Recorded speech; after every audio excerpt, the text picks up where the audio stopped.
Good morning, good morning, good morning. Excuse me. My voice is quite crackly. I don't know what that's about. Good morning, everyone. Well, we've made it to another day. Oh, they're in the courtroom. Let me see. And they're, hold on. Why did I do this? I don't know why I did this. All right. Good morning, you guys. I'm so happy to see everyone. We are here for yet another day, day 6 of the Megan Boswell trial. I feel like we're going to hear more lies, more baloney, more ridiculousness, more rage-inducing testimony. So this morning we would be starting with a brand new witness. When they ended the day yesterday, they ended the day with the 2 local news stations playing interviews. Hold on a minute. I've got to cough, and I don't want to cough in y'all's ears. It's too early for that. Sorry about that. They ended with the 2 local news stations, and they played the unedited versions of Megan Boswell's interviews with the news. So that's what's going on. And the judge is talking right now. So I'm going to go ahead and get us to the courtroom so we don't miss that, because he looks like he's giving some definitions. And, you know, I do love a good definition. So let's rewind and see what's happened so far. Okay, before they bring the jury in, let's see what's going on. Let me see.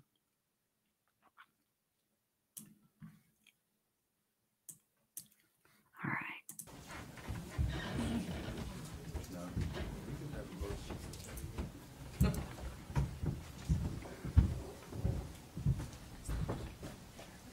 Also, okay. Megan appears to have. Oh, I see what she's doing. Okay. All right. So the outfit of the day is Little House on the Prairie-esque. Apparently, Megan has worn her hair. It looks washed today, so that's fantastic. Love that for her. And I guess she's using I'm going to braid my hair while it's wet, and then when it's dry, I'm going to take it out and look at these luscious curls. Didn't really land. Perhaps she could. I don't know. I'm just glad that she washed her hair and I mean, whatever. Here we go.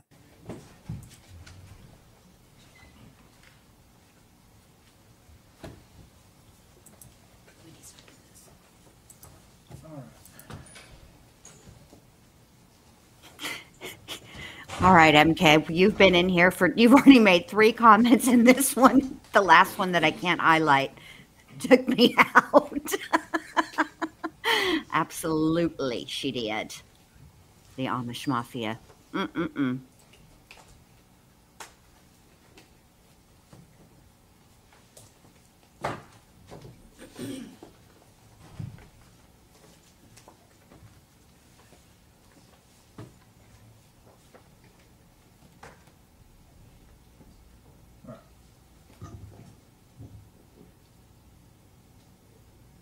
Returning to, this is day 8 of State versus Megan Boswell, S 72869. I think we finished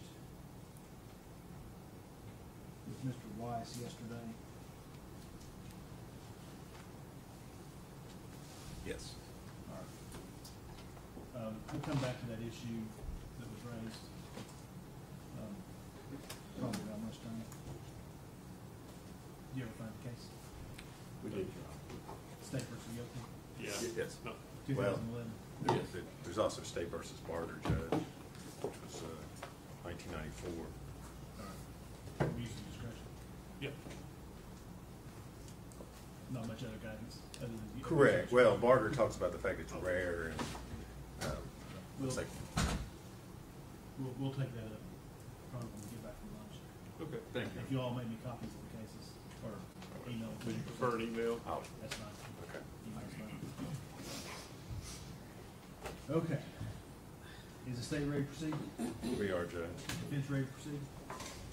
Yes, sir. Actually, if you had a copy of that for him, I don't have Barker. I have Yoakley. Oh, do you want? Well, no, for the judge. Oh, I said over the email. No. Just may I approach? Yeah. I'm not exactly sure what issue they're going to take up, but it will definitely be after lunch, which means the jury's gonna be chilling. So it's I think we gave it 2 or 3 times. not exactly sure what's going on here. Susan Jones. That's the case she found. Hey, the law in that area does not seem to be very well developed, but Well, it's abuse of discretion. Well, Unless I Judge Dewey wants. really screwed them. Well, I mean, That's the truth. That's the truth. I rely on bad facts or the wrong law, then that's abuse of discretion. Before we bring the jury in, I almost have the second draft of the charge ready. It's been my habit over the last 10 years to define the words that have to be defined in a definition section. And I think that's fine. And again, I was talking to Ms. Jones about this. I think that's fine with regard to like the definition of child or the definition of something. But when it comes to mens rea terms, knowing intent, for the homicide counts, I have to define those within the count. Because it doesn't make sense that intentional means you formed an intent to kill on a case that's not a homicide count. And then I got to looking at, there's 2 ways that you can form intent or knowing or even reckless. You've got nature of conduct, you've got result of conduct. And additionally, I have put both in the definition section, but I have gone back and so this is the reason you don't have the second draft yet. I'm thinking I'm gonna have to put for certain charges, the definition of knowing in the count, even on non-homicide, because, for example, assault, the definition of knowing is nature or result. But with child abuse, the definition of knowing is nature only, not result. And I want that to be correct in this case. I want to correct in all cases. So it may be this afternoon before we get a copy. I did notice a couple of typos in there. Yeah, I found some. Okay. But we'll go on. I have them marked, but I don't have them in front of me to tell you what they are. I found where on the felony murder, I still have a special statement of robbery. Yes, it will count there. You have the wrong name of the defendant. Yeah, on the verdict form. I think it's somewhere else too, because I didn't read the verdict form. We're up to 77 pages.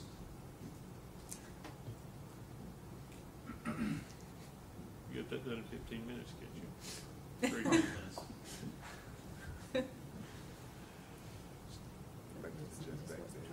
Judge Beck said it took him 2 minutes a page, so that would have been 2.5 hours. Right. Well, that assumes no break. I don't think I want to say on the record. I said it, yeah. Okay. If the jury's ready, Mr. President. If you want to get your next witness headed this way, General.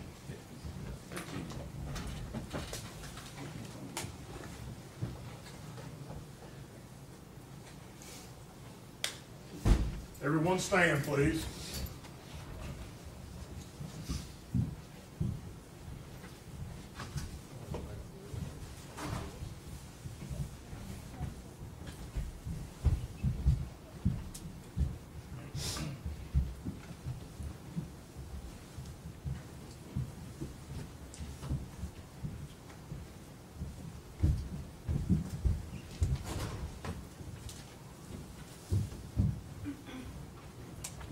You may be seated. Thank you. Good morning, ladies and gentlemen. As we start off each court session, I gave you certain admonitions yesterday before you left. Does any juror have anything to report with regard to those admonitions? Nope. If you do, raise your right hand. Nobody's raised their hand. General, call your next witness. State will call Christopher Wilhoit.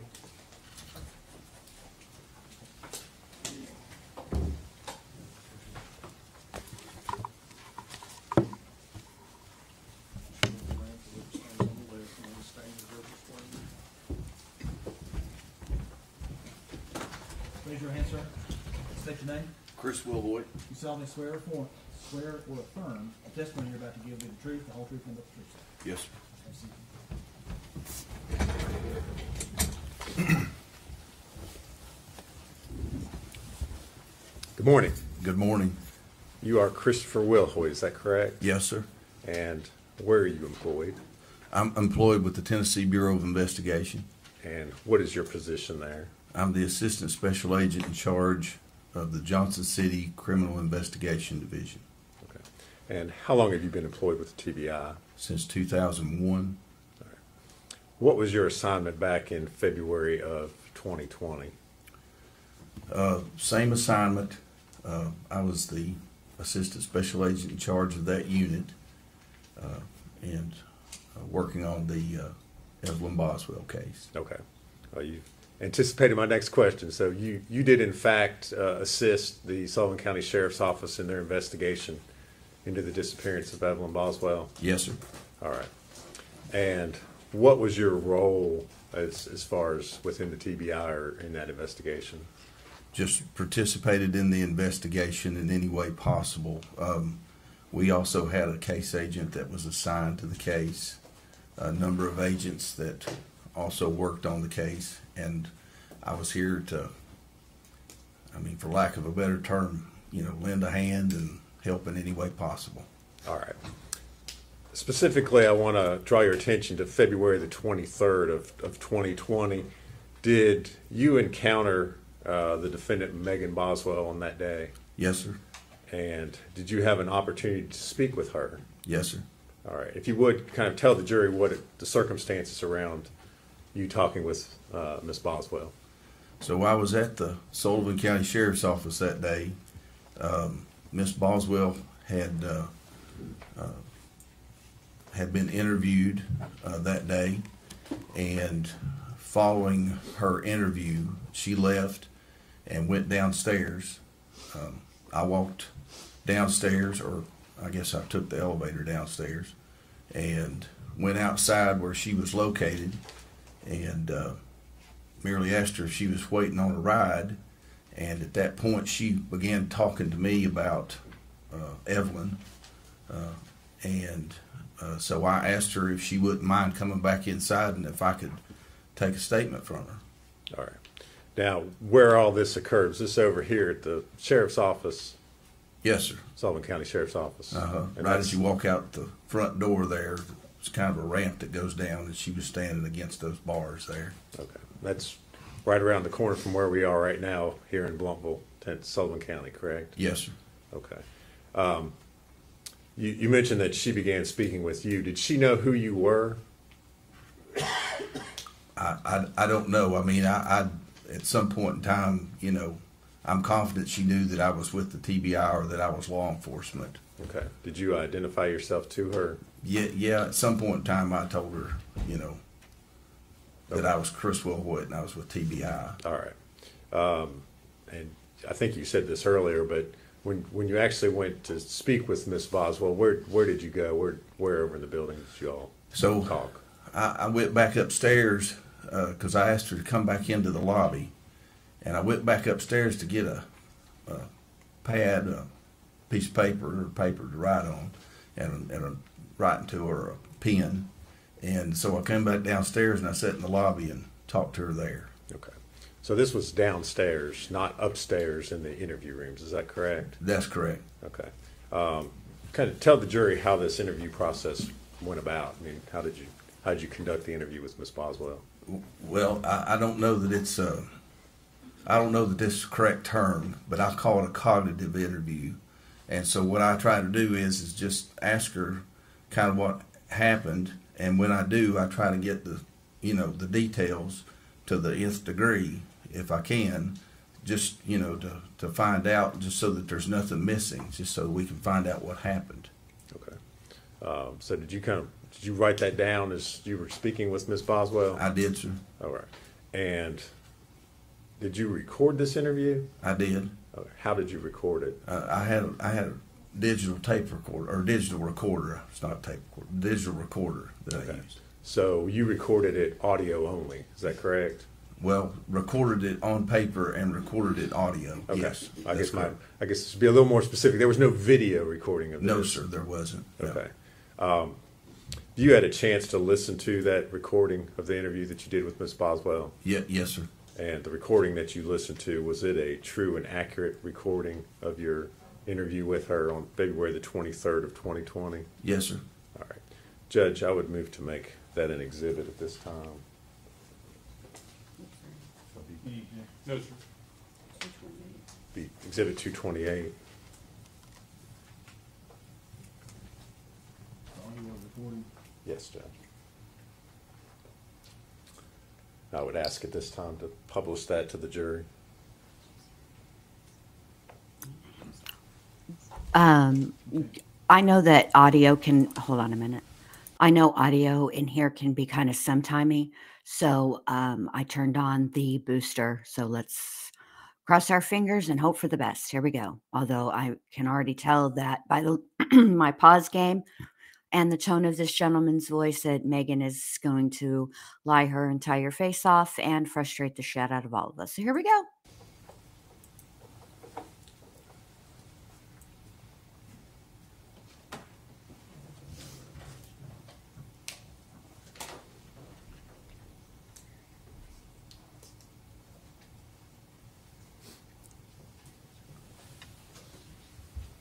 Are we ready? Yeah. February 23rd, 11:22 p.m.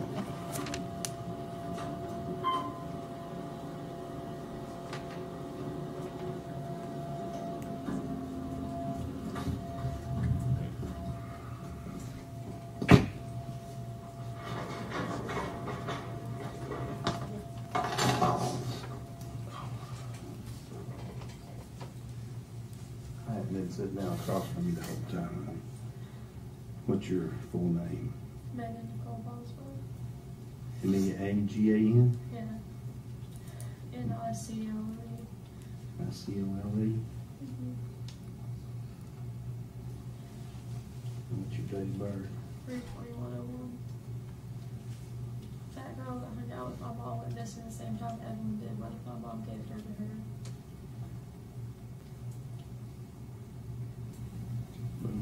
What if you find her and she doesn't want to give Evelyn back to me? I'm just trying to make sure. Hell, I'm just being honest with you. Because do you know that's not what happened? I didn't know, but they went missing around the same time. Who did? That Steffi girl. I never knew her name, just like I would see her in the car with my mom sometimes. I'm pretty sure they did drugs together, to be honest with you. Okay. My mom doesn't really hang out with a lot of people. You told me right outside here. Then on the 14th and the 16th. Yeah. So tell me what happened again. Okay, I just wanted a break. Because I've kept Evelyn for. So did you call your mom? Okay. Do you remember what day it was? Was it? I don't, to be honest with you. Tell me what had happened that day. Why it was that you had decided on that day you wanted a break? I was just really tired, going to work every day and coming back. I just wanted a break. So where was your baby at? Had been staying at before while you were gone? You were working at the chicken shack. Yeah, either the mom or a babysitter. See, I don't know. I was working at the chicken shack.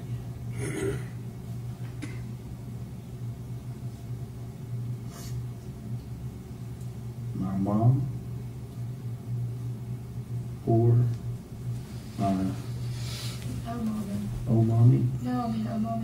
first one. I'm a babysitter. I'm sorry. That's all right. Oh, mommy. Or babysitter.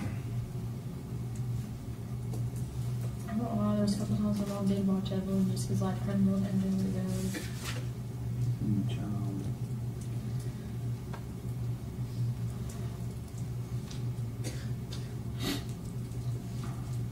Was old mommy keeping the child all the way up to the 14th or the 16th? I went back and forth between people because sometimes she wouldn't feel good and, like, sometimes babies are going to watch her and it was just a mess. But she kept her A lot. a lot. Yeah. Okay. So, Can we just start there and then get this over real quick? yeah. Okay. I called my mom just because I wanted to break and she told me that I heard what we were going to do that night. Call my mom. Cause I need a break. This was sometime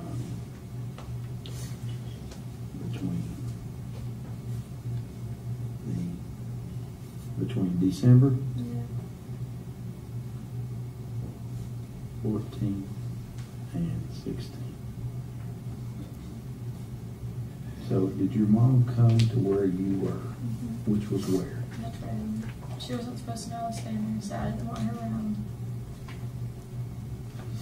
He told me if she came over and like that I couldn't stay there anymore and he wouldn't like help me out or anything like My that. mom came to my trailer. How did you call your mom? On the phone. All right, what phone number did she have? It was whatever Jude's number is now. Jude? Yeah.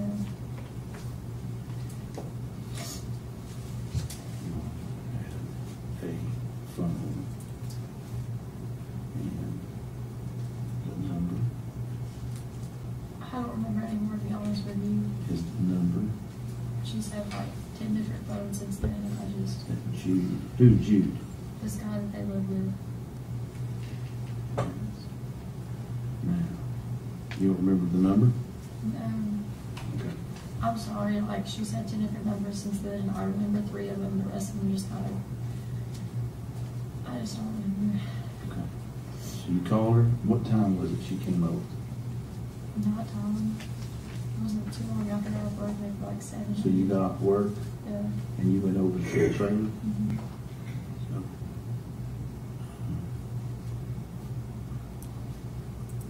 work. Okay, so I think what's happening, the reason we're having to hear all of these interviews is because Megan is charged with 11 counts of lying to police. And I believe that after each of those, or with inside in those counts, there are specific officers that she, or law enforcement officers that she lied to, that are named in those charges. So I believe in order for them to prove that they have to put on all of the officers that she lied to. I think that's why we're at this point. Number that you had back then, what was the number? My 579 number.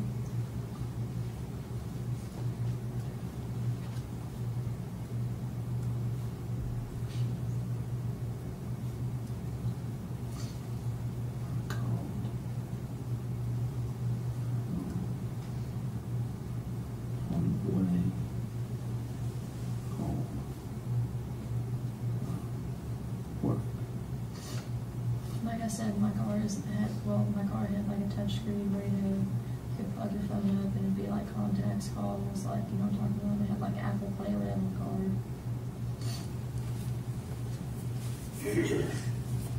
Apple. I called.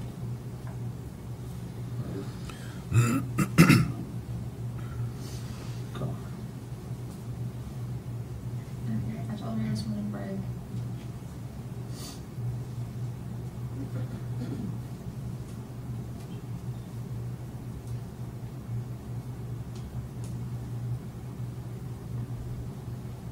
I was supposed to get one next day.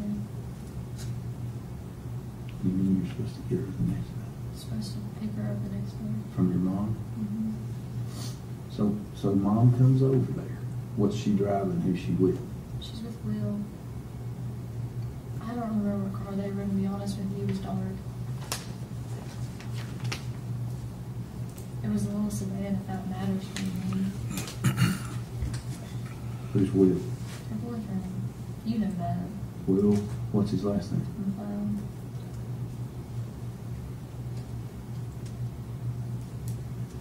Small sedan. I'd just like to take the opportunity to point out that her tone, her attorney, Mr. Scott, has said that Megan Boswell was scared. Just scared, just plumb scared. Does she sound scared to y'all? Not to me. That is all. Color, you know anything? What color was it? It was a dark car, and it was not time.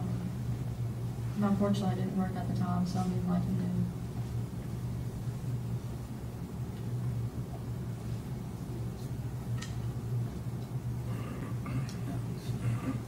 I came in the door for maybe like 10 seconds, handed Evelyn to her, and then went back in. And the mom didn't come in and try it? Mm-hmm.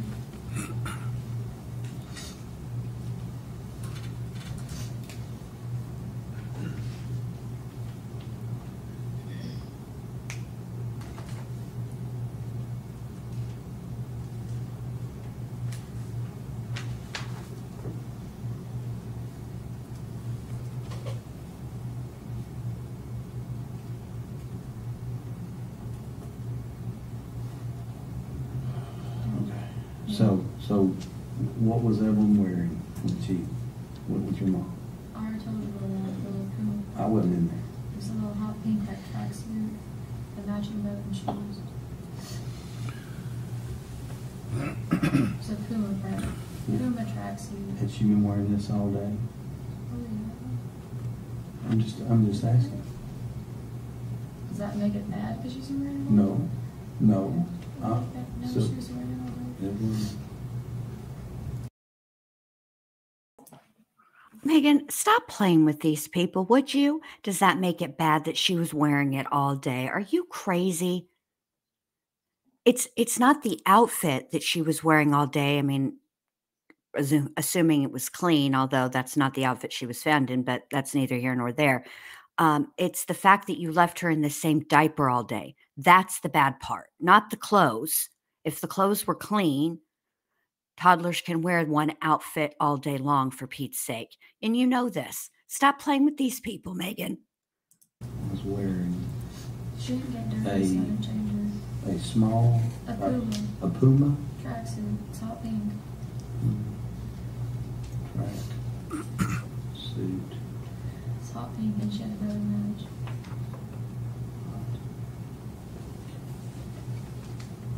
And with shoes. Huh? With shoes that matched too. Shoes were pink. Mm-hmm. They were Puma shoes. They matched the tracksuit.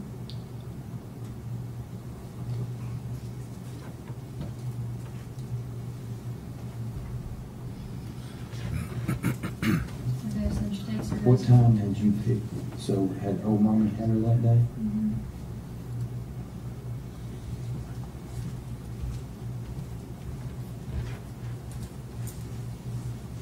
To be honest with you, that was one of the days, like, the mommy kept it for a little bit, and like the babysitter kept it for a little bit, and I just can't, honestly, I don't remember which one I picked her up from, but I think it was a mommy. How did she get from old mommy to the babysitter? I like work. When? I don't remember when, to be honest with you. I'm sorry, it's tired, I'm sleepy. Who was the babysitter? Sue.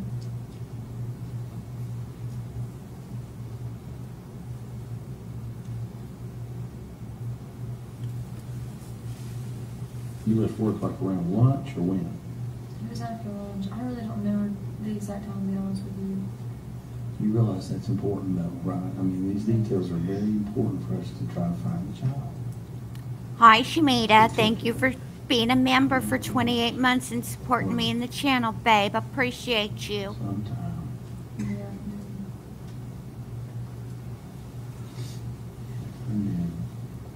Okay, so mom picks her up. Hold on. Okay. Picked up Evelyn.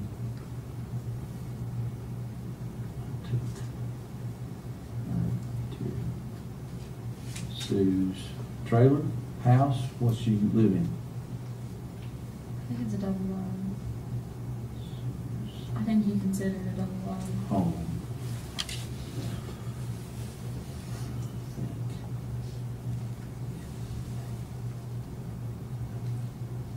Tell me this. Why did you have to pick her up from old mommy and take her to Sue's? Why for the change? Mom would get tired of watching it. So did old mommy call you and tell you she was tired that day? Yeah. She's old. She's 70 years old. So she called and told you, I'm tired, I can't watch her. Mm-hmm. She never meant it in a bad way.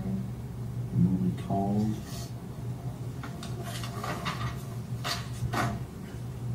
Me that day. Dad used to do that too, like, if I left somewhere and I was gone longer than I was supposed She to. was tired and could not keep her any longer. Stop talking, Megan. You see this man's writing all this down word for word.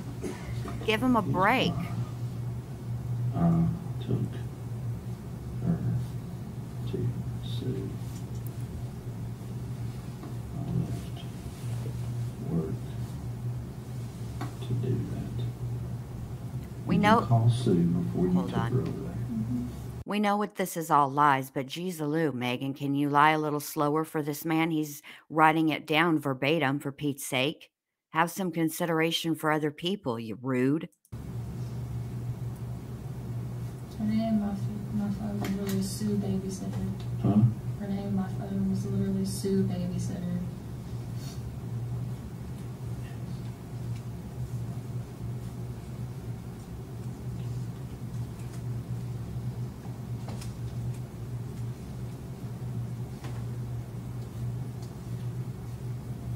So, you think so then you must have picked her up from Sue that day.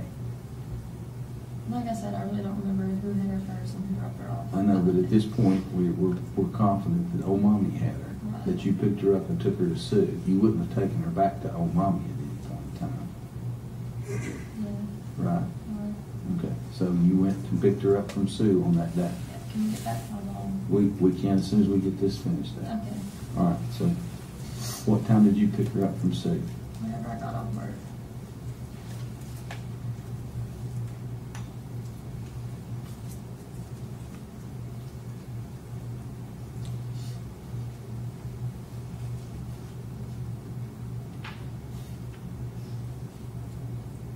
Which was about what time? Probably 6:30. Bullshit o'clock.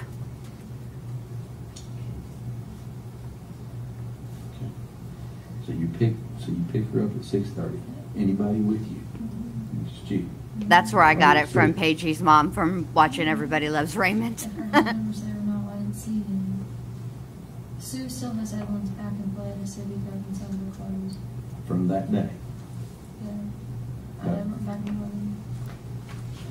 So you had taken that from old mommy's to over there that day? My mommy never kept a pack and play there. Okay, so did Sue have this that day? She already had it? Yeah, but it was Evelyn's pack and play. It's like pink, got flowers on it. Well, like the insert of the bed playpen is pink, and it's got like the edges of it's like white. It's got pink roses on it. Okay. Like, have you seen a pack and play? Mm-hmm. I'm assuming you have a kid. Okay, you know what I'm talking about? Yeah. Like the design or whatever around it. Yeah. On the very top part, that fabric part, it's like a gray coat pack and play. It's Yeah. white Yeah. with pink roses. Got it. But Sue, Already had the pack and play. Okay. So I left it there before. yeah. And some clothes. So she had clothes. So, Yeah. but, And she maybe had a but couple you had toys. dressed Evelyn that day, right? Yeah. In this Puma outfit. Yeah. So she didn't change clothes or anything like that. Well, no, Sue still has clothes that I dropped off there forever. No problem. So you pick up Evelyn, Yeah. right? 6:30. Did you call your mom from when you were going from Evelyn's house, or Sue's house, to your trailer? Mm-hmm. Okay. Tell me this. Were you or were you not living with Hunter at the time? On and off. On and off. Mm-hmm. I wasn't necessarily like living there, but I'd stayed a couple nights there.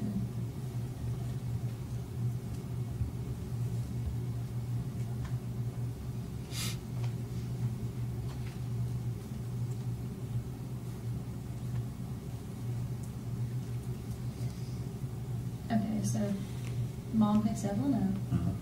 You know, they're going to Mendota. I'm like, okay. So wait a minute. So your mom doesn't come inside. So is this conversation you're having with your mom, is it standing at the door? She's like, we're going to Mendota. I'm like, here's Evelyn's stuff, bye. Like, it was really quick. Okay. How far is Mendota? I don't know, I've never been. How far is Mendota? Do you know? I don't. The reason I'm asking though is did you ask like, does she need a toothbrush? Or not a toothbrush, but does she need like overnight stuff? I did send her overnight stuff. Mine was supposed to be overnight, supposed to be the next morning. Okay. So you had a bag that you gave to your It mom. wasn't a bag, it was a little basket. It was a basket. It's blue. It had like diapers, and like I gave like some milk. Did Will get out of the car and come with her to the door? No. Okay. So when my mom came to the door, Mm-hmm. okay. They you haven't, plan on hold your on a mom- second. They haven't really talked a lot, Boho Hobo, about Evelyn, about Megan's childhood. Not the state anyway, other than, you know, she was pregnant when she went into foster care. She was in foster care because of truancy. That's according to Evelyn and her dad. Um, I'm sure that there's more to it than that, but so far that's what we know.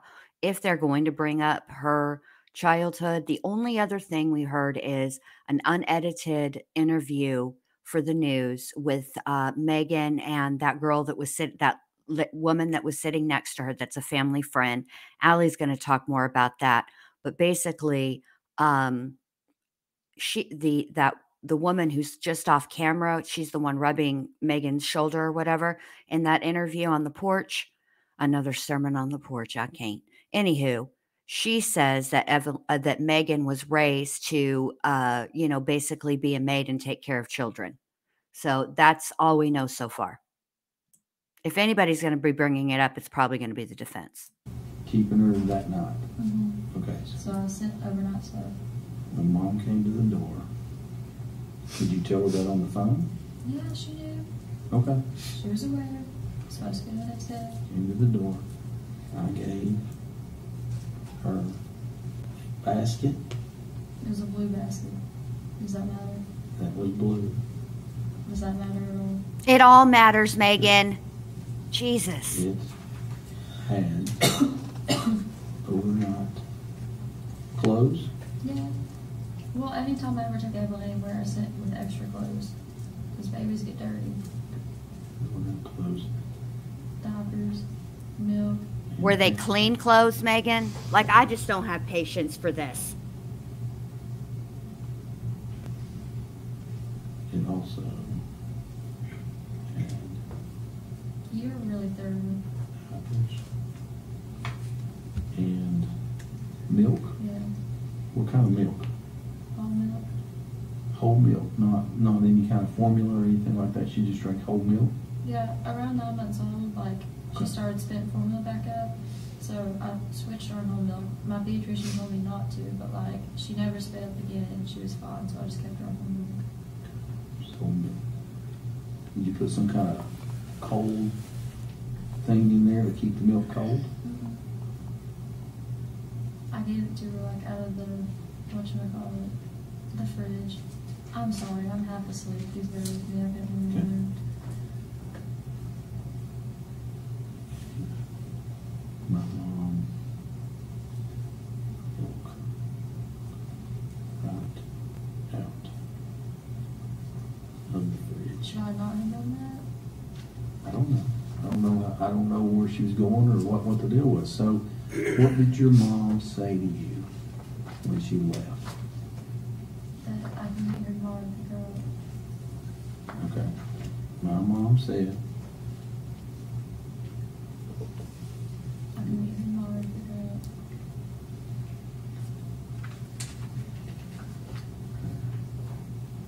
tomorrow, pick her up.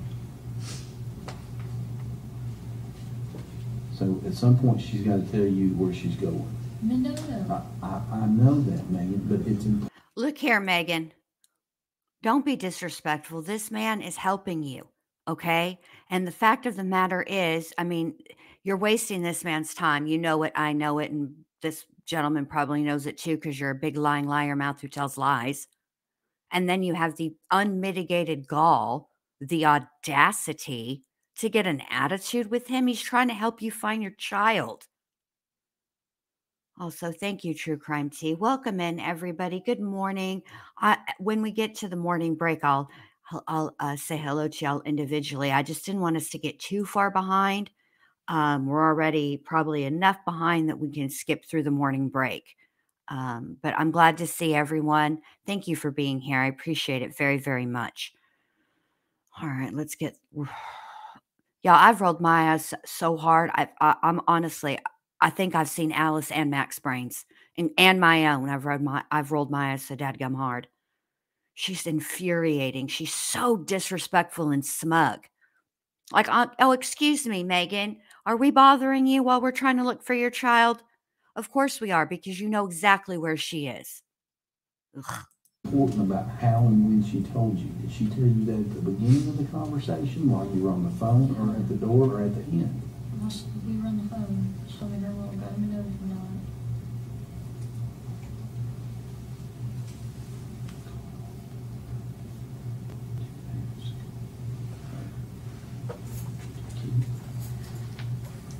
Yeah.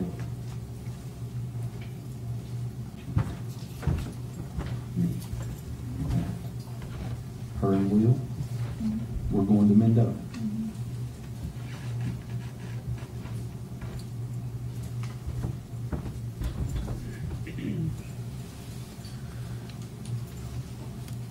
Okay. Now, did she say we're going over there to camp or to see somebody, or what did she say? I mean, I just assumed camp, I'm not gonna lie to you. They always camped out there.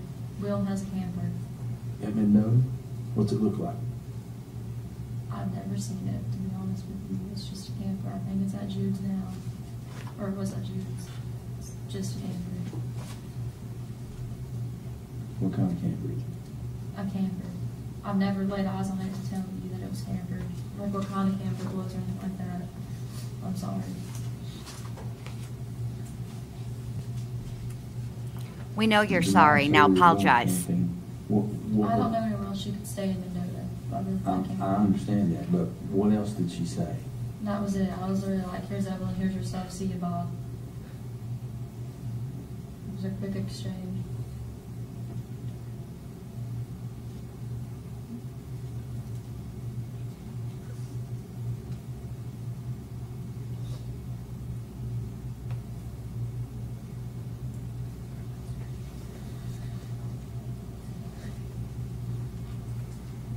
It's like along like Holston River, I guess. That's what my dad told me.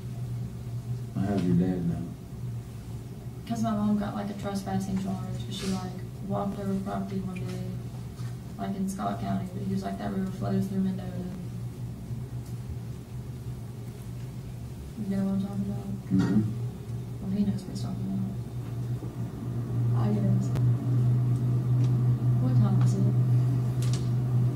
I'm not really sure. Time for you to start telling the truth. So, your mom leaves. The next day she comes and she's mad. Like, What time? In the morning. I mean, were you still in bed? No, I was out of bed. I was getting ready. You were getting ready for, Work. so what day was that?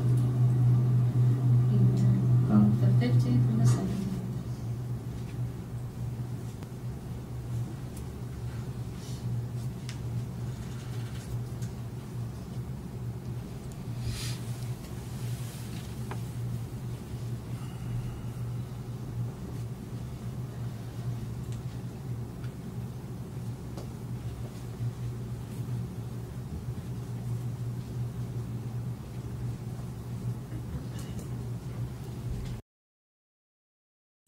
I'd just like to point out that while Megan may not have had her biological mom, she had her grandmother. She spent a lot of time with her grandmother, who she called Omami, which is it's a term of it's like a nickname because what she was really calling her was old mommy.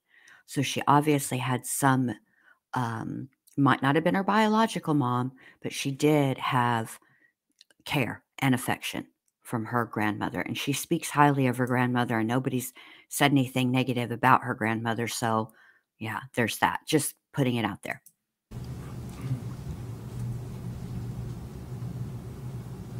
Okay, and she's like, oh, well, like, you don't deserve Evelyn, you're a bad mom. Like, she was somebody better, was going to treat her better, take care of her better.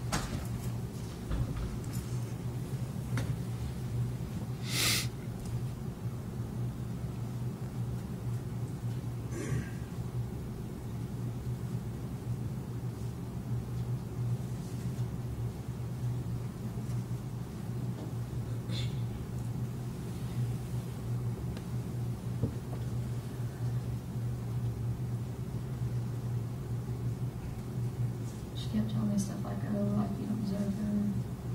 I said Evelyn was with. Somebody would take better care of her. She'd be happy with it.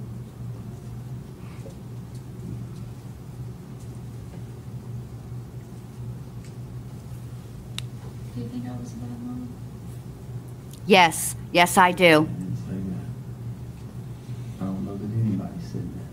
You know why? Because we don't know what happened. And Megan, I'm not sitting here saying this isn't feasible, but I'm confident that you know more than what you're saying to me. That's all. I'm not sitting here saying this isn't. I'm confident that you know I don't know more than what I'm telling you. at the minimum your mom has told you where this child is. At the minimum. I think it's somewhere in Mendota. Take better care. Somebody who would take better care. Do you know the day that you ordered that press release or whatever? She kept trying to take me back up there, and I told her, I was like, look, you just give her to me. I was like, so help me God, I will not bring your name into it. I will walk my ass up there with Evelyn on my hip and be like, it's mad at my dad, and don't want him to see the baby, like, you know, think of some bullshit. And I was like, I will let them just see the baby. I was like, if you're taking me to her, just tell me. I want you to listen to what you just said. Um, Your mom kept trying to take you back up there. but she wouldn't tell me why. Megan, that is not feasible whatsoever. Why do you think that's not? Why would your mom say, I want to take you up there, but wouldn't say, this is where Well, the she wouldn't tell me that's where we were going. That's just where the road signs were pointing to. She was taking me somewhere way up in Virginia, and the road signs were like pointing towards Mendota. Okay. And you didn't go? No, because she wouldn't tell me. She just kept telling me that I don't need to talk to you all, that I need to like go with her and just like leave the whole situation and stuff like that. And you and she told you that you needed to know where the child was. No, she never mentioned. Why else would she be taking you? She wouldn't tell me. I kept asking, she wouldn't answer me. That makes no And sense. then I told her that if she didn't take me and drop me off back up there and talk to you all, you were in a press release that I was going to call and be myself and you come get me. She told me that somebody who would take better care. Evelyn was with somebody who would take better care of the child. She told you that next morning. That. No, What else? that I didn't deserve Evelyn. That I was a bad mom, not going to support her.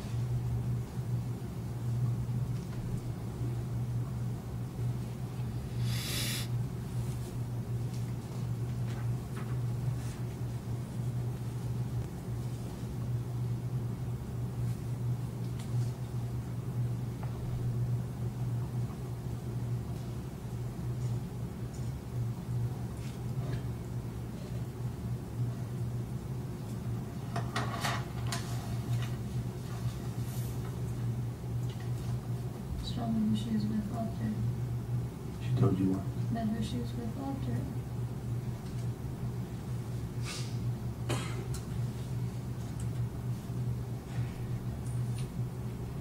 That the person or the people? The person she was with loved her.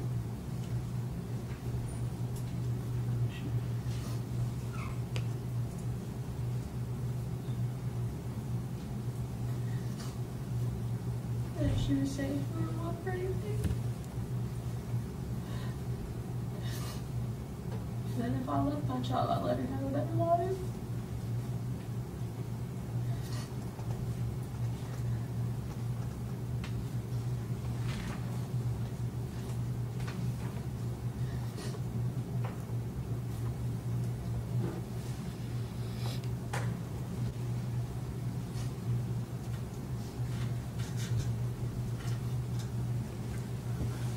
I love my child, what?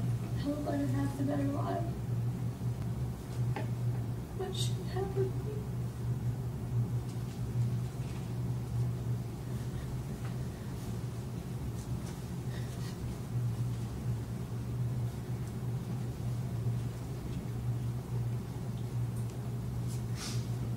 That's all. Megan, did your mom bring you any money? No. Just ask. The only time she's ever given me money is when me and her started hanging out again. She gave me like $20 one time because I had nothing. The car was with me on gas and her didn't have any money. No, I'm talking about this time right here. No, Okay. no, she never gave me any money.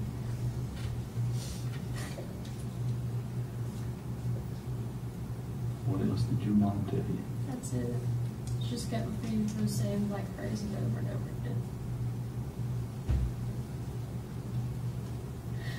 She just kept on saying if I wanted Evelyn to have a good life, it wasn't meant to be.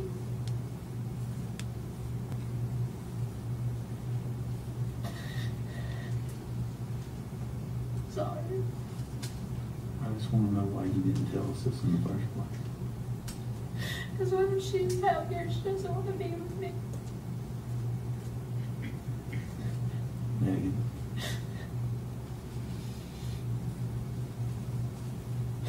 Everybody keeps telling me I'm a bad mom and she'd be better off with anybody but me. Sending you good juju, boho hobo. I want to know something. What? Do you think Evelyn is alive? You do. Are you confident of that? You're shaking your head yes. Does that mean yes? Yeah, Megan, just don't know what they're doing. Megan, I want you to know something. If Evelyn is alive and she's okay, it's okay. Okay? And I even go back to the fact that if she's not, and something just accidentally happened, it happens. It's sad, but it happens. I can't go out here though and find this child, no matter how it is, and turn around and make it okay if when I talk to the people they say, Megan knew this. Do you understand that? And I'm telling you, that's more feasible than you don't know at this point because Barbie told a couple of different stories. If you know where the child is, I need to put my hands on it so that I can help you with this. You need to tell me, honey. I don't have an exact idea. I just think so when I've been down that my mom was out with us too. That your mom hangs out with. Tell me who your mom hangs out with. Nobody else heard me about the moment. Arguing. What names do you know? You're gonna have to give me a second, I think. There's like Travis, Tristan, Billy, Christy. These are all people in Mendoza. No. I don't know anybody that she knows in Mendoza. My mom has little like sketchy friends and they move around a lot. And Will has little sketchy friends that move around a lot.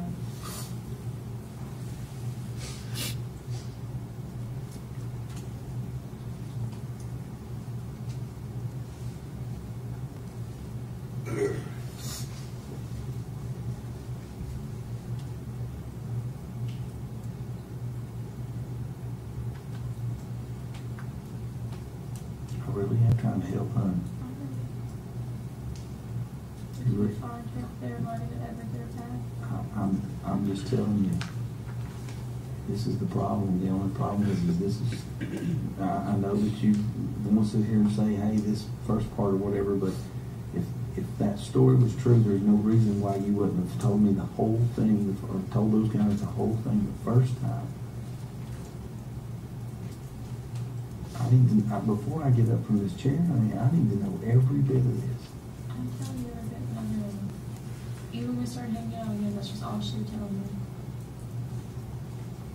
You do realize, Megan, that I know that you sat in that seat up there and you told those guys the last time that was everything you knew. But it wasn't, was it? I'm going to take a heart attack just in this. I think you promised you that I would. You scheduled in the morning. Oh, the pinky promise. Hold on, y'all. She pinky promise. That changes everything. Oh, okay. I believe you now because nobody would ever lie on a pinky promise. Where's that? Hang on a minute. I think it's time. Shut up, Meg.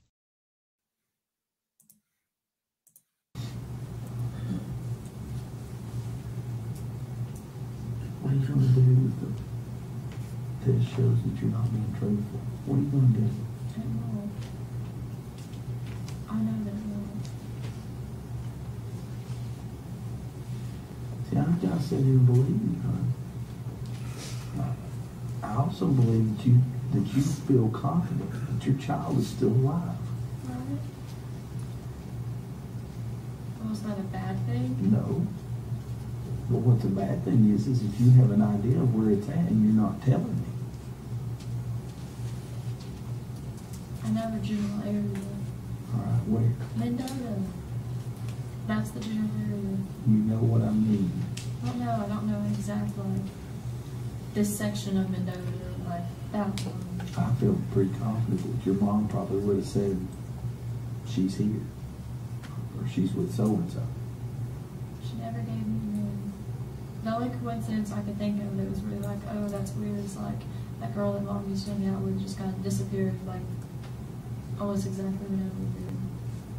And the day mom got arrested, like she messaged somebody on Facebook and it was back into like wherever.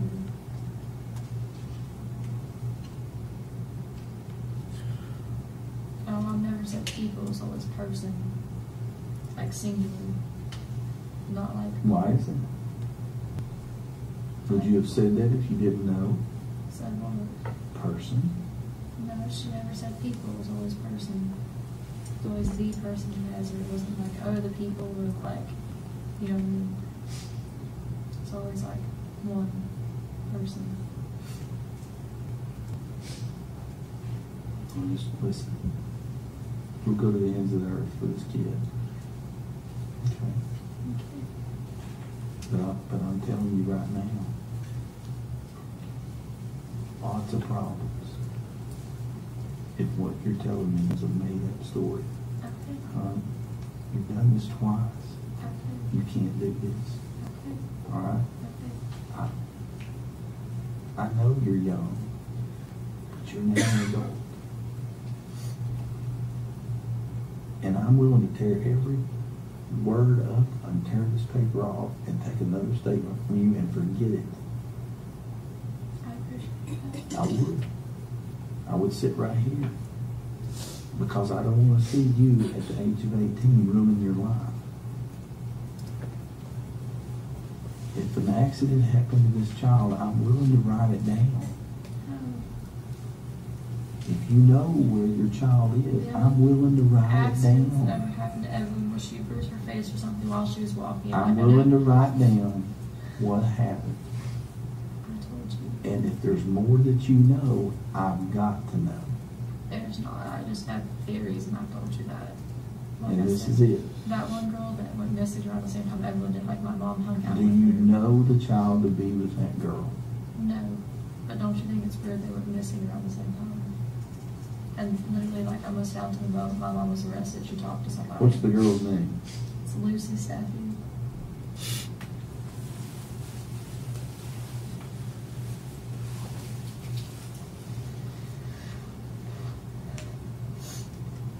Do I need to find her ride home for me and Christy? Thank you, Lord.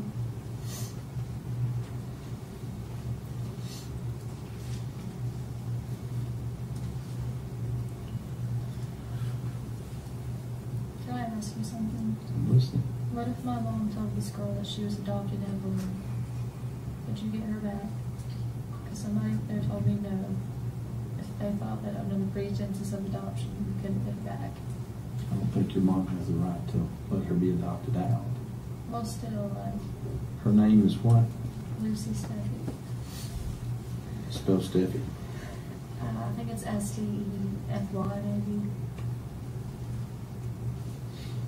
I'm sorry if I spelled her last name wrong.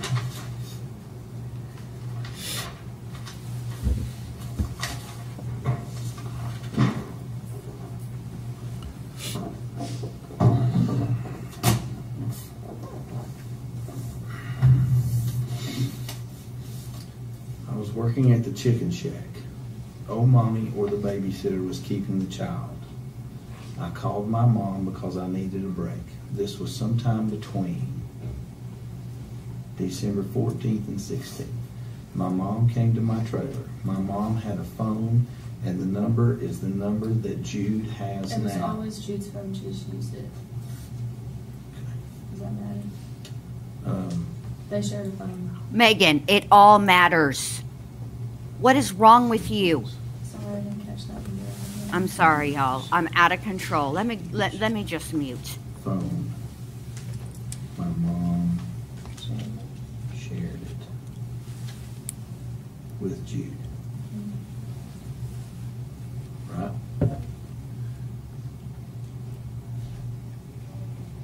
I got off work and went to the trailer.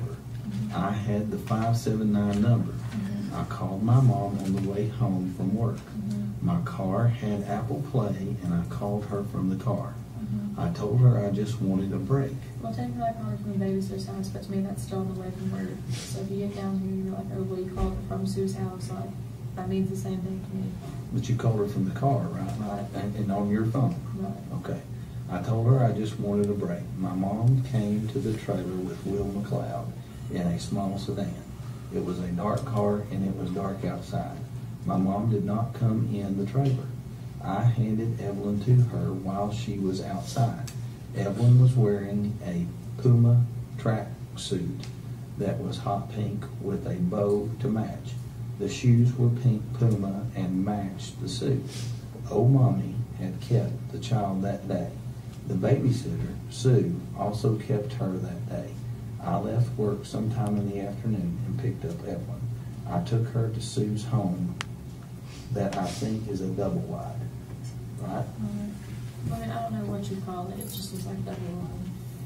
But it's not as long as the block. We will do this. Initial right here, so that I don't add anything to your statement. Okay. Right here. Yep. You see where I've marked this out? Yeah. Initial everywhere where I marked that and that out. Above it? Yep. Here's the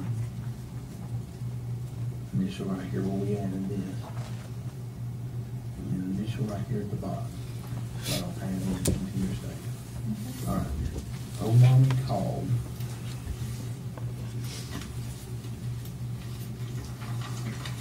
Me that day and said she was tired and could not keep her any longer.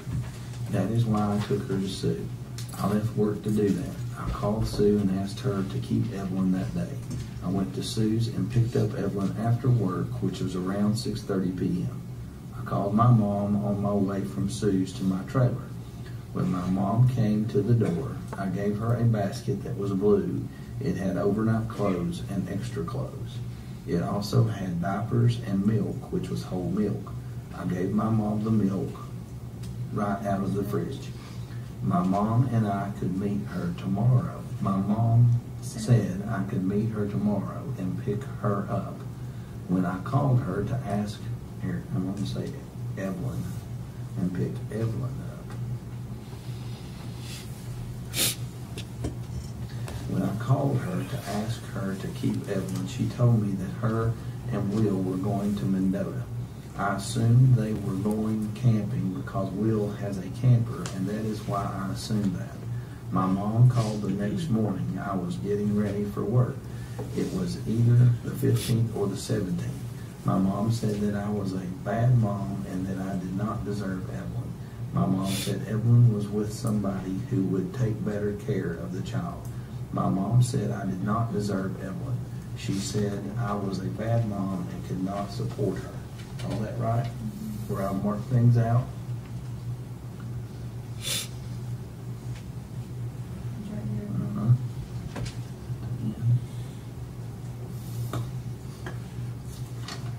My mom said that the person she, Evelyn, was with loved her. My mom said she was safe and would not want for anything. My mom said that if I loved my child, I would let her have a better life than she would have with me. A friend of my mom's went missing around the same time Evelyn went missing. Her name is Lucy Steffi. Is that right? Mm-hmm. Initial right there at that. Initial at the very end. Now sign and date, please. What's this? Good question.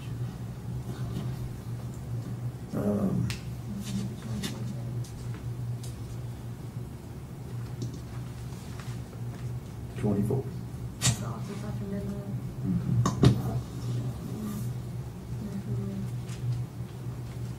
20.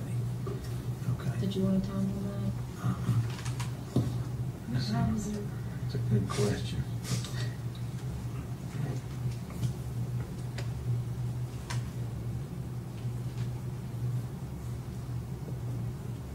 $12:08 a.m.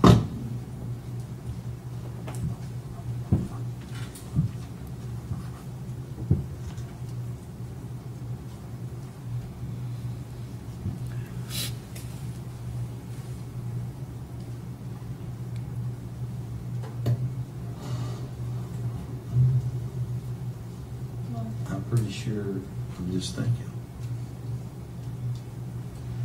Megan. Oh, mommy quit touching the baby before that. no. She must have her dates wrong because she didn't know it. I know for a fact that she didn't know it. Because I had nobody else to watch her except for 2 people.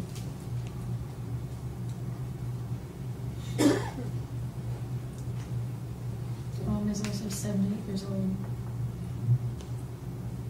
and calls me the wrong name almost every time I see her. I mean, I call my kids the wrong name half the time. That And doesn't my mean dad. there's anything wrong with my And then mind. when I was going in and out of there, my dad's like, oh, I didn't see her after Thanksgiving. And like, he literally did. Like, Ashley has pictures of her after Thanksgiving. Or she used to, before I got rid of that rock home that she had. I don't want us to get up from this chair and miss any opportunity. I've got an 18-year-old daughter.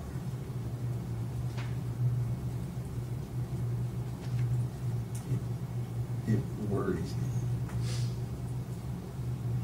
that if I said let's get up from this chair and that there's more knowledge in your hand, There's not. that I can, and that I if can I help think fix, of that I anything- can help fix this problem I'm not. that I can't get. If I think of anything, I'm like, oh, like, you know. You I need to just think know of this. it right now. I can't think of what it was right now. It's just like 12:08 in my thing. Your child's missing. I'm worried about you. I'm worried about your child. Okay? Anything else? Sure?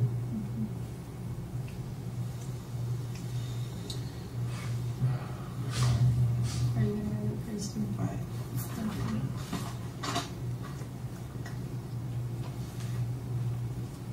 Are you taking this home or somebody else?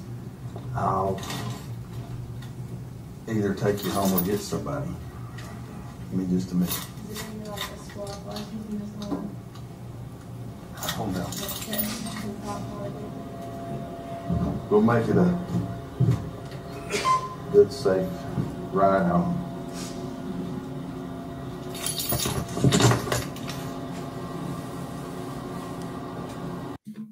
All right, I'm going to tell y'all my theory of the crime, and I think it just boils down to Occam's razor. The simplest explanation is usually the correct one.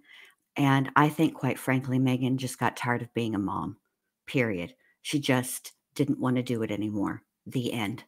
I think that, and the reason I say that is because she had already told her potential employer that that Evelyn was with her father, Evelyn's father, Ethan. I need to just say Ethan, that she was with Ethan. And that was before even the last time anybody had seen her, which was December 6th. Supposedly. Now, that is what that's what the prosecution says. And they obviously have some sort of proof that that is at the Chili's restaurant, that's the last time that Evelyn Boswell can be seen alive. So that's what I think happened. I think she just didn't want to be a mom, and I think that, quite frankly, Hunter is a convenient excuse, and that's it. I don't think he told her one thing about that. I don't think, if he didn't want children or to be around children, why would he date a woman who had a child? I think Megan was just tired of having a child, period. And I think she got tired. That's why she went to work at the chicken shack, quite honestly. And I think that what she thought would happen is that she would find a babysitter and she would be working all these crazy hours, and as many hours as she could, and somebody else would be taking care of Evelyn the entire time, like 24/7. And when that didn't happen, I think she got angry. I think she got frustrated, and I think she unalived that poor baby. That's what I think happened. All right, let's listen to the rest of this.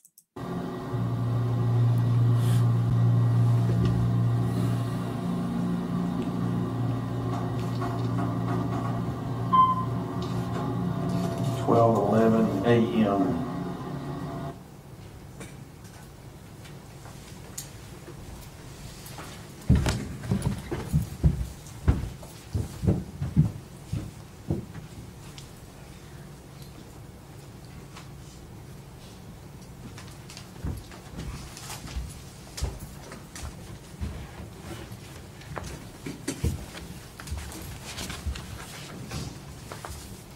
Agent Wilhor, we could kind of tell as you were speaking with Miss Boswell, you writing that statement down? Yes, sir. On a pad? Okay. Did you go over that statement with her? Yes, sir. Did you allow her to correct or make any changes to what you were writing down? Yes, sir. Okay. And is that indicated on the statement as well? Yes, sir. All right. And at the end of the statement, did you have her sign and date it? Yes, sir. And did you sign and date it as well? Yes, sir, I did. And when you took this statement, you started talking with her, I guess, shortly before midnight on the 23rd? Yes, sir. Is that right? And then you finished, I believe you turned off the recording at 12:11 a.m. on the 24th? Yes, sir. Okay. All right.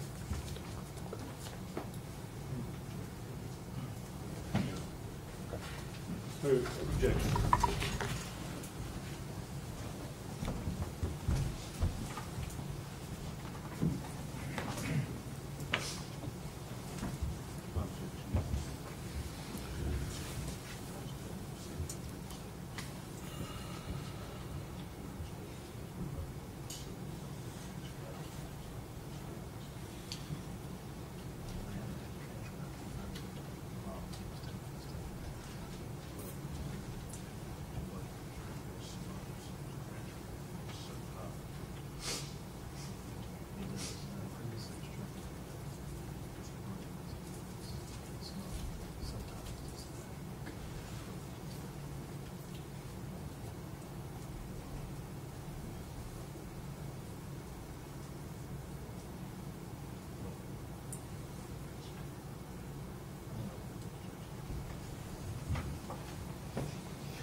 Agent Wilhort, I'm going to hand you a document and ask you if you can identify it.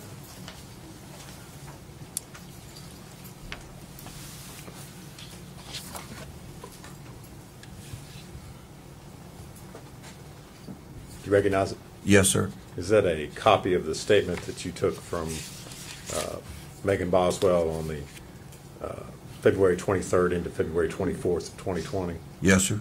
All right, and you recognize her signature at the end of that statement? Yes, sir. And do you sign that as well? Yes, sir. All right. Judge, we'd move to make that Exhibit 229. The full exhibit 229 over the defense's objection.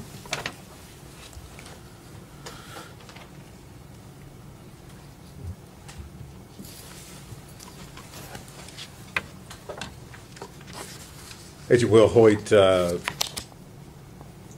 during the course of your all's investigation, did you all ever receive or discover any evidence that Evelyn had been given to another person in Mendota, Virginia? Not to my knowledge, sir. If you would answer any questions Mr. Scott has for you.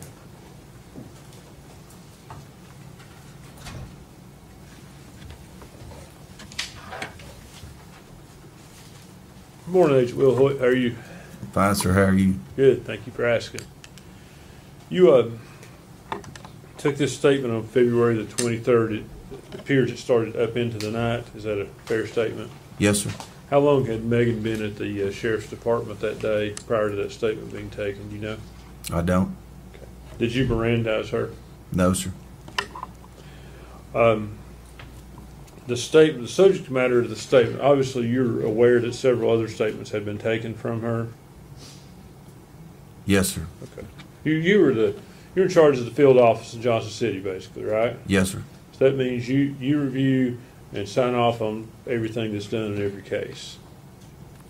In the field division, yes, sir. So everything that Agent Gratz is doing, you're reviewing and you're signing off on. Yes, sir.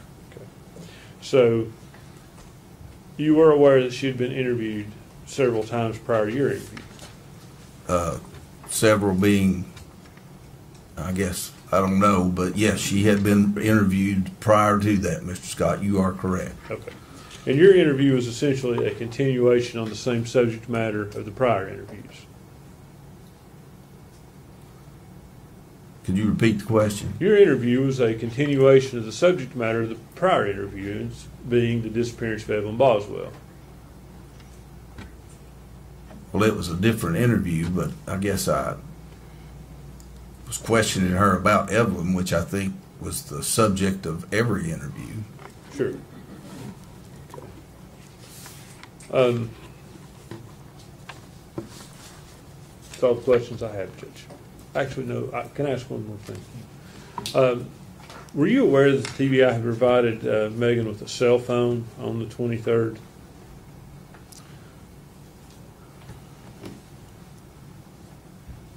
I apologize, Mr. Scott. I can't recall that.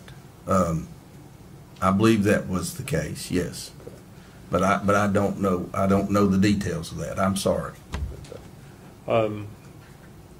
So you don't know that cell phone could have been used to track her to see if she'd have went to the location after the 23rd where the body was found? If you know. I don't. That's all the questions I have, Judge. Thank you, sir. Redirect. No, Your Honor. Is he free to go? For the state, yes. Judge, he is. I would ask that he be subject to recall, but free to leave the courthouse. Agent Woodward, your testimony right now is over. However, you are subject to being recalled. You don't have to stay at the courthouse. Just make sure that we can get a hold of him and get you here soon. Yes, sir. All right, next. State would call Special Agent Paul Durant.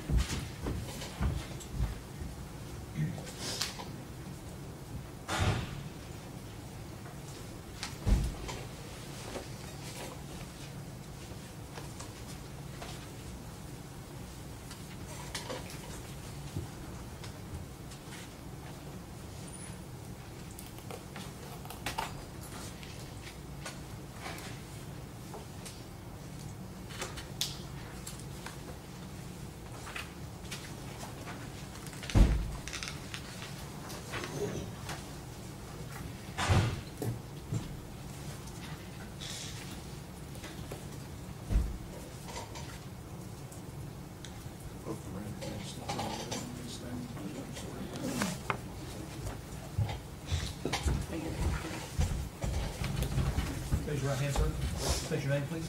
My name is Paul Durant.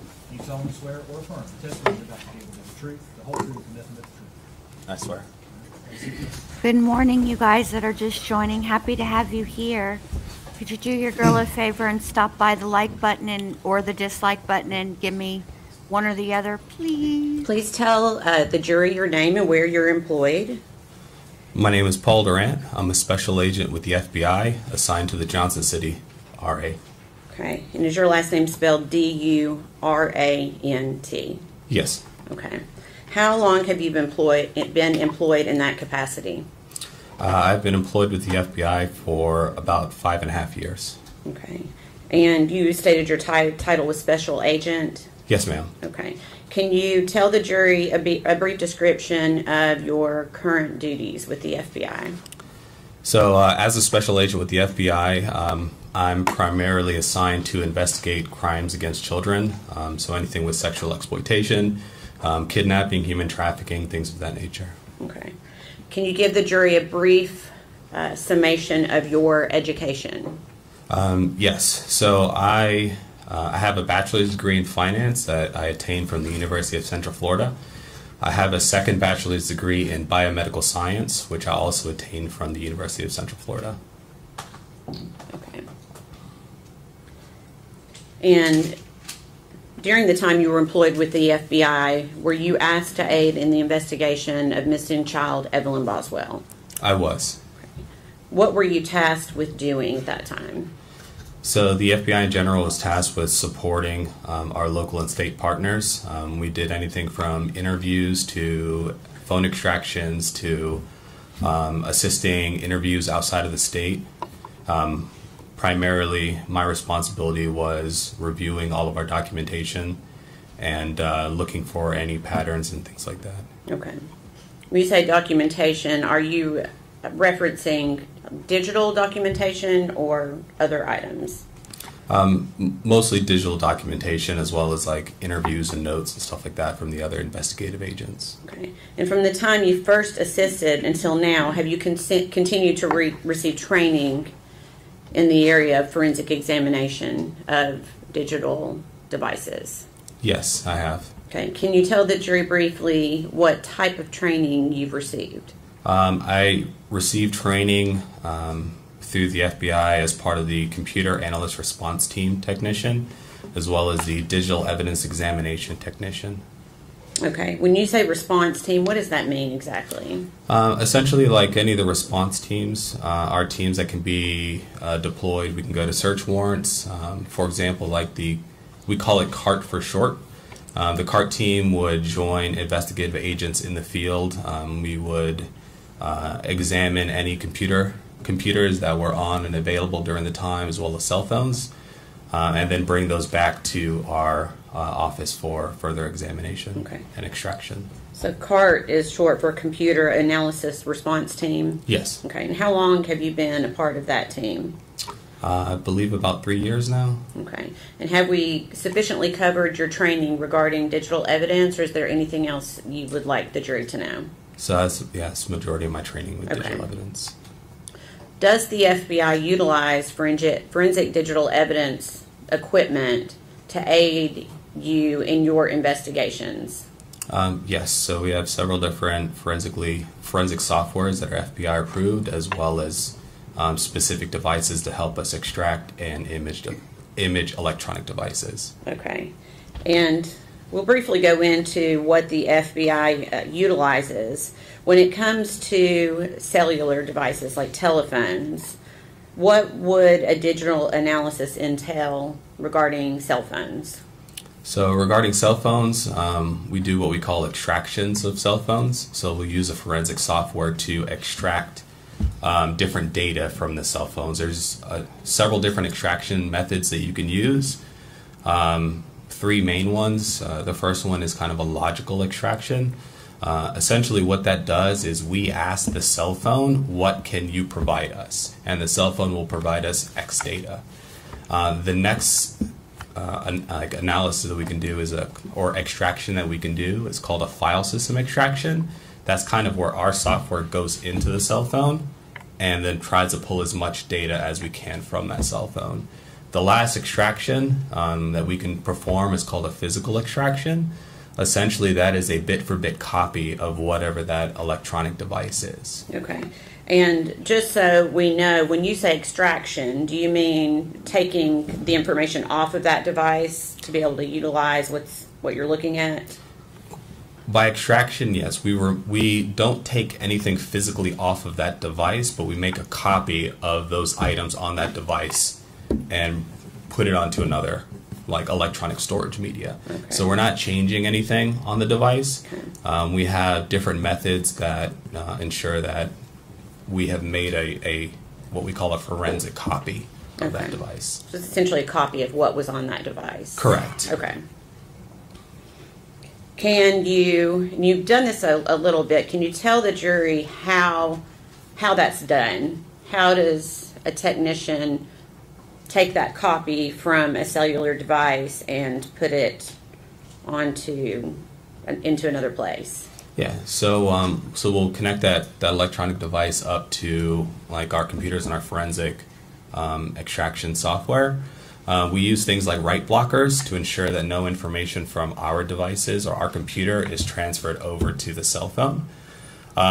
Once the data is extracted from that device, we'll go ahead and ensure that a copy has been made, a forensic copy. We do that through hash verification. There's two different ones that we use. One is MD5 hash, and the other one is SHA-256 hash.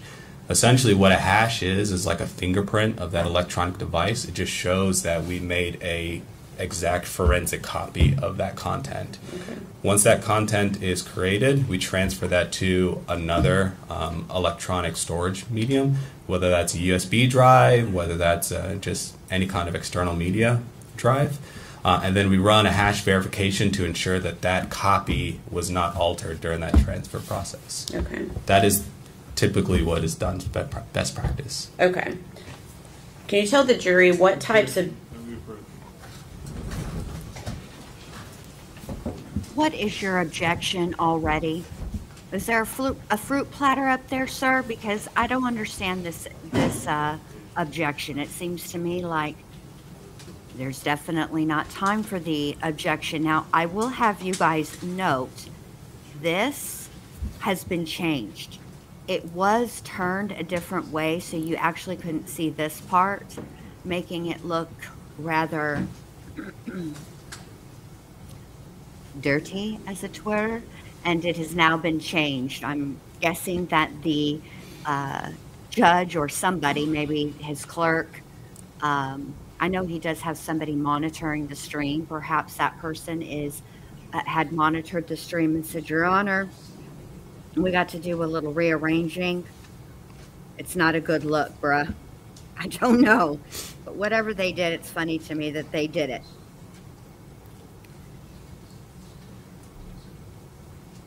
That's really all I had.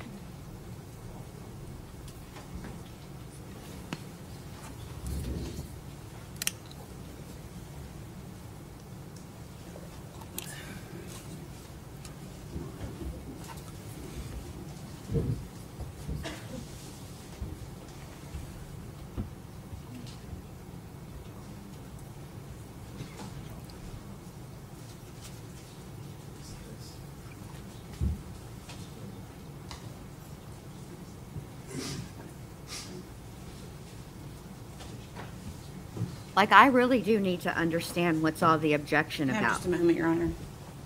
Did they go to Chick-fil-A before court started and there's a chicken mini tray up there? I don't know. I'm curious. Something.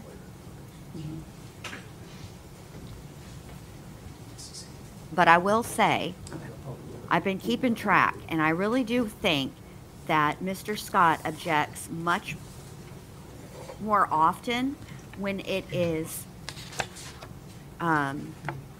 Prosecutor Massengill than when it is... Agent Durant, have you previously attorney. performed digital analysis of cellular telephones? Yes. Have you previously performed analysis of social media extractions from search warrants? Yes. Okay. Your Honor, at this time, we would ask that he be made an expert in the area of forensic analysis of digital devices. That's the board order.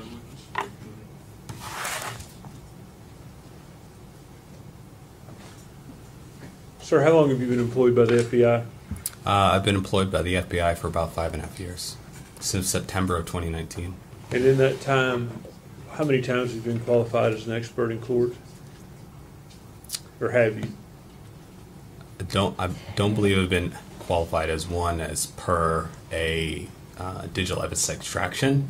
So I've been qualified in the areas of child investigation, like child crime investigations. But as far as digital forensics, you have not been qualified previously? No, I don't believe so. And if we could go back to your training, if you would go over that again with me, specifically as it relates to digital forensics, what training do you have? In terms of digital forensics, so I have two trainings that I attended to. One was the computer analyst response team technician.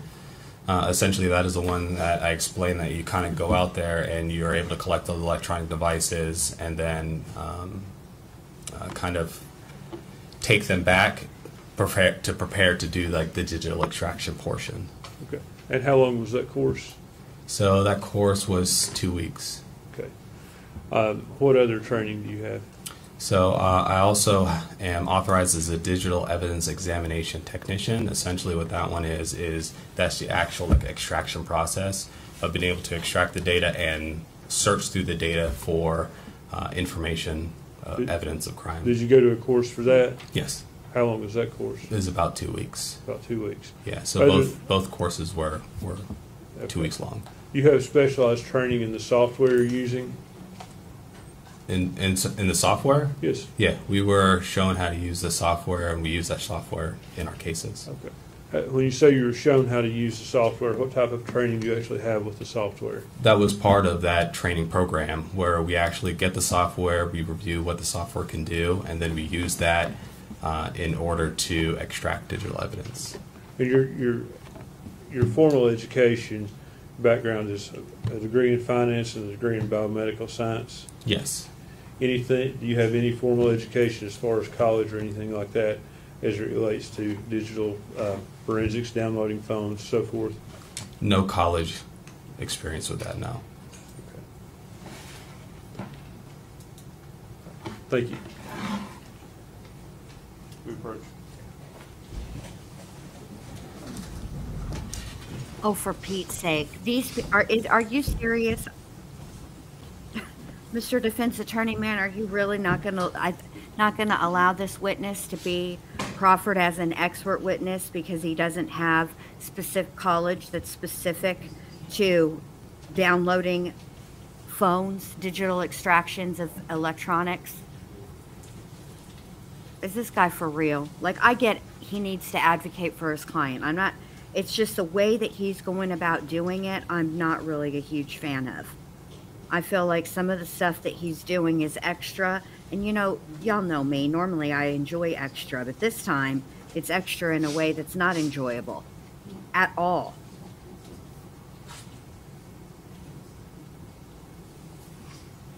I don't understand that. Oh, Nitka. I'm sending all the healing juju to you and your dad, babe. I think he's going to be all right. And that you can get there this weekend. You're in our prayers.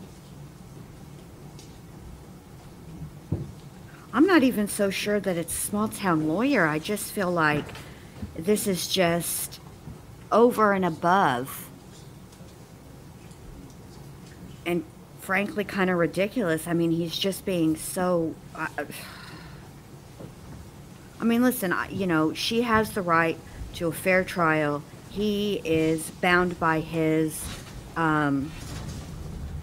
oath to... Grant, Yes. during the course of your career, how many of these digital forensic analysis have you performed? I've extracted and analyzed, I would say, approximately 30 cell phones or mobile devices, kind of cell phones, iPads, stuff like that. And in terms of computers, probably about another 20 for computers in terms of like laptops, external hard drives, and things like that.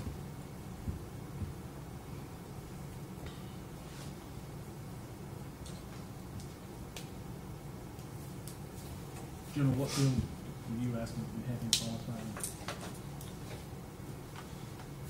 specifically? In forensic analysis of digital devices.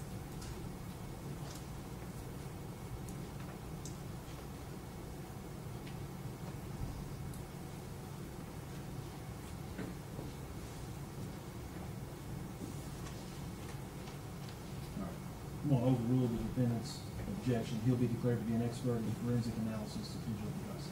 Thank you, Your Honor. I told y'all.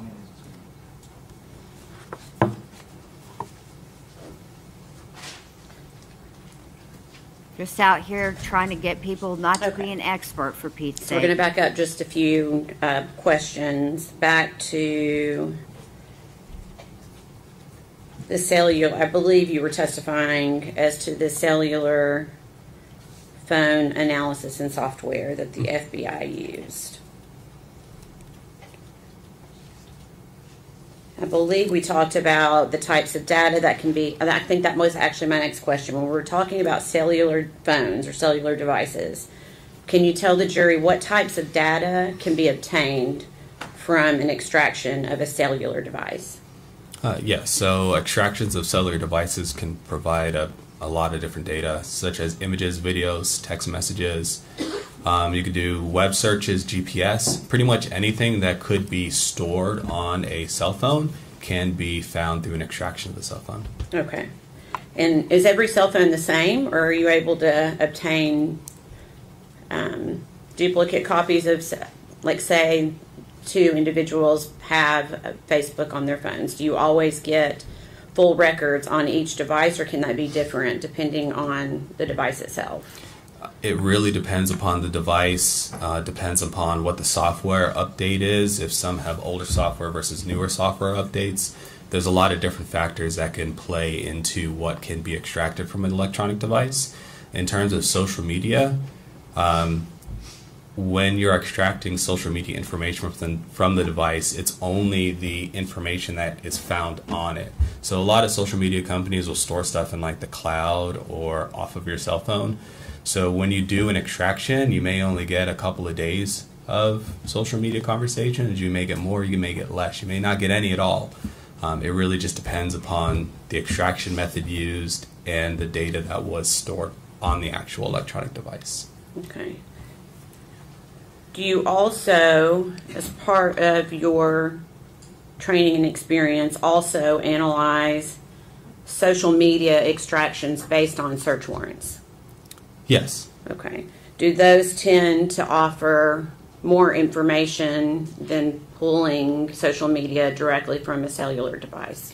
Yes. So information that you obtain through a search warrant for a social media company is going to have a more complete record of the conversations and the activity on that account, as opposed to one that is pulled from an electronic device. Okay. And can you tell the jury why that is?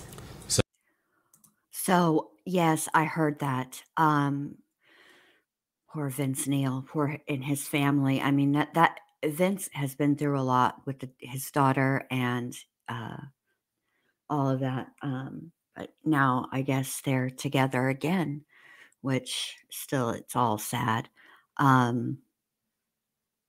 Yeah, it's sad. I mean, I don't understand what's going on with these plane crashes. It's something else. Yeah. Okay, that's all I really had to add. Sorry. So kind of like. Oh, wait, let me rewind this because I do want you guys to hear this part. Just because you guys, I just want people to understand nothing is ever truly deleted, right? So if you go to your Facebook Messenger, right, and you delete a conversation between you and somebody else, Facebook keeps that. And if law enforcement subpoenas Facebook for those conversations, they will get it. You can actually even download your own information too. You can ask Like if you want to delete your account from Facebook, before you delete your account, you can download your information. Like you can download photographs that you've uploaded. You can download conversations in Messenger that you've had. And actually they're pretty good about it, because you can download stuff from your entire career on Facebook, as it were, or you can just pick the dates. So it's kind of interesting. Although I haven't ever done it, so I'm not exactly sure. I've kind of wondered about this part. When there is a Facebook, you know how other people delete their accounts or their accounts get banned. I'm not 100% certain that those conversations can be recovered in a download from you, but I'm 95% sure that they can be recovered from Facebook. Like if if Facebook was subpoenaed. That you obtain through a search warrant for a social media company is going to have a more complete record of the conversations and the activity on that account, as opposed to one that is pulled from an electronic device. Okay, and can you tell the jury why that is? So, kind of like I stated before, the information that you're going to get from an extraction of an electronic device is only going to be the information that's found on that device when you do the extraction. So, so one of the things that we do when we do an extraction is we put, like, for example, the cell phone in airplane mode. And in airplane mode, the cell phone is not able to communicate with any of the servers, the social media servers. So it's just whatever's on that device at that time is what you can get. However, when you do legal process through social media, they have access to all the information that they would store. All that information that would be on a cloud account can then be provided to law enforcement through legal process. Okay. You may have already asked this when the judge asked you these questions. Have you previously performed a digital analysis of cellular telephones? Yes. Have you also performed analysis of computers? Yes. And what about social media extractions from search warrants? Yes. Okay. And were you provided with digital extractions in the case we're here on today? I was. Okay. Do you know what types of digital extractions you were provided with? Yes, so the two main ones were a few cell phone extractions as well as social media search warrant returns. Okay. Were any of those directly linked to the defendant, Megan Boswell? Yes. Okay. What were you specifically asked to do with the information that you were given? I was asked to review the social media search warrant proceeds from Ms. Boswell's Facebook account and Instagram account. Okay. And tell us what proceeds are. Proceeds, so when you submit a search warrant to social media companies, essentially what they send you back is the proceeds of that warrant. So when I say search warrant proceeds, I mean all the information that's Facebook or Instagram or any social media has provided the law enforcement officer. Okay. And were you actually able to perform an analysis on the defendant's social media that was provided to you? Yes, I reviewed both the Facebook and Instagram accounts. Okay.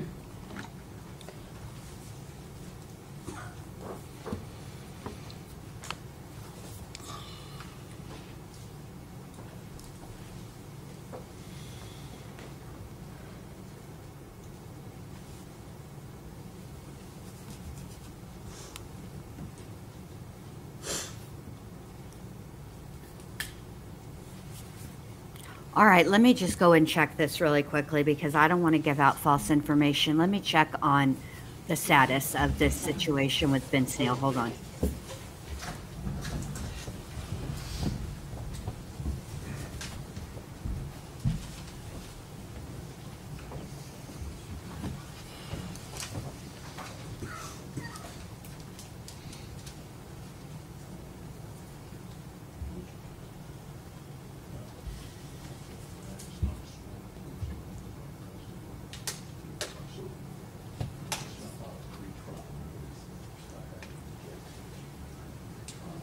Okay, so what okay.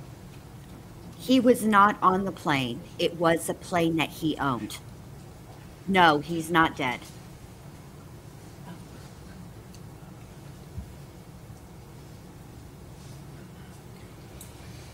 Ladies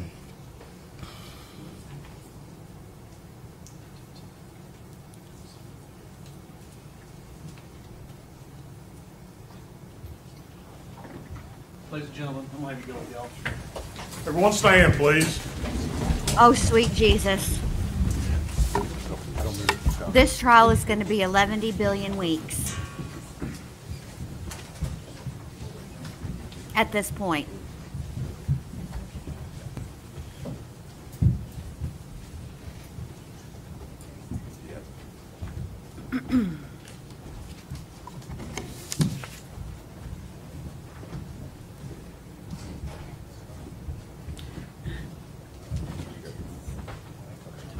Here we go. You may be seated. For Thank no you. reason, we're going to have a damn in-camera hearing.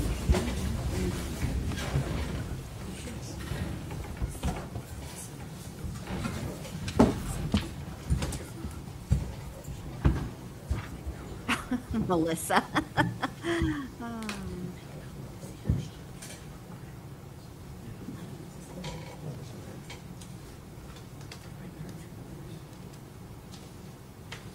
Oh, now this is a first. I had not noticed that Special Agent Price or Agent Price is over here. He's been sitting at the defense table. What's the issue, y'all? Come on. Now you know damn right well this witness has been on the witness list for probably 7 years. What's the issue? What are we doing? What's the problem?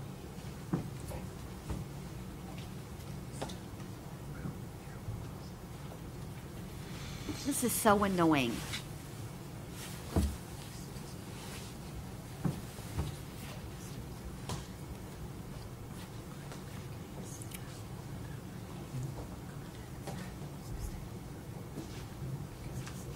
I don't know what this is, Melissa. This is some type of hearing outside of the jury's presence, but nobody's speaking, and I don't know what the dadgum issue is. You know, I will say this while we're just waiting around. To me, a little bit, when Agent Price and Agent Gratz were interviewing Megan, at the end there, it felt a little flirty. No, call me Sadie, I didn't. Now listen, we all know that Bendy was not on at 100% yesterday, okay? I don't know if I had just left too many tabs open in the brain. I don't know what my deal was. I'm better today, clearly.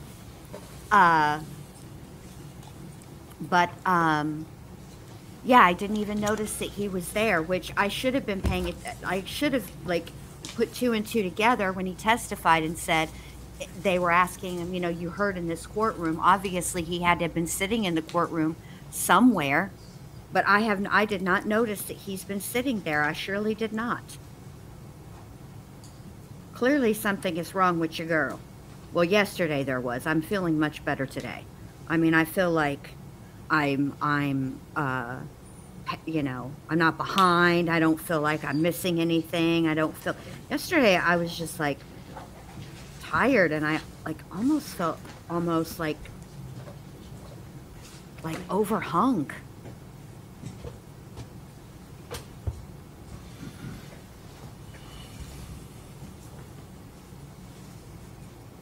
I don't know. Who knows what goes on in Bendy's brain?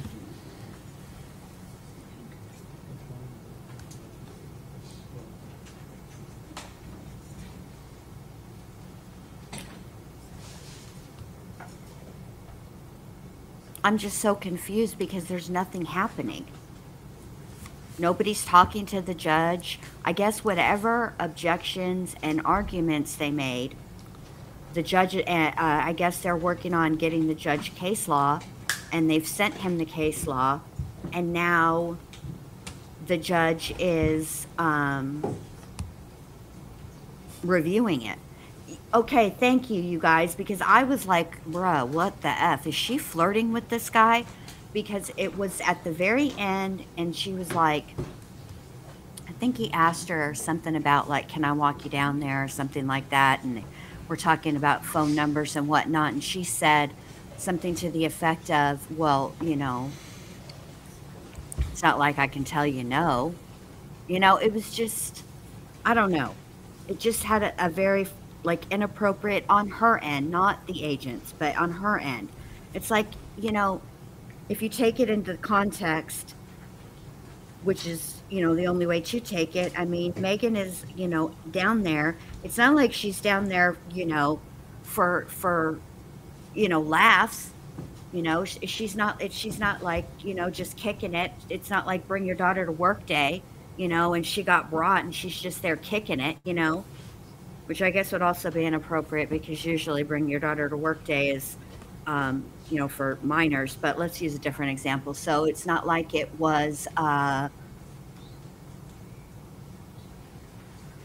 you know, she was there for anything other than because her child was missing. I'm going to leave it there. That's where I'm going to stay with it. Okay. And like, it just shows you how disconnected from what's going on she really is. And I would not use the term numb. I'm sorry, Mr. Scott, I wouldn't. The term I would use is cold.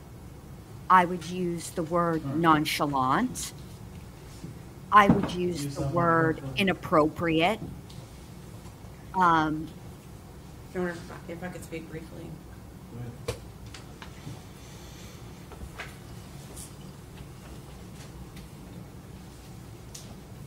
Well, first, the state of Tennessee has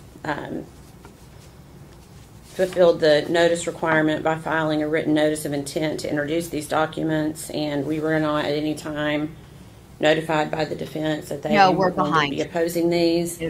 But also under Rule 902, it falls under a self-authenticating documents because it is records of regularly conducted activity. And the case law is clear that a self-authenticating affidavit is sufficient on being able to bring these records in.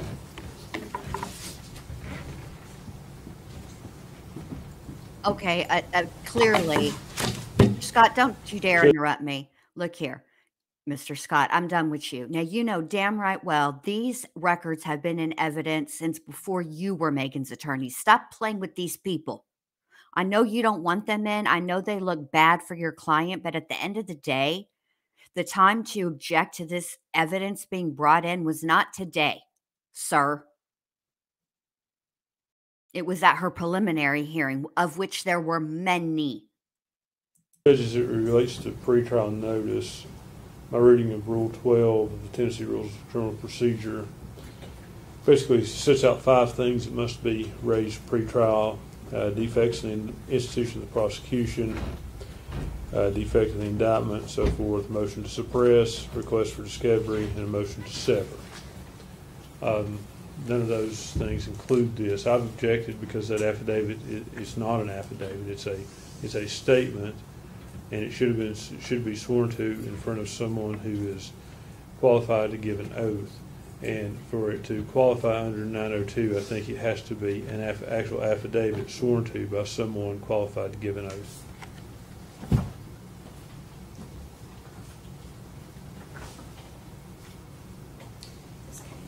Oath this, Mr. Scott.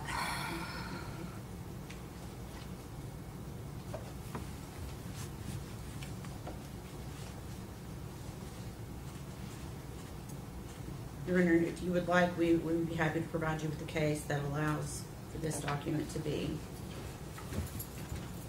sufficient.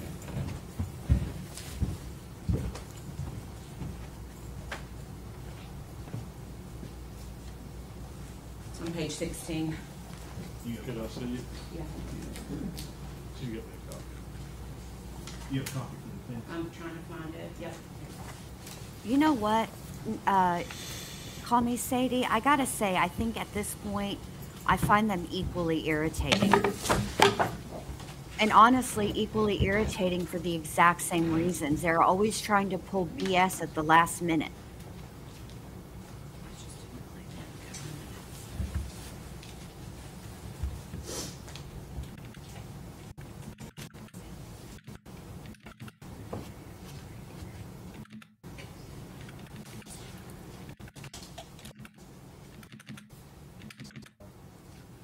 Authenticity of domestic records of regular. If it does not appear on this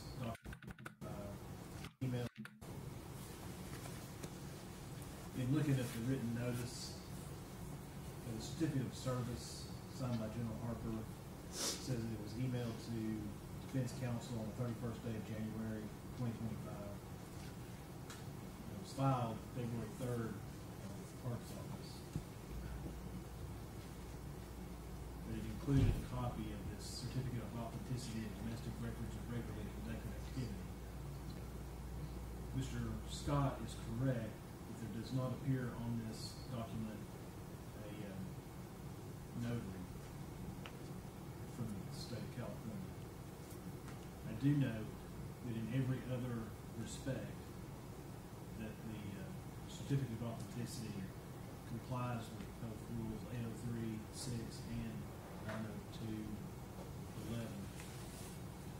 And the certificate of authenticity declares under penalty of perjury that the certificate is true and correct to the best of this person's knowledge. And it has the logo of Facebook on the document itself. And looking at the case that was handed up, State versus Benitez, 2022 Westlaw 123-1075.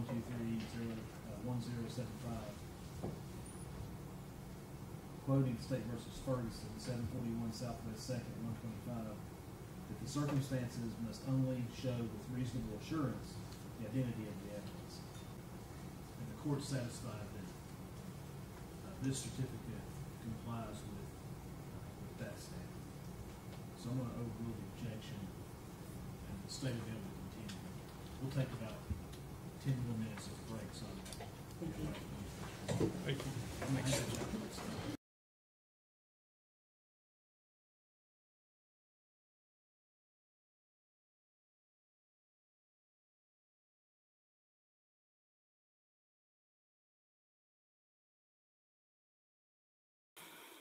All right. So what the objection was is over the authenticity of the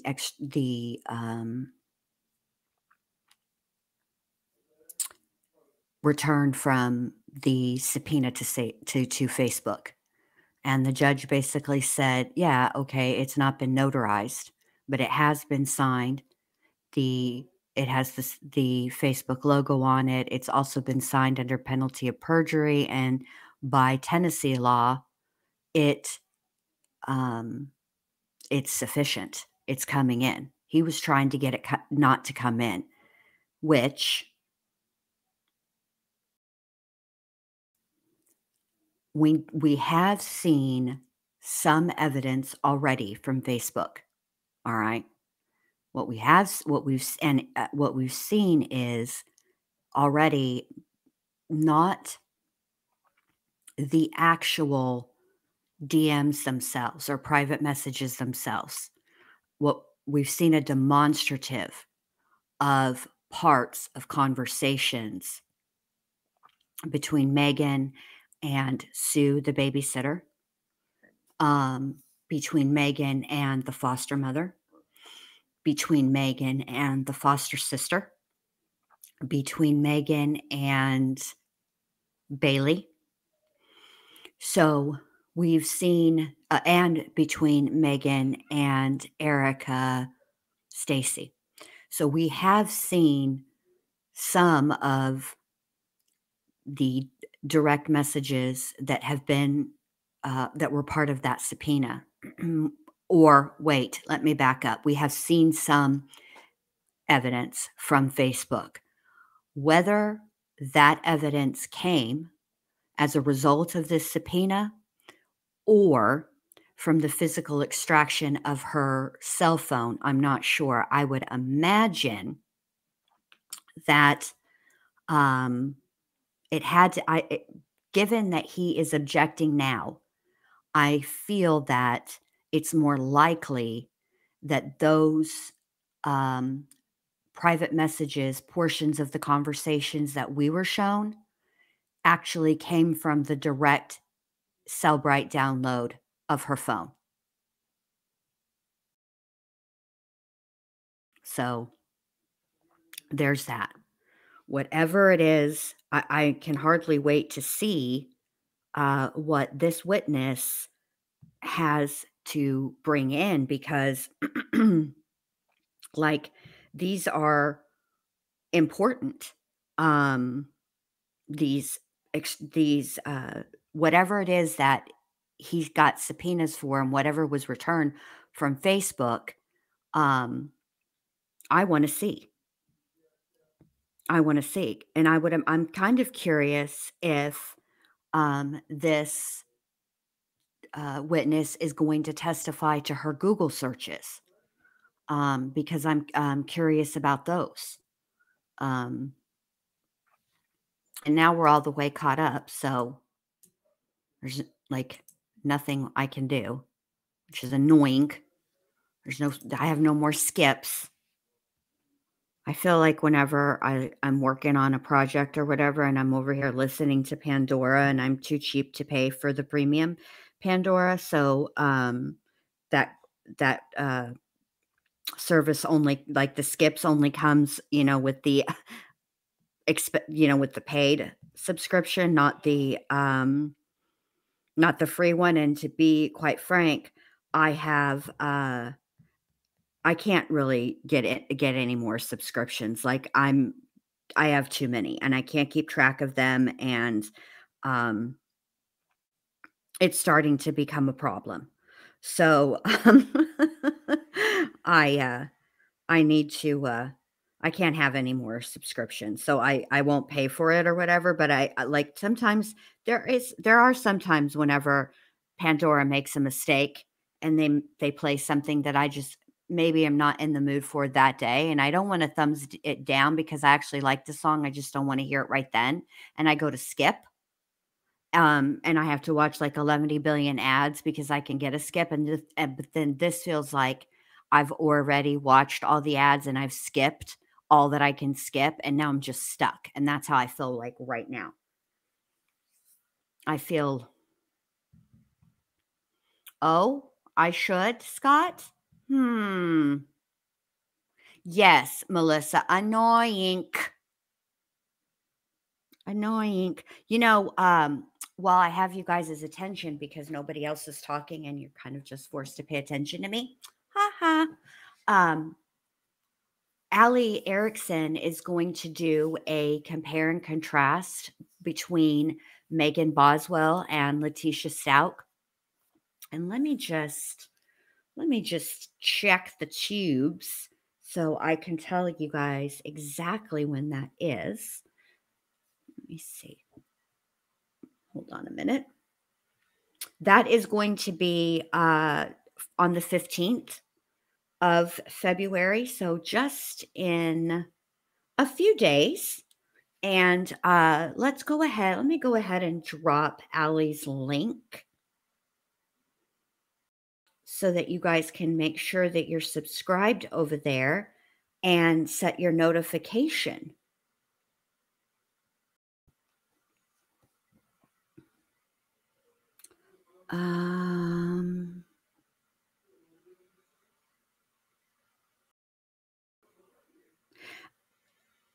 I think that anybody and everybody, to answer Sarah Bella, I'm going to forgive everybody's tardy today, and I'm going to tell you why.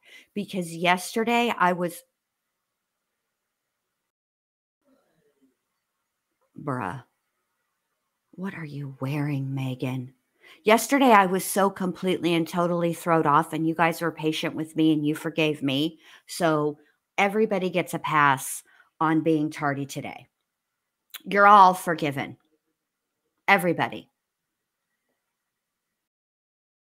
Let's just have a little tiny palate cleanser while we wait, shall we? And Kai, when you're on Jen Lou's channel, what do you do with the like button? Smash, smash, smash! Yeah. There we go. Little palate cleanser.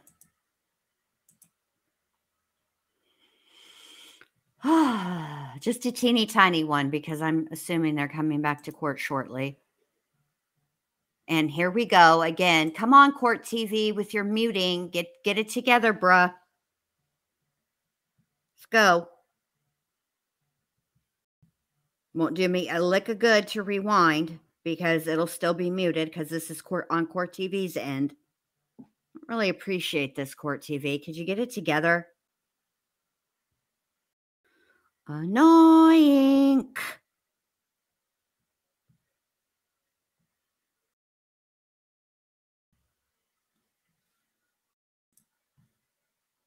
Let me just make sure it's not on mine since I'm talking all the smack.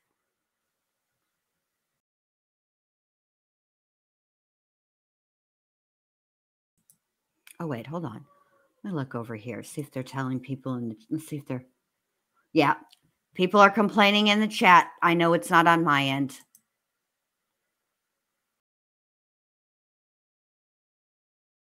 Oh my gosh. Hold on, let me check another stream and see if it's, there we go. Yes. Okay. And can you tell the jury why something like this is important pursuant to an investigation? Essentially, why this is important is it shows that the records that we received for the specific count we received them from are accurate. Okay. All right, that can be passed back down. Thank you. To your knowledge, do you know who owns Instagram?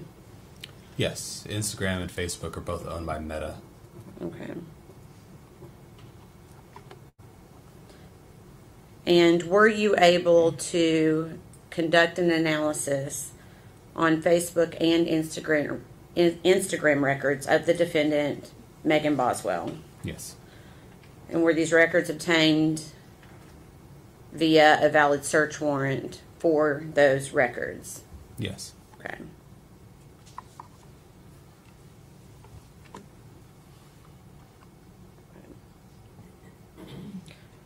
In reviewing, I guess let me ask you this. Were you able to review all of the information, not just the Facebook and Instagram records, but all of the information that you were provided regarding digital evidence in this case? Yes, I reviewed a number of different phone extractions as well as search warrant returns. Okay. Based upon this, were you able to identify conversations pertinent to this investigation? Yes. Have you identified and reviewed those in preparation for court today? Yes.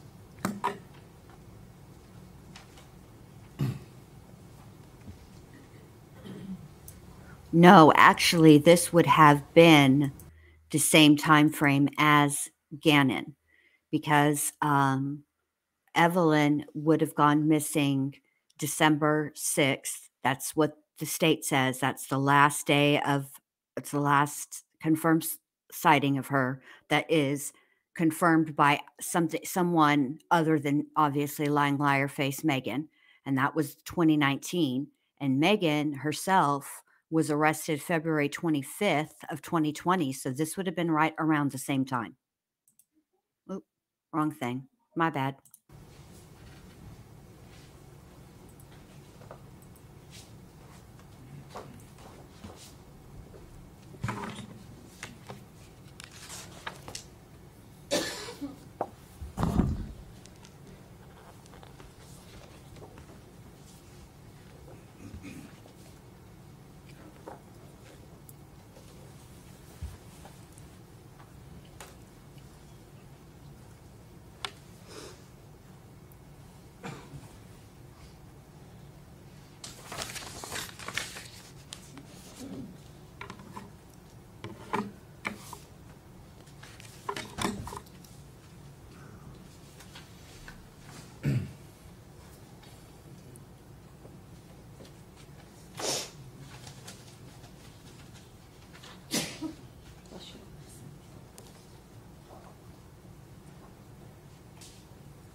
I'm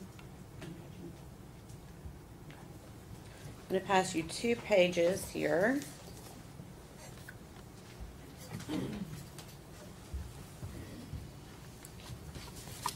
Take a look and see if you recognize that. I do. Okay, and what is it? So there are conversations that were located on Miss Boswell's Facebook account. Okay, and is it a conversation between the defendant and someone else? Yes. And who is the other person? It is Haley Spiro. Okay, and is that a fair and accurate representation of the conversation that you reviewed on Megan Boswell's Facebook search warrant extraction? Yes. Okay.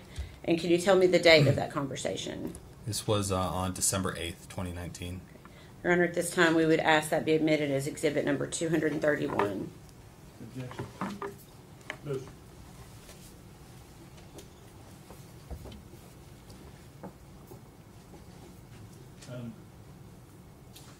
Approach up here for just a second. Oh, for Pete's sake. Now what are we up there for? There needs to be some... This is annoying. Mr. Scott, at this point, I'm going to request that you DoorDash me some Chick-fil-A. Because you've inconvenienced me for the last time. I've had enough. And I'm still going to be annoyed, but at least I will be annoyed eating delicious Chick-fil-A. And permission to publish, Your Honor? Go ahead.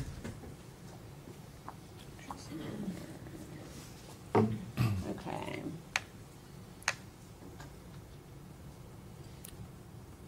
Agent Durant, is this the conversation we were just discussing? Yes. Okay. And can you tell me what the defendant states right after it shows that she called Haley on the phone? So the defendant states, I'll have to double check with her dad as her, or her dad has her, but I should have an extra. Okay. And then it goes to, I don't think I sent them all with him, but then again, I might have because I'm irresponsible. Okay, thank you.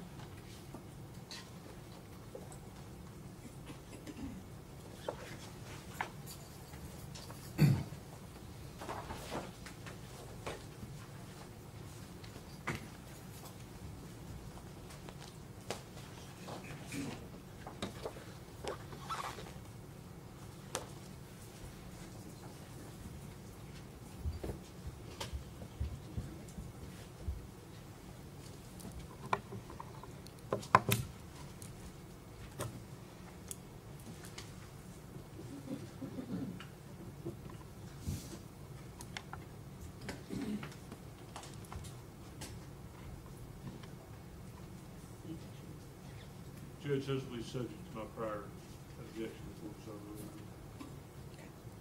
I'm going to pass you 2 documents. We're going to go through them one at a time. Nobody cares about your objections, Mr. Scott.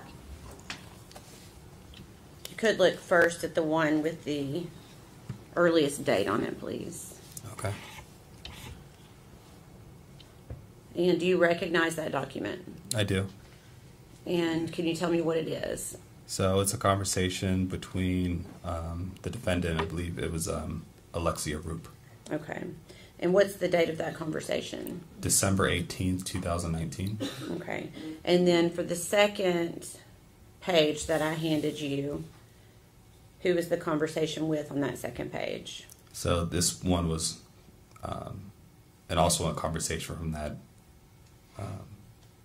Facebook social media proceeds, also between the defendant and Alexia Roop. Okay. And what is the date of that conversation? That is December 27th of 2019. Okay. And are those both fair and accurate representations of the conversations that you reviewed on the defendant's Facebook search warrant extraction? Yes. Okay. Your Honor, we'd ask that those be made as separate exhibits for the 12/18 date exhibit number 232. And for the December 27th date, exhibit number 233. For the full exhibit, subject to the defendant's prior objection and full approval. Thank you.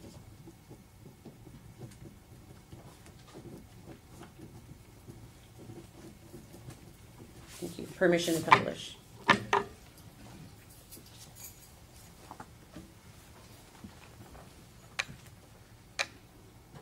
Okay, first we'll go to the December 18th message. Alexia Roop says, so I'm probably never going to get this money, am I? LOL. And what does the defendant say? The defendant says, I'm really sorry. I've been busy. I've been so busy. My child's father took her from me, and it's been one thing after another, and I'm sorry I've not been able to meet and stuff. Sundays are my only day off, and the only time I really have to meet. Okay. And next, we'll go to the December 27th conversation. Alexia says to the defendant, you never sent it. And what does the defendant say? Defendant says, I honestly have to get a new one. Have to go get a new one. Can I give you my social? And you try that card. I put money on it again. And then Alexia says, yeah, I can try. And what does the defendant say? I'm sorry. I'm just so busy and like in a custody fight with Evelyn's dad right now. And I'm exhausted, to be honest with you. And I'm trying to keep up with everything as is. I'm really hoping we can get that prepaid card figured out. Okay.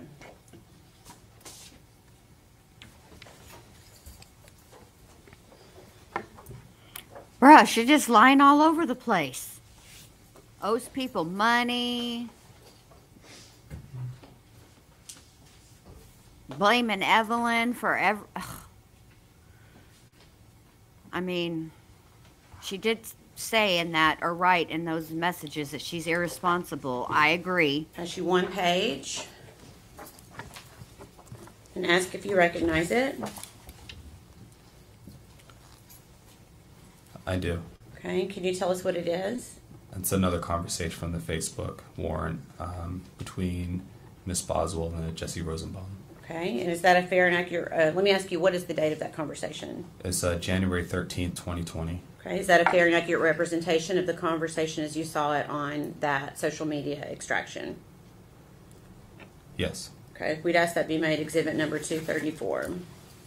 234, subject to prior ruling.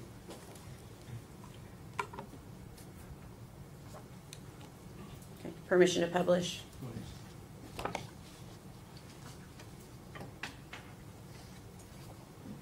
Okay. If you could tell us what the defendant says on January 13th of 2020. So the defendant says, I lost custody of Evelyn to Ethan, and I've been in a mood. I really don't want to deal with their shit right now. I've not told anyone but you that. He told me our court date was a different date than what it was, and I didn't know, so I was late to it. Okay. And then Jesse Rosenbaum says, damn, that sucks. Effed up shit. You could call a retrial. And then what does Megan say? I'm trying to. I've not even told anyone that happened yet. I just don't want to deal with them, you know. And then she also says, like they always drag me into their problems, then bitch at me for being in their problems after they put me in the middle. LOL. Okay.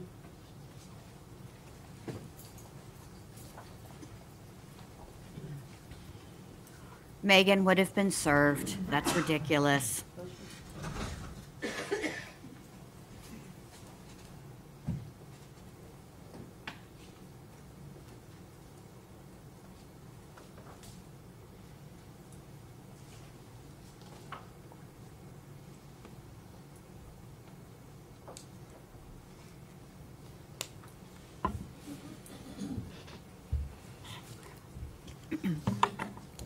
Hold on a second. Megan would have been served because when somebody is suing you for or going after you in court, filed for like custody, whether it is permanent custody, temporary custody, emergency custody, just custody in general, you have to answer the court. You have to tell the court whether or not you plan to go along with this or whether you plan to fight this. You have to answer the court. So she would have been served. Stop playing with these people, Megan.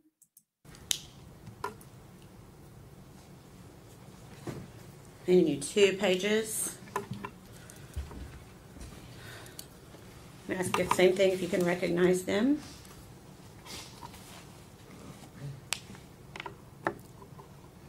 I do. Okay. And can you tell us what it is? It's a conversation between Christopher Hall and Miss Boswell. Okay. And the date of that conversation? January 26, 2020. Is that a fair and accurate representation of how that looked when you analyzed Megan Boswell's Facebook extraction? Yes. We would ask that be made exhibit number 235. Exhibit 235. What was that date again? January 26, 2020.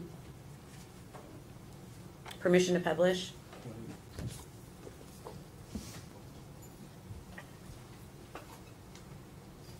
Okay.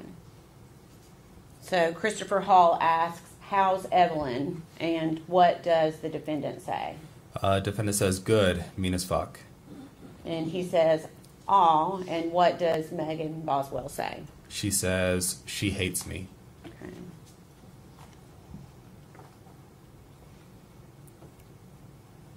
Okay.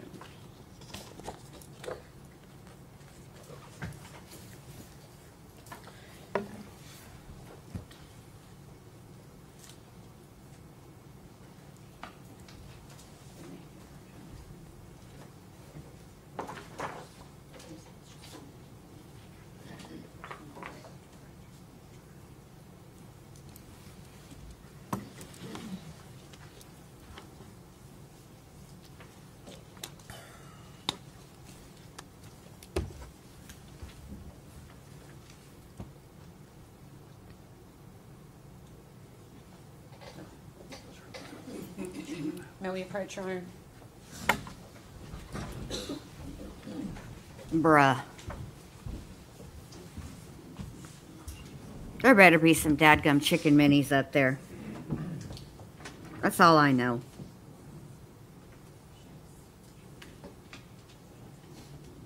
This is just ridiculous. Why are we approaching? Why is this happening? It's very annoying. Like they were on it yesterday.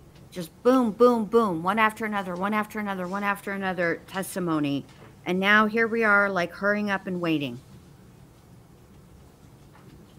No me gusta. And I know nobody asked me, but I still don't. I'm not pleased. Just not pleased. Not at all. Not even a little. I find this highly annoying.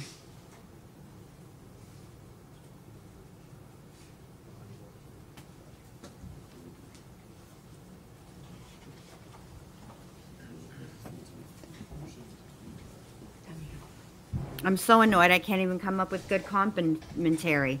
Okay, I'm going to pass you 2 pages. And ask if you can identify that. Yes. Okay, can you tell us what it is? So it's this was a conversation on Facebook between the defendant and Miss Shirley Lowry. Okay. And what was the date of that conversation? This was February 18th, 2020. Okay, is that a fair and accurate representation of the conversation from the defendant's Facebook extraction? Yes. We'd ask that be made exhibit number 236. The full exhibit 236. This is the court's order. Permission to publish. Go ahead.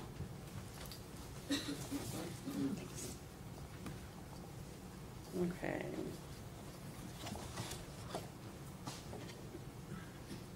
Okay. For the first page of this, I'm trying to get a little bit bigger. Can you just read to the jury what the defendant says on February 18th, 2020? So the first message that comes through is hello, question mark. The next message is, if you want to know what's going on, I couldn't bring Evelyn over because Ethan wouldn't let me pick her up, and I have court in the morning. I'm sorry, and I hate to be rude about this, but you don't have any rights to my child, and what goes on between me, her, and her dad stays between me, her, and her dad. So the following message is, I have court in the morning to set up a specific plan where he has her 1 week and I have her another. Okay. And is that conversation, let me make it smaller. Okay. And then for the record, there's a photograph there, is that right? Yes. Okay, and what does the defendant say after that photograph?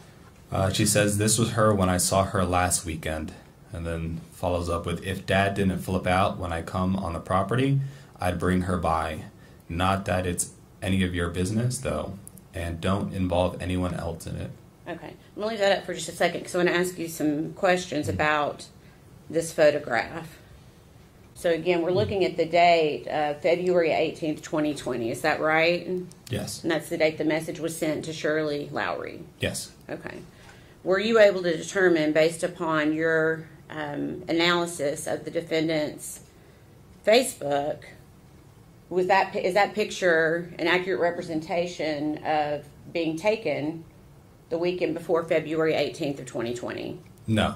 Can you tell me how you know that that picture is an old picture?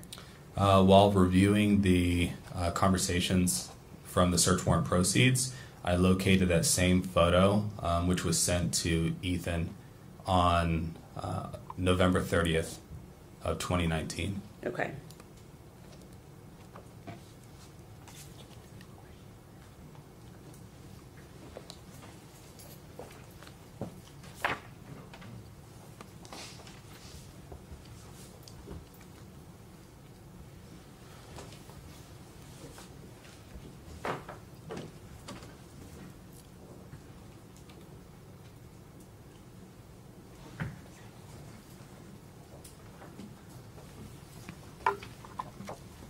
Okay. Same thing. I'm going to ask if you're able to identify that. Yes. Okay. Can you tell me what it is? It's a conversation between Kristen Arnett and the defendant. Okay. And is there a date on that conversation? February 22nd, 2020. Okay. Is that a fair and accurate representation of the conversation between the defendant and Kristen Arnett on that date from her Facebook proceeds? Yes. We'd ask that be made exhibit number 237.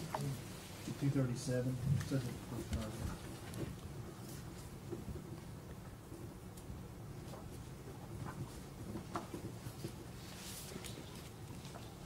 Permission to publish. Okay.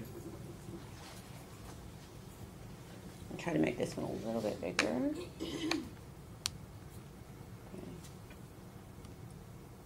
Christian Arnett says, honey, I pray that you come out of this. I pray you and that baby are both safe. All you got to do is be honest, honey. I'm praying so hard for you.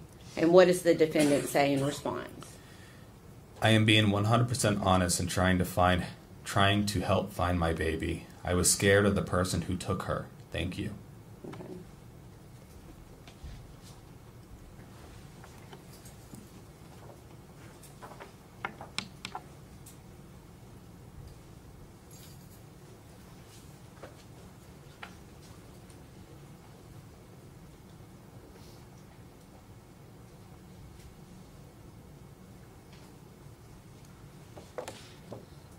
Okay.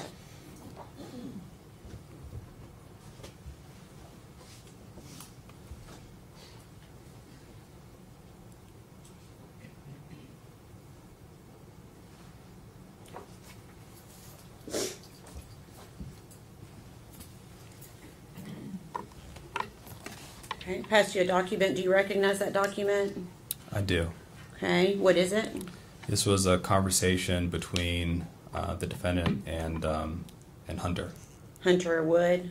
Hunter Wood, yes. Okay, and is there a date for that conversation? There is. It's December 27th of 2019. Okay, and is that a fair and accurate representation of the conversation as you viewed it during your analysis? Yes. We'd ask that be made exhibit number 238. Full exhibit 238. Says it before trial.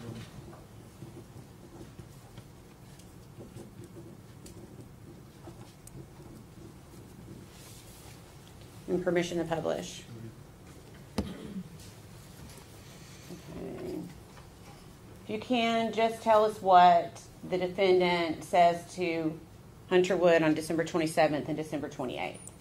On December 27th, the defendant says, "Text me again so I have your number. I ended up just swapping phones with her." And then follows on with, "Hey, I'm going to leave here soon. Ethan and I talked, and he's going to stay home." And then is followed by, he thinks that what would be best, also because I'm obviously not a very stable parent right now, and Evelyn doesn't want to come home with me. Okay.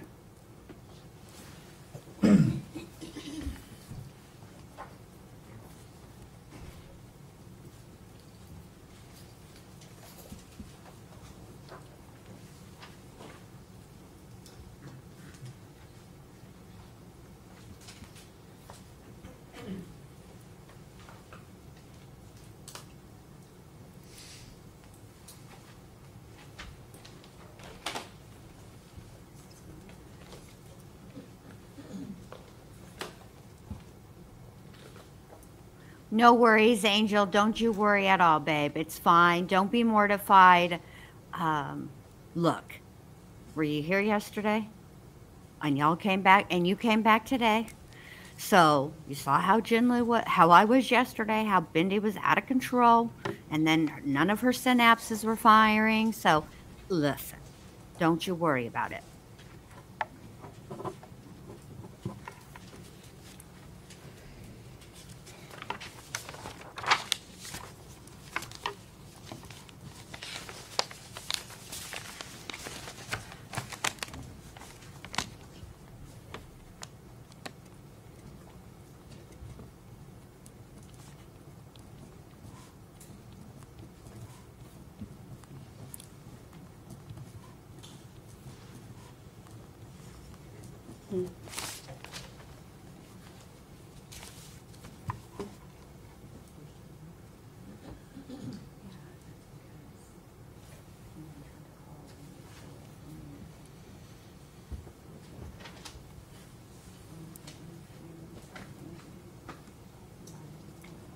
No, we listened to another.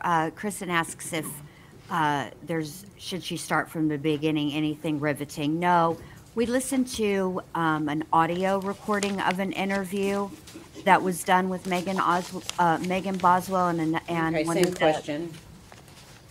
other TBI agents. It's just more lies and BS, and she gets indignant and frankly rude. Yes, I recognize this.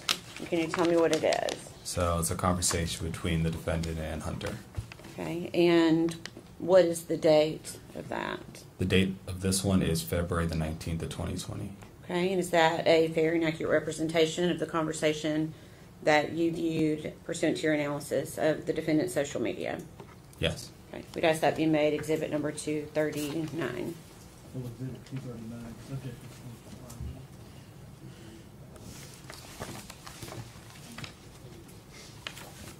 And permission to publish.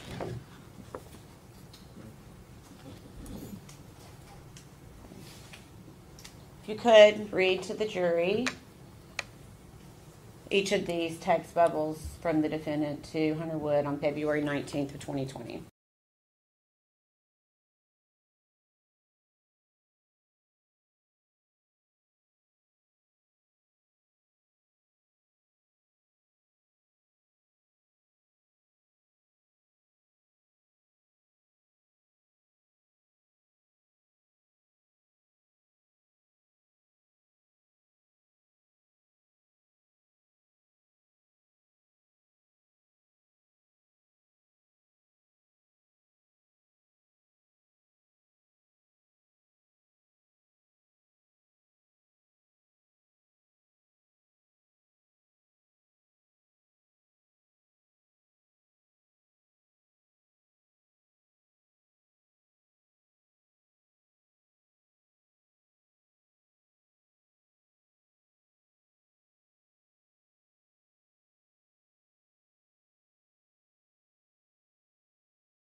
Okay, I'm going to pass you 7 pages.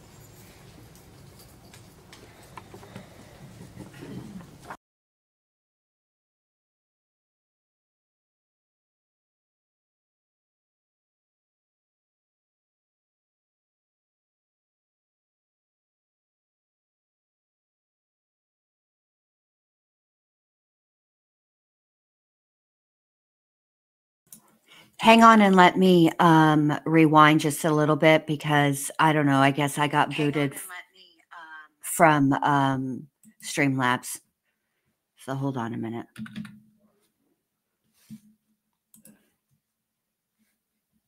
Sorry about that, you guys. I don't know what Streamlabs is doing, but it's irritating me. Okay, I'm going to pass you 7 pages.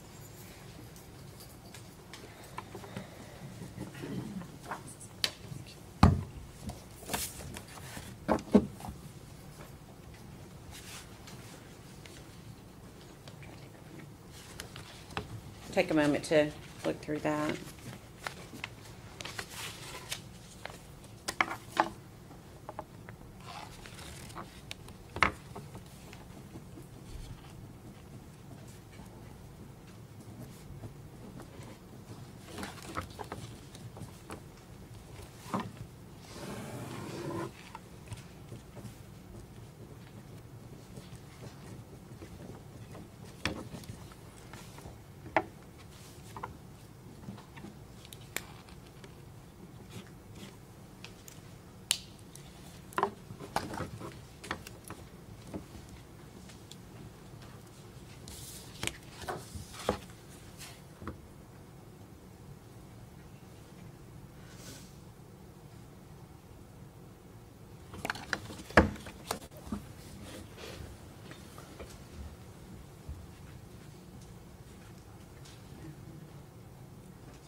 Are you ready? Yes. Okay.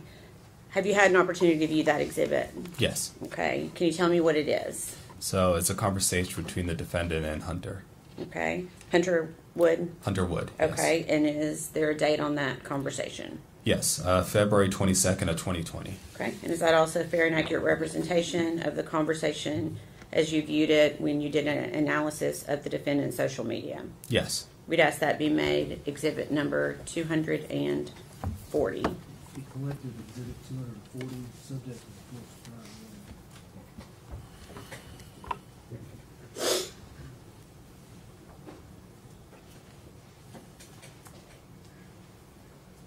Permission to publish.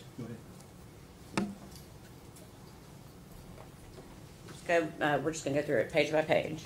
Okay. Okay. Okay. What does Megan Boswell start out saying on February 22nd of 2020? The defendant states, "Hey, I texted you just so that you know it's really me." And Hunter Wood says, "Change your Facebook name." And what does the defendant say? "I will in a few. Will you please bring me a change of clothes? TBI is in North Carolina with my mom. Literally, I don't care what clothes are. I just don't have anything at the moment." And Hunter said, "They said there was no baby with her, though. I'm at my mom's." And what does the defendant say? "She's still under arrest and being questioned. Can you please do that for me, though?" And then Hunter says, "Yeah, but where's the baby? I just want the baby to be found safely." And what does the defendant say? "Dad won't let me go anywhere because of the situation. Hunter, I can't disclose stuff to you on here about what TBI is doing." Then Hunter says, "But please assure to me that the baby will be found and brought home safely." Let's see if I can make this a little bit bigger. Then what does, I'll scroll down in a second, what does the defendant say in response to that? "Hunter, I have full faith in the TBI and everyone I've spoken to that they will get the truth out of my mom and bring my baby back to me. Can you come talk? ? Or your mom? ? I just can't disclose anything much more over the internet at this point in time or over the phone, and I hope you can understand that." Okay, I'll move that up a little bit, and if you could continue. If you don't want to, I'll speak to your mom and she can tell you. Also tell her thank you for reporting the car missing. If mom has told you anything that is off-putting, please let me know. If she told you anything at all, please tell me, please, anything at all. Did she ever mention Mendota to you? She kept trying to take me there, and I'm trying to find a ride up there to go looking. Okay. Oh, this one's smaller. Okay. And what does the defendant, I guess it's a continuation from the last page. What is she saying? So please let me know if you know anything about Mendota. I know it's late, but can you take me somewhere in Mendota, along a river? Mom used to talk about it. And Hunter says, get your dad or TBI to take you. And what does the defendant say? I can't get a hold of David, and there's no way in hell Dad will take me. Okay. And then what does the defendant say? David's not replying to me, probably because they're down in North Carolina dealing with my mother. And then Hunter Wood says, I'll contact Chris Wilhoit and see what he says to do. And what does the defendant say? Who is that? I don't know exactly where it is. And Hunter says, the leading TBI agent. What does the defendant say? I just know a river in Mendota. Someone told Dad they wanted to talk to him. Okay. And then what does the defendant say? Same place Mom got arrested for trespassing in Scott County, Holston River. And then Hunter says, what does that have to do with the baby? And what does the defendant say? Only place I know she might be connected with in Mendota. Dad is on the phone with someone right now. Something about who reported the car she saw. She says she would only talk to Dad and that she had important information. Okay. And what does she say on that last message? Dad's on the phone with her recording the call. This is the last page. I might have to make this one a little bit bigger. And then Hunter says, what did they say? And what does the defendant say back to Hunter? She said my mom dropped the baby off behind a church 3 days ago. They're looking into the church thing right now. She said a church off 394. I think she said Feathers Chapel. Dad talked to her. Not sire, but I'm losing my shit right now and have no one. I have to find Evelyn now. It's been 3 days already. What if she's cold and hungry? Okay, and then what does she say? Let me go up a little bit, with where it starts, Hunter, please. Hunter, please, no one will take me to look for her mom. Had to have dropped her off somewhere. Please help me find my baby. And she continues, says, if you won't take me, I'm literally going to steal a car. I don't care. I'm sitting at Food City with the cops. Hunter, if she dropped her off 3 days ago, time is ticking fast. And she says, hey, TBI has some sort of update. I'm about to head up there now. I'll let you and Melissa know. And then she ends with, are you up? ? Okay, thank you.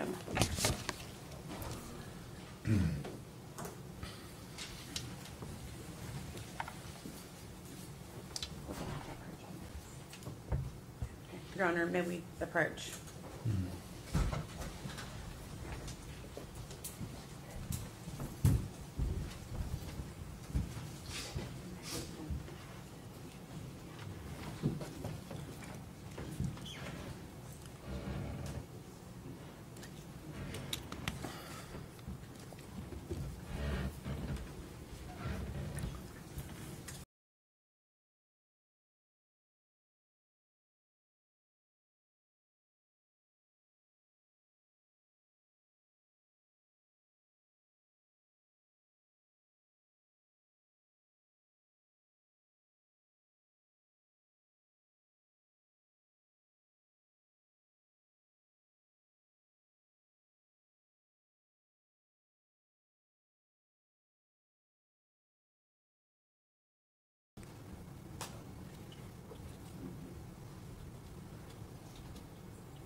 Wow, Megan is really doing a lot. And okay, I have a little bit more sympathy maybe for Hunter because hold on, let me just pause this really quick. She really tried to throw him under the bus. I mean, she lied about him too, saying that he didn't care about Evelyn. He doesn't ask about Evelyn. And she was specifically asked in the interview that we listened to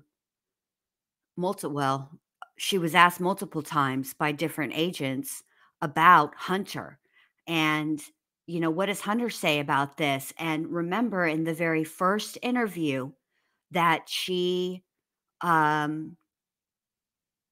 gave, the agent offered to call Hunter for Megan, and Megan was like, well, wait a minute. Can you find out if he's got an order of protection against him? Because I'm not sure that I want to be around somebody like that. And then we listen to these messages and she's over here asking him to bring her clothes. Get bent, Megan.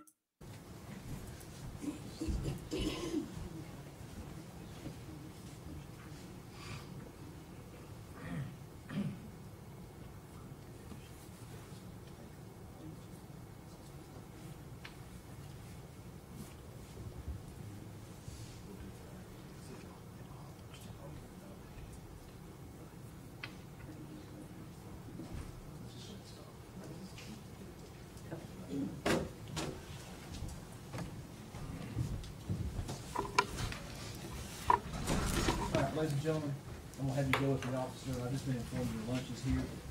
We'll start back at probably 1:15. Everyone stand, please.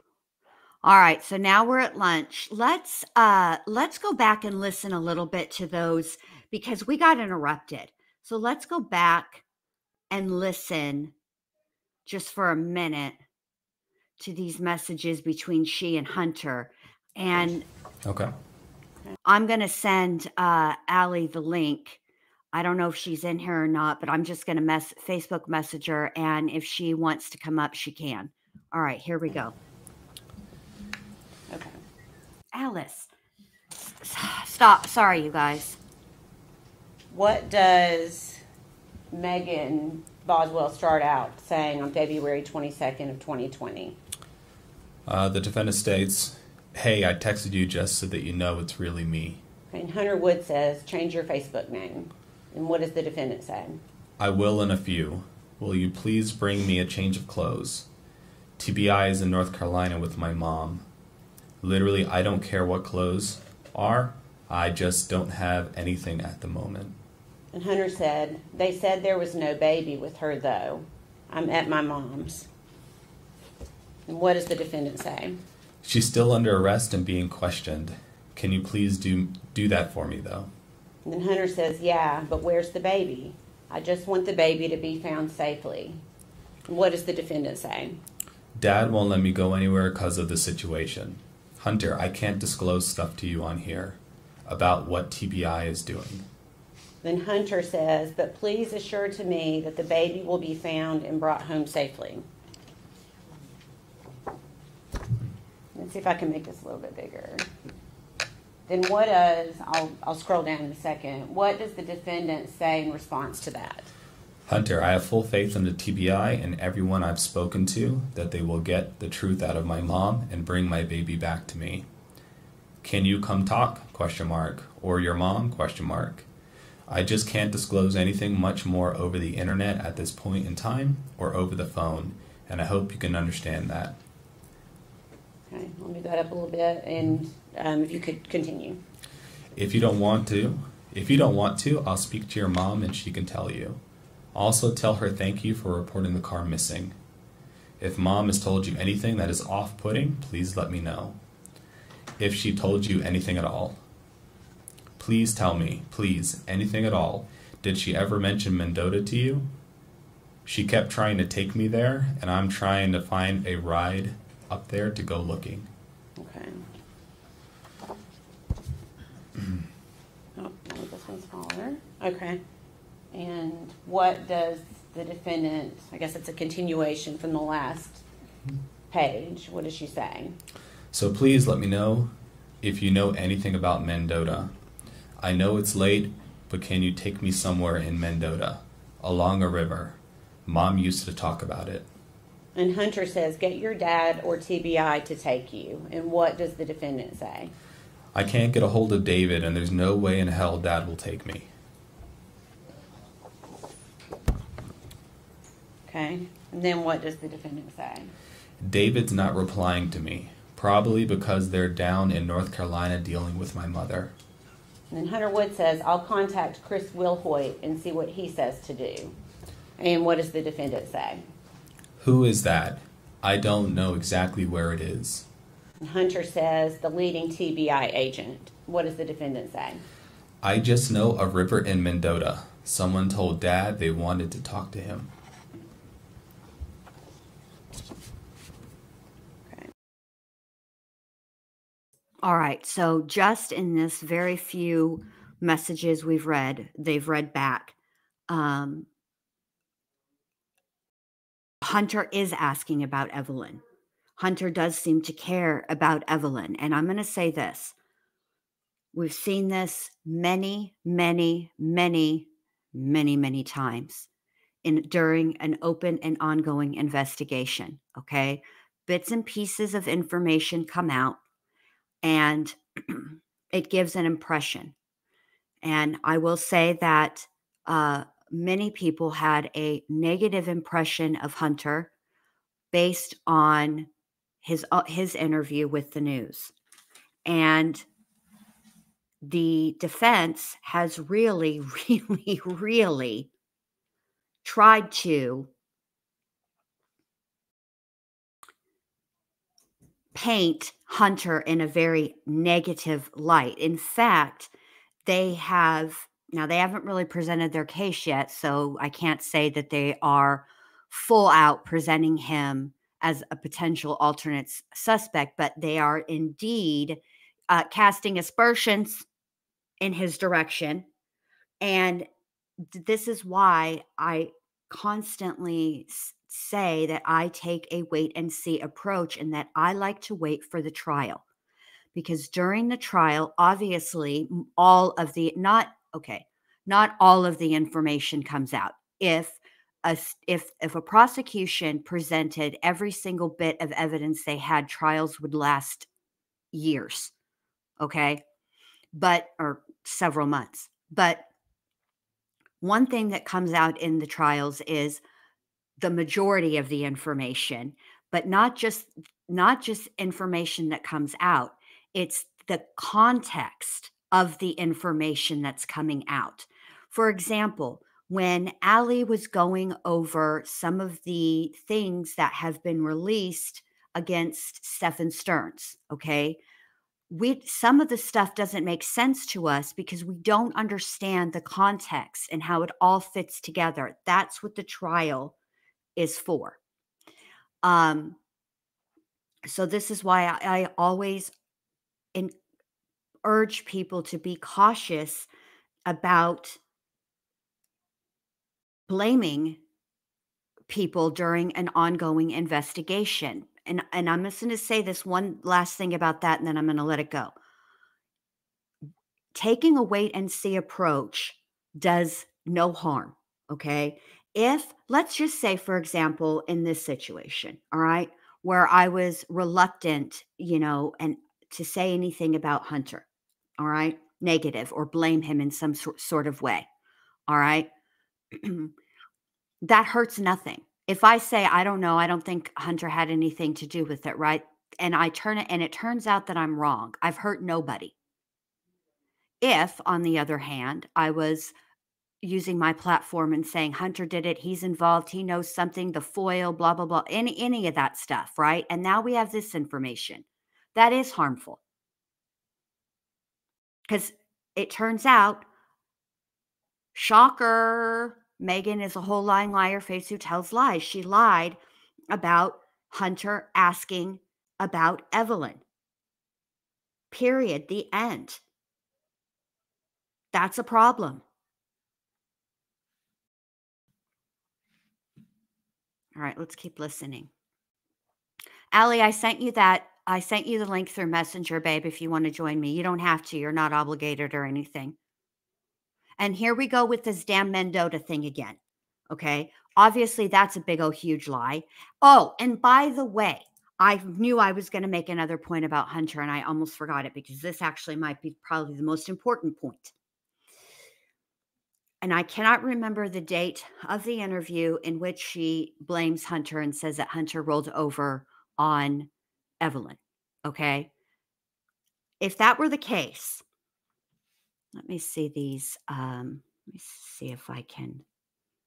It is at, let me make it there. Does that help? These are from February 22nd. Okay.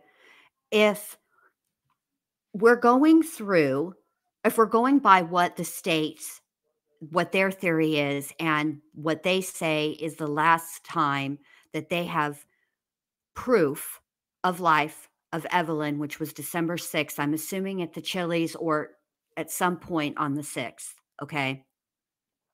Then why is this conversation taking place if, in fact, Hunter rolled over on Evelyn? Because Megan is real quick to say, hey, I cannot be sharing information with you over the internet. If you knew what happened to your child already, right? Why is this conversation taking place? It's kind of like the hotel room conversation between Leilani Simon and Danny, right? Why is Leilani explaining anything to Danny? Why is she continuing to say, yes, Danny, I did go get the Oragel? If in fact, Danny is the person who unalived Quentin. This is what they talk about when they talk about using common sense with reasonable doubt. When you put it all together, right? Common sense dictates that they wouldn't be having a conversation like this if they knew what happened, right?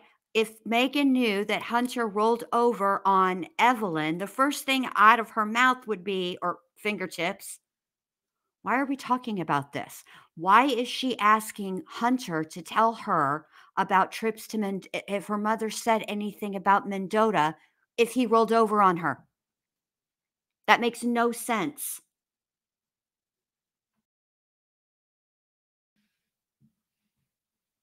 None.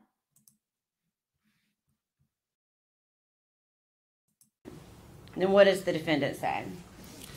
Same place mom got arrested for trespassing in Scott County, Holston River. And then Hunter says, what does that have to do with the baby? And what does the defendant say? Only place I know she might be connected with in Mendota. Hello, Alex Erickson, who joined the chat. How are you? Hello. Okay. That's what it does. It announces you. It says, Alex Erickson has joined the stream. Just like that, too. Oh my gosh. So I was texting with you this morning, riding back from school, taking the kids to school, which I don't usually do, which, by the way, you guys, that's why I canceled my live. Jen messaged to ask me why, because anyways, things changed here this morning and I had to drive them. So I'm texting you, riding back, texting you, waiting like up until 10 minutes before it starts. And then I fell back asleep laying on the couch messaging with you about it. So then I woke up like shortly before I messaged you privately. Mm-hmm. And so I haven't seen everything you guys have seen today, but I am so freaking, like, I just am excited because so many people were blaming Hunter, and I don't know, it's really sad now that you think about it and you see everything, but I'm just really glad that this was allowed in. Me too. Because the defense was working real hard not to let this come in. First, they tried to get the witness not to be qualified as an expert witness. Then they tried to not get these admitted because they said the certificate of authenticity was not good, and the judge said, yes, it is. It's fine. Oh, good. Yeah. So, the only thing that you miss, babe, is there was another TBI agent who interviewed Megan Boswell, but this time it was just audio, and it was essentially the same thing. It's just more lies, and also her getting indignant, her asking ridiculous questions such as, is that bad that I kept my child in the same outfit for the day? Like, come on, Megan. No, that's not bad. Let me tell you what is bad. Keeping your baby in the same diaper all day. That's bad. Yeah. Well, I heard you say she had gotten indignant, and I was curious, but yeah. What do you mean? Like she would say, he asked her, and because he was writing her what she was saying down word for word. Hang on a minute. I think Mac is trying to get in. Just give me a second, please. These cats. Okay.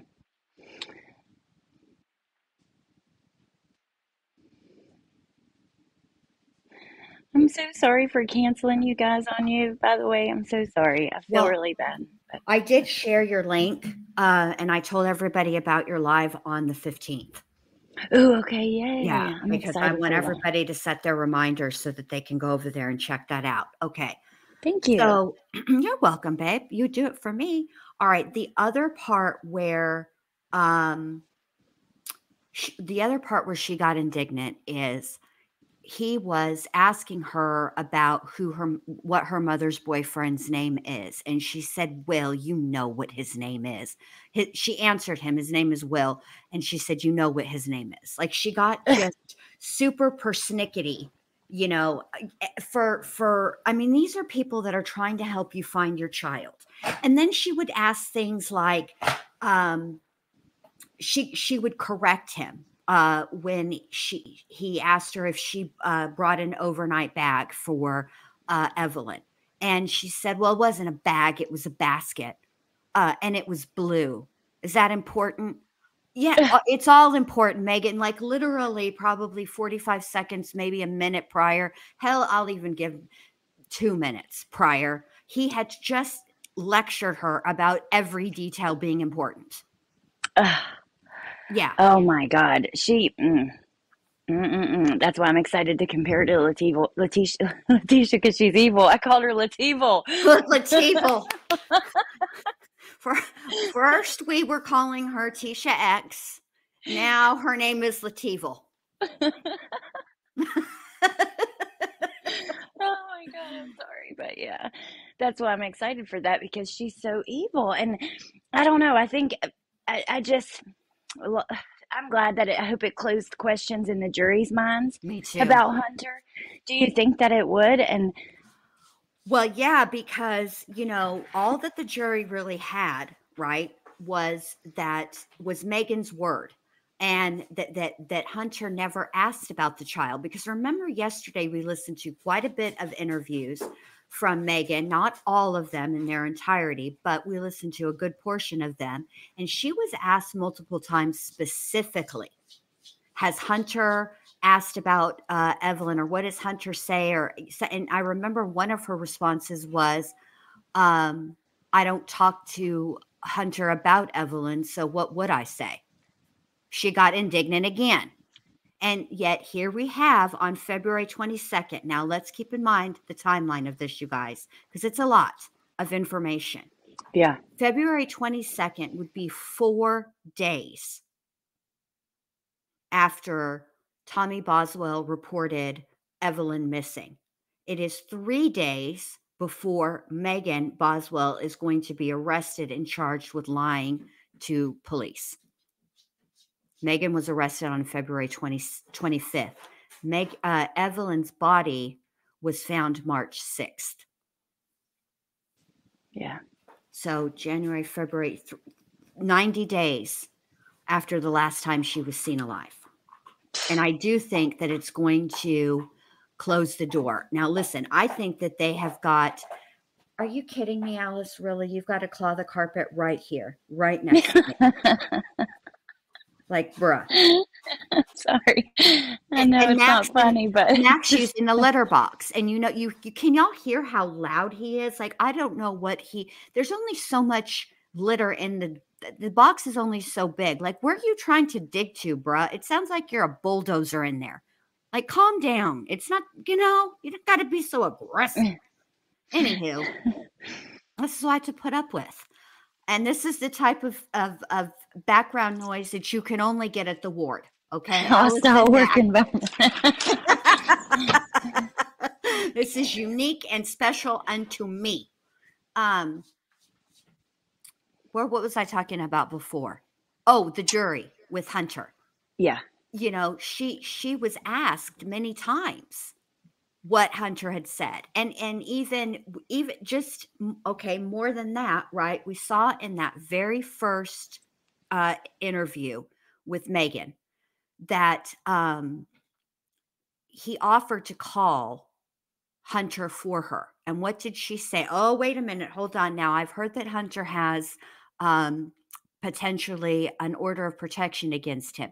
Could you check into that for me? Because if he does, he's not the type of person that I want to be around. You know what I'm saying? Yes. Right. And now here she is talking about, hey, could you bring me some clothes? Get bent, ho.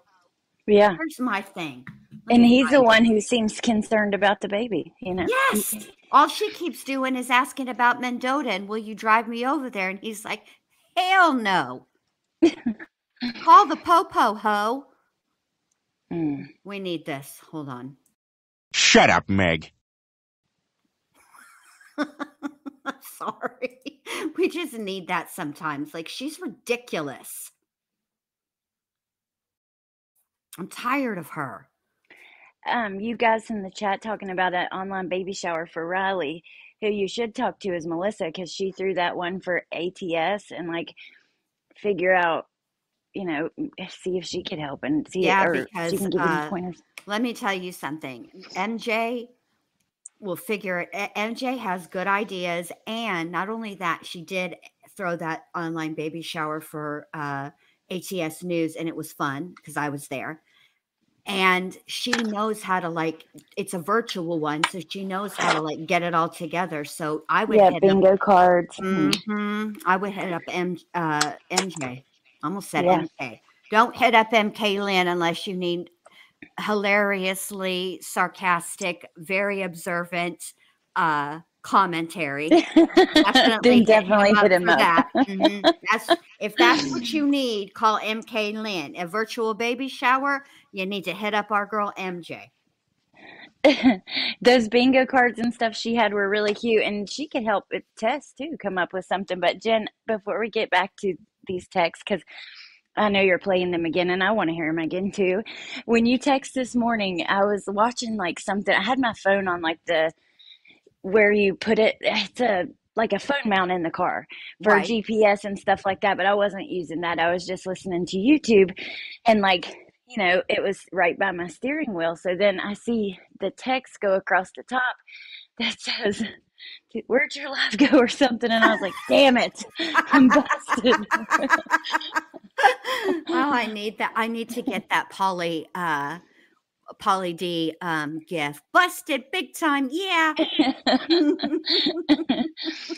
was like, dang. But yeah, I just have to say that. It made me laugh, because I wanted to share it. Plus, I had made sure that I got up a little earlier than I needed to. Then I got the stream scheduled, and then I wanted to, because we had talked about me coming up, and I wanted to be actually awake. So I wanted to make sure that both my coffee and my 5-hour had kicked in.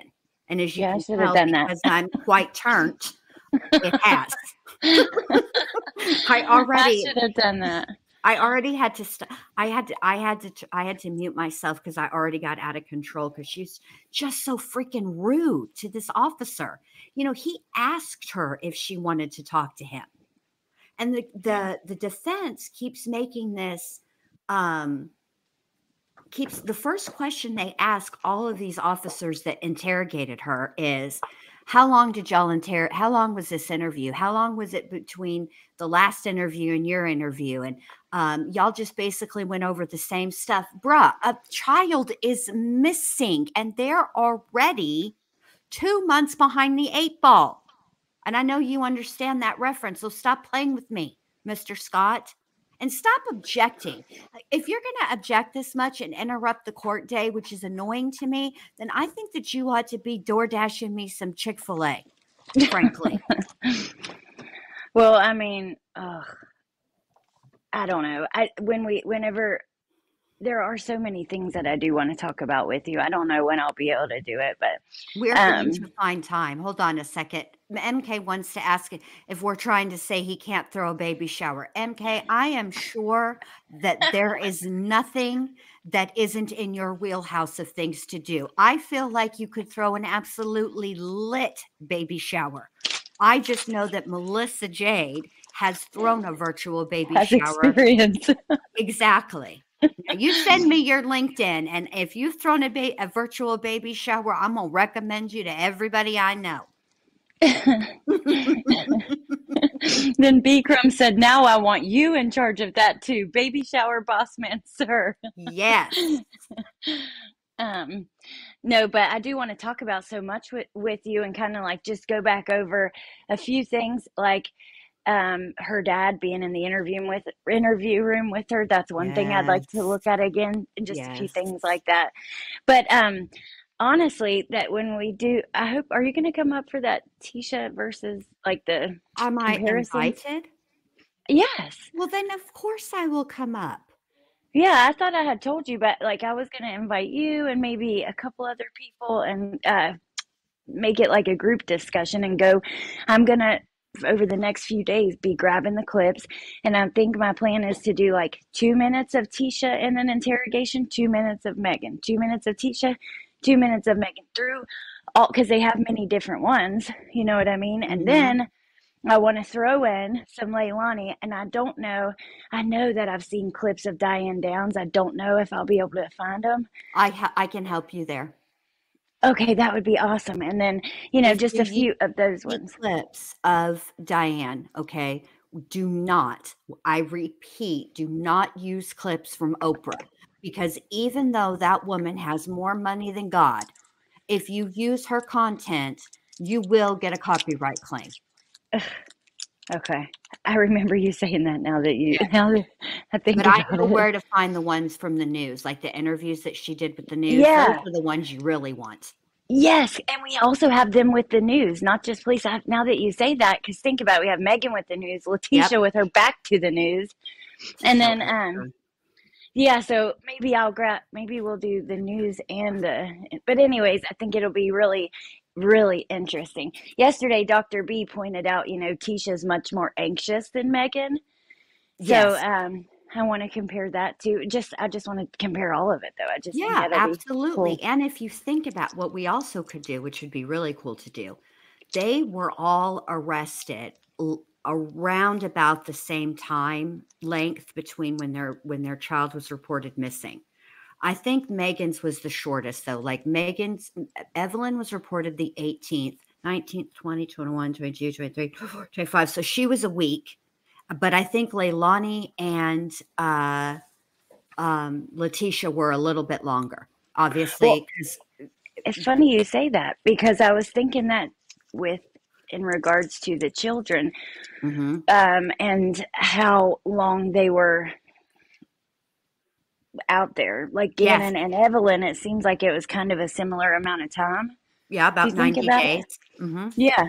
So, and we've, as awful as it is, we have seen some of the pictures of Gannon. Yes.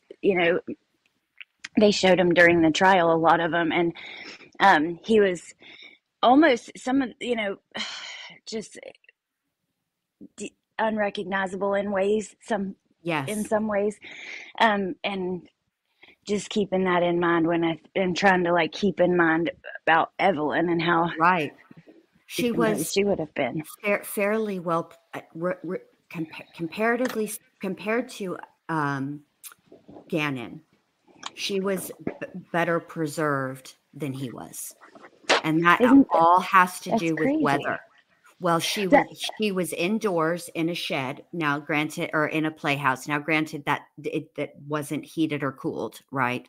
But she was still indoors, and she was in Tennessee, and where Gannon body, sweet baby, was put in a suitcase, but he was outdoors in Florida.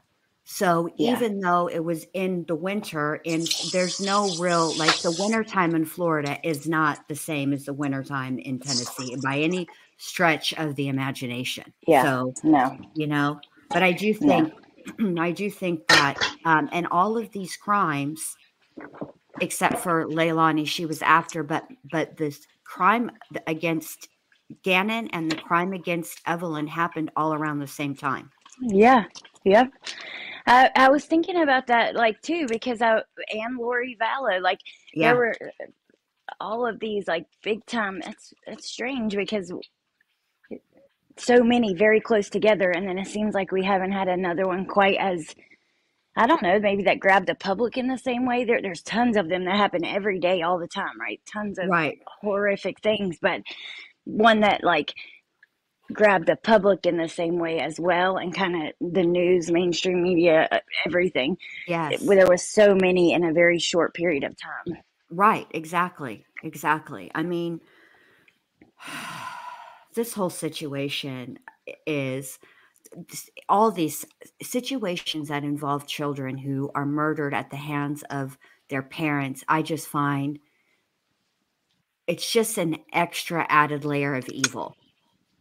Yeah. You know, like, children being murdered, period, is evil. But children being murdered by the people who are supposed to love, care, and protect them the most is just particularly heinous to me. And I know that we've talked a lot, you and I, on the panel and all you guys in the chat, about what is going on with Megan. And I know that the chat understands because you guys are talking about it, but I want people on replay to understand the reason we talk about it is we're never going to understand it. Nothing would ever justify it. But learning about why people do what they do, if you can learn the why, then you can go back and look at the potential red flags. Because Megan and Letitia and the Leilanis of this world are not as rare as we think. I mean, they're not as common. I mean, but at the same time,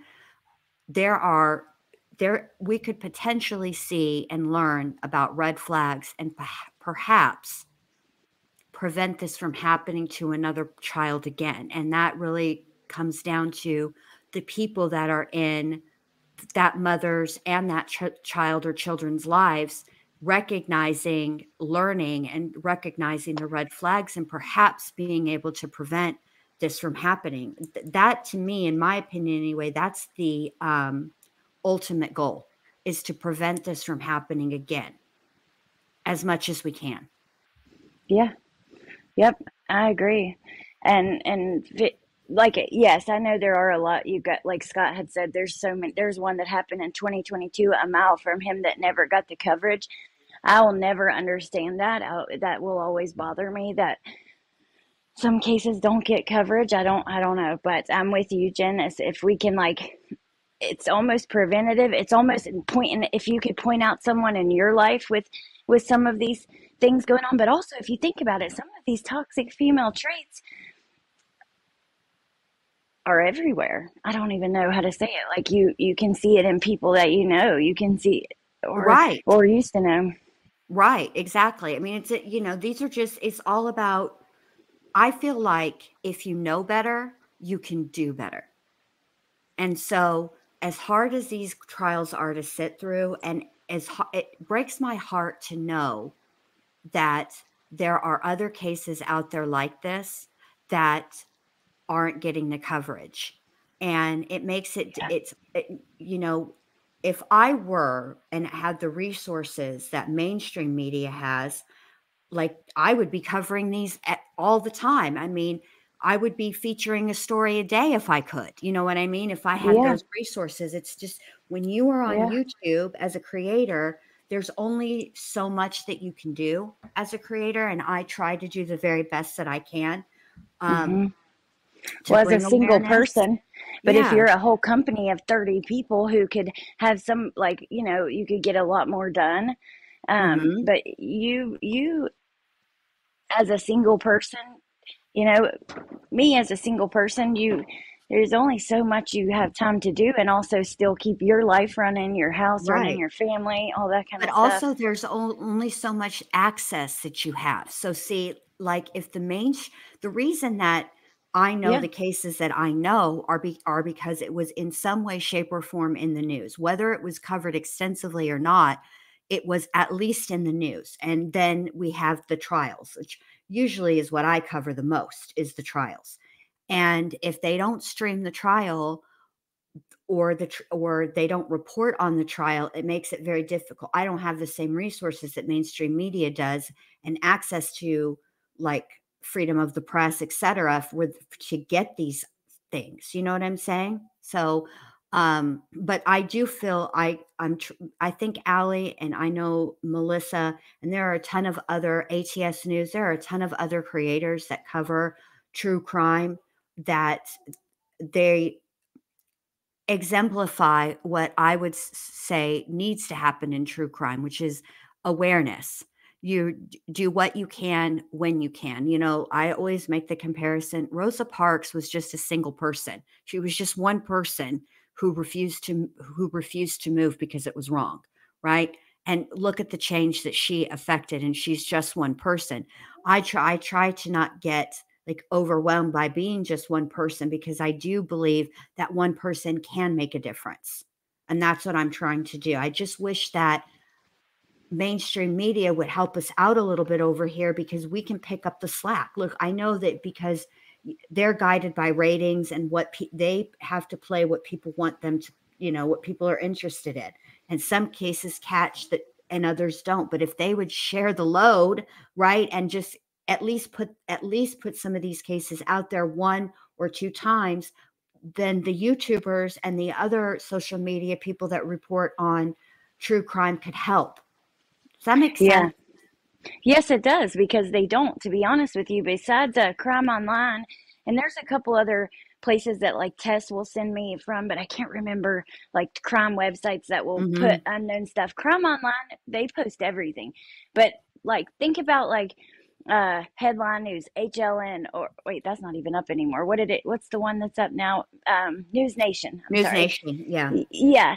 And all of these other big places, they really don't. They could be putting so much more out there, and they'll just cover Idaho for the 150th time, or right, which is important too. Don't get me wrong, but sometimes it'd be nice to see them cover cases that weren't trending and popular. right. It seems like the local news is really the only place that does that.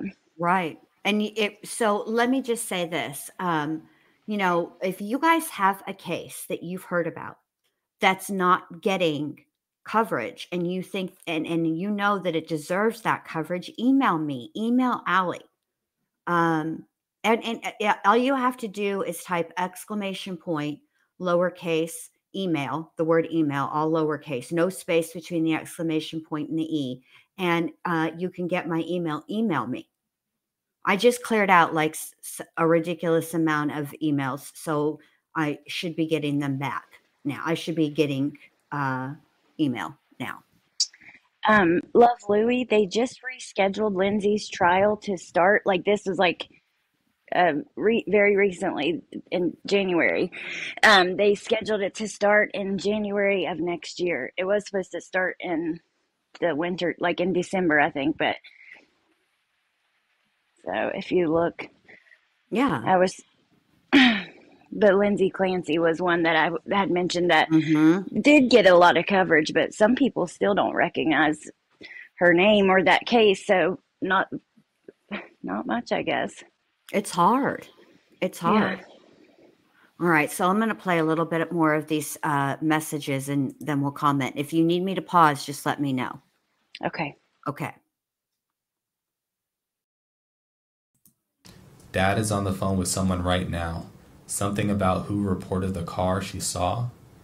She says she would only talk to Dad and that she had important information. Okay, and what does she say in that last message? Dad's on the phone with her recording the call.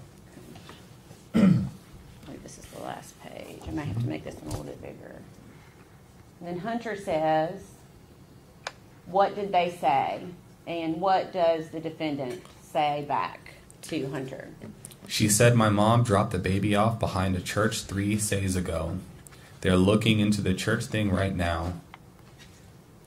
She said a church off 394. I think she said Feathers Chapel. Dad talked to her. Not sire, but I'm losing my shit right now and have no one. I have to find Evelyn now. It's been 3 days already. What if she's cold and hungry?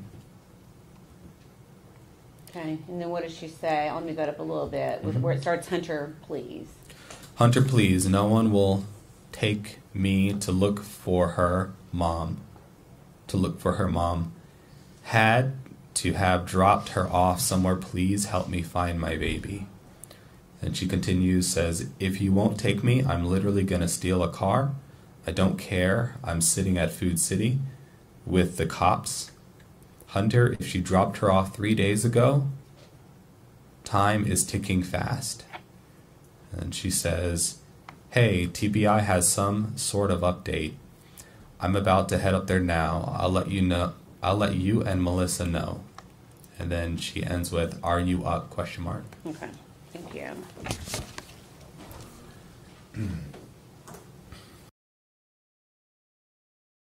All right, now once again, I have to say, if Hunter rolled over on Evelyn, why is Megan begging him to drive her to Mendota to look for her?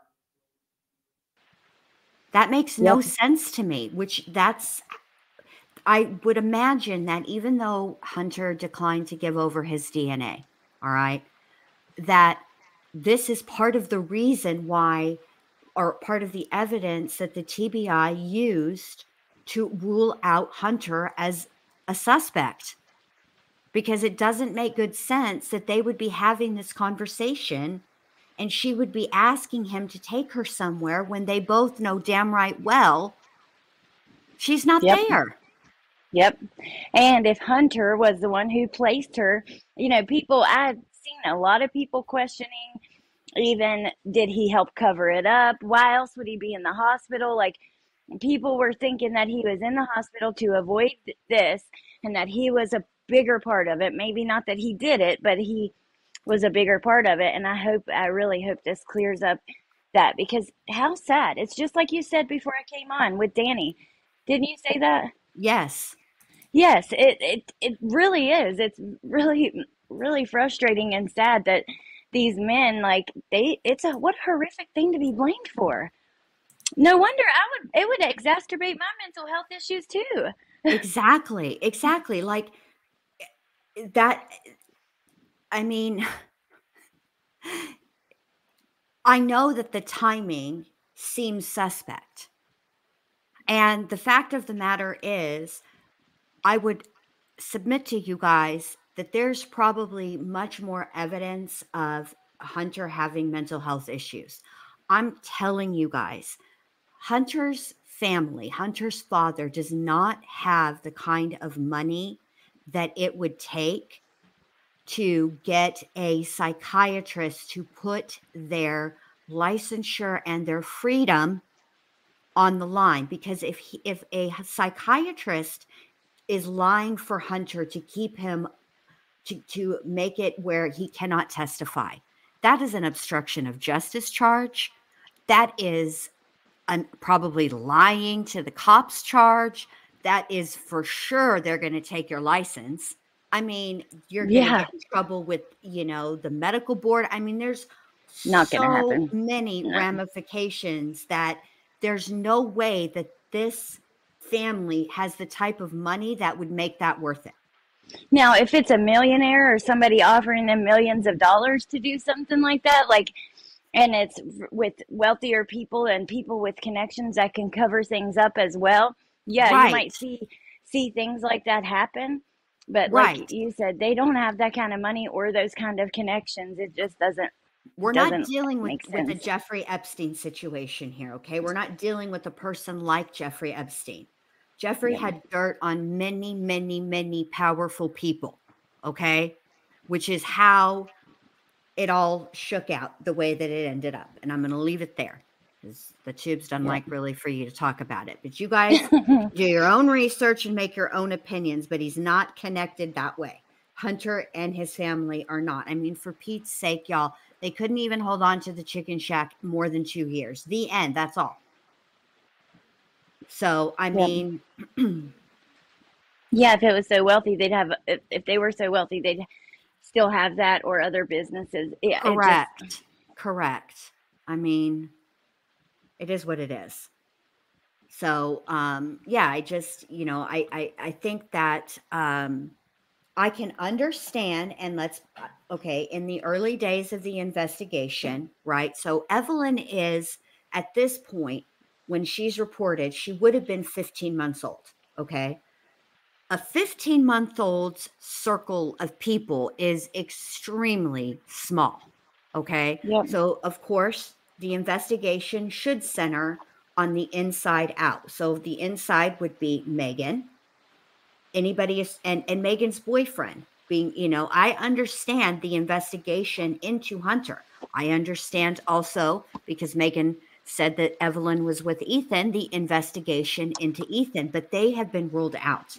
There is Yep. absolutely no way that the TBI, the FBI and the local police would turn a blind if they had evidence that Hunter was connected to Evelyn's either disappearance, her death, her murder, or any element thereof, including disposing of her little body.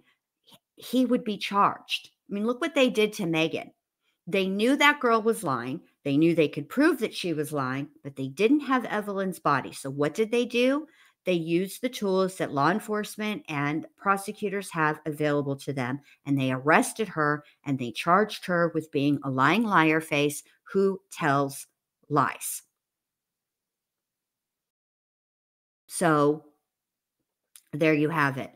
Well, Angela, that's probably a good point. I'm sure the publicity of this case did not help their do you want your camera on, babe? Didn't help the their Google reviews. Okay, I'm sure it didn't. I'm sure this case didn't help.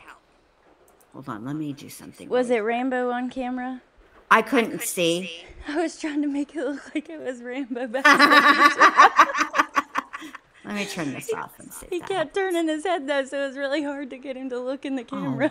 Oh. Come on, Rambo. Why can't you? Oh, I'm echoing. I can hear it. Can you guys hear it in the chat? Uh-oh. Hold on.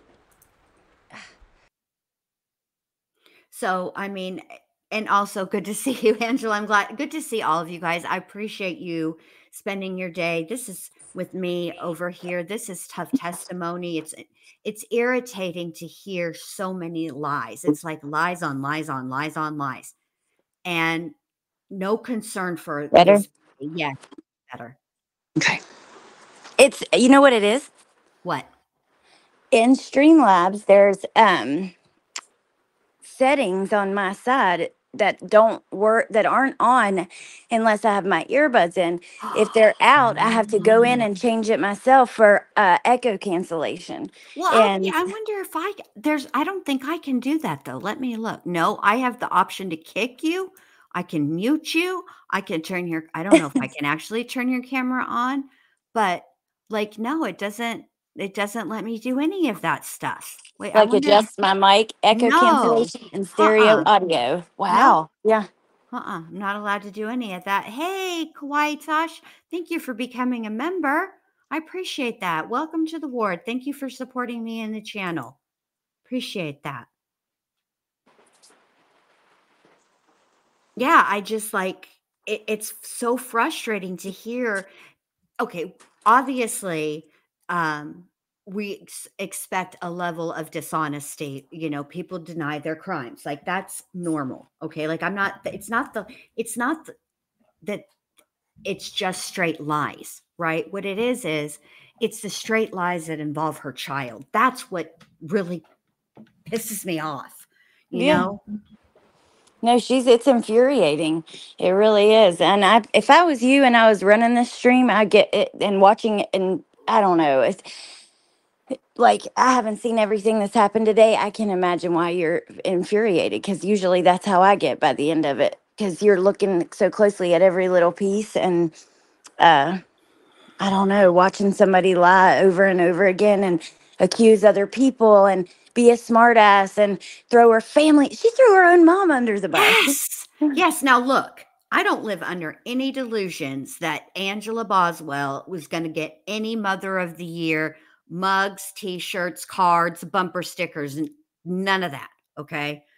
However, to throw your own mother under the bus and have them, especially, and this is why I think she did it. This is why it irritated me when we were listening to her yesterday, because she knows, first of all, she knows exactly what her mother's drug of choice is. I don't know why she's trying to play like she doesn't. Okay.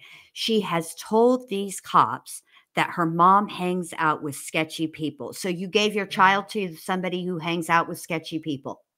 Yeah. Knowing that you were going to be gone for a substantial, in my opinion, 15 minutes is too long. Okay.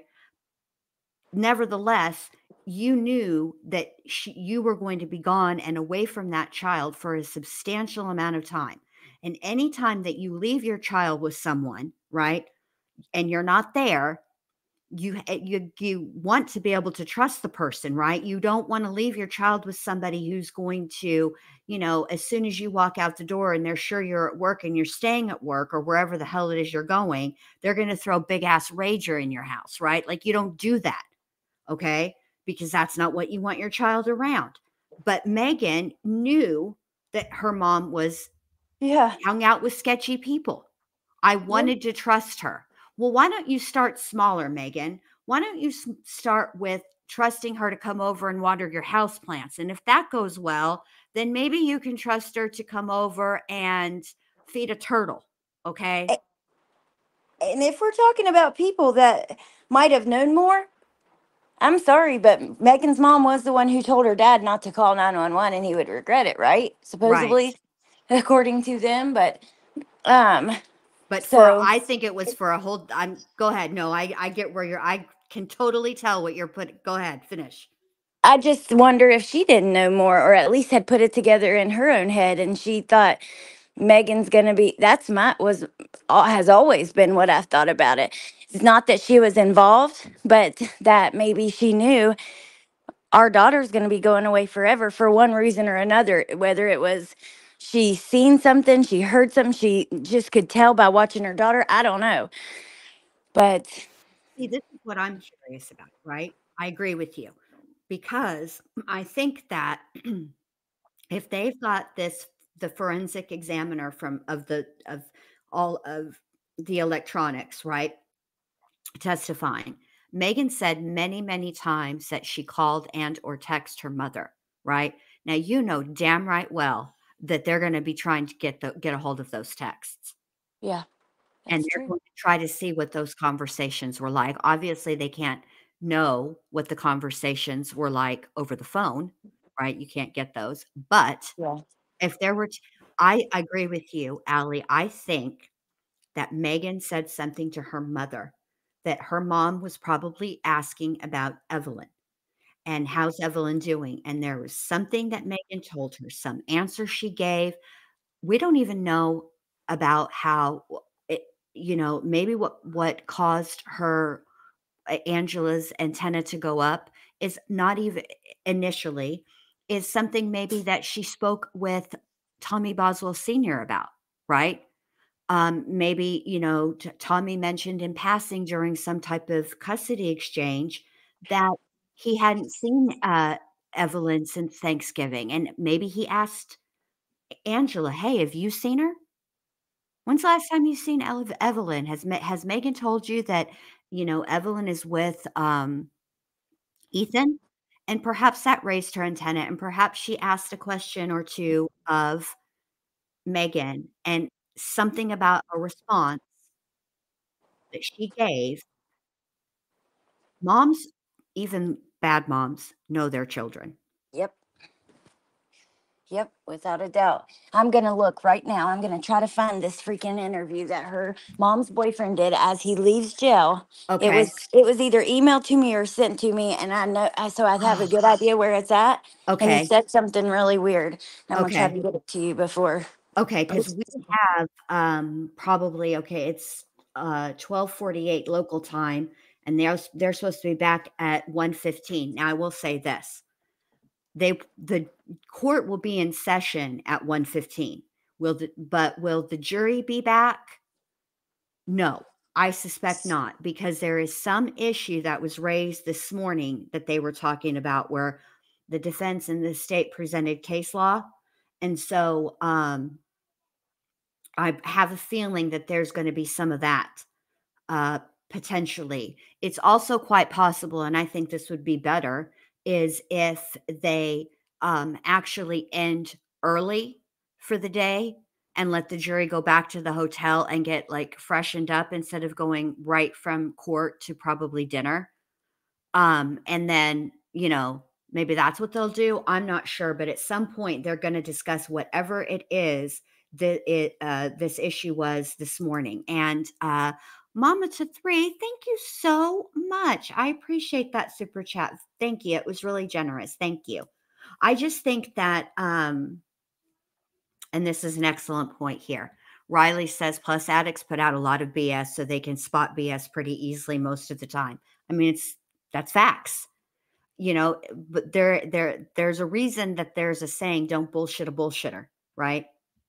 That's just the way that it goes, I do think that, I think that the using Hunter as an alternate suspect, that window is starting to really close for, I don't think that even if Megan's defense attorney calls in 11 billion, or not even 11 billion, 50, 11, because that's too much. That's ridiculous. 50, 1100 expert witnesses that can testify to the correlation between people who have schizophrenia and the use of foil to block out their minds from being read. I don't give a rat's fat kneecap how many expert witnesses he puts on there.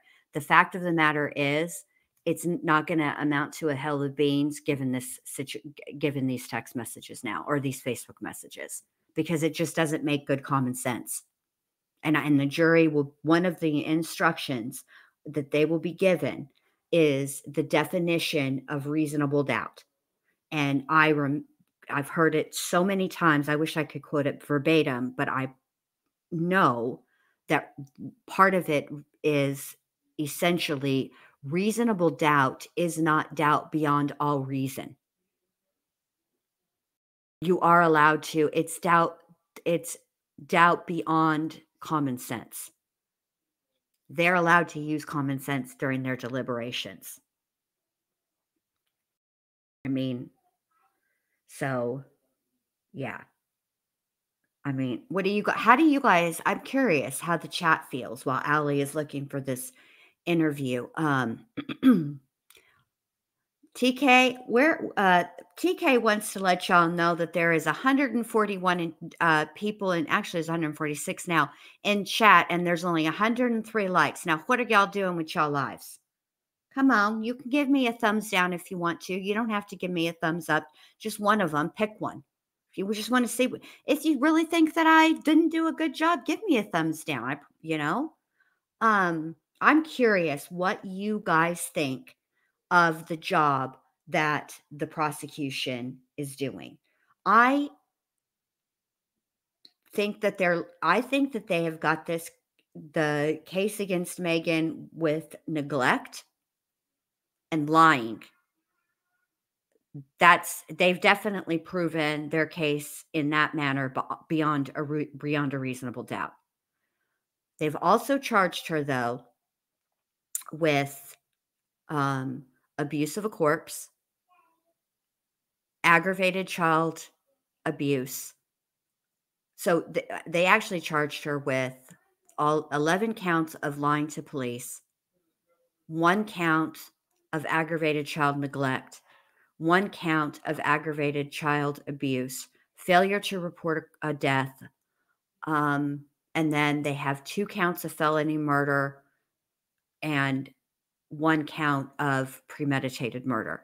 So to me, what they have not proven yet is, and I want to see, let me look up really quickly what they need to prove for aggravated child abuse.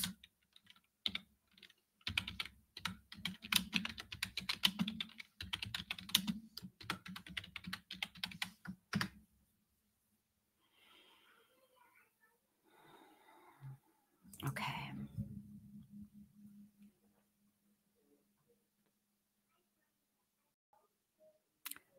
A person commits the offense of aggravated child abuse, aggravated child neglect, or aggravated child endangerment who commits child abuse as defined, child neglect is defined. Okay.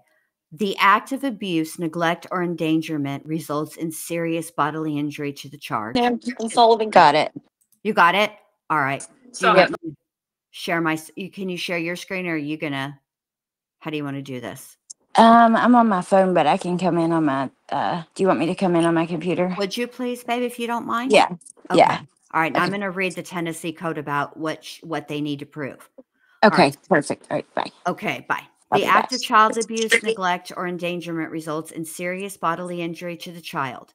A deadly weapon, dangerous instrumentality, controlled substance, or controlled substance analog is used to accomplish the act of abuse, neglect, or endangerment. The act of abuse, neglect, or endangerment was especially heinous, atrocious, or cruel, or involved the infliction of torture to the victim, or 4, the act of abuse, neglect, or endangerment results from the knowing exposure of a child to the initiation of a process intended to result in the manufacture of methamphetamine as described. Wow. Serious bodily injury to child includes, but is not limited to, second or third degree burns, a fracture of any bone, concussion, subdural or subarachnoid bleeding, retinal hemorrhage, cerebral edema, brain contusion, injuries to the skin that involve severe bruising, or the likelihood of permanent or protracted disfigurement, including those sustained by whipping children with objects and others. I'm not going to read all this, but I feel like they're going to, okay, now we understand what they need to prove. All right. There is Allie. Okay. All right. Now share. Let me stop my share screen so you can share yours. Oh, Lord Jesus, why are we so big? I don't know why that's there. Like, there we go, babe. I don't know why that's the default. Now, I don't remember exactly what he said, but I remember she was found hours after this. Like, I think this was the same day, if not right the day before.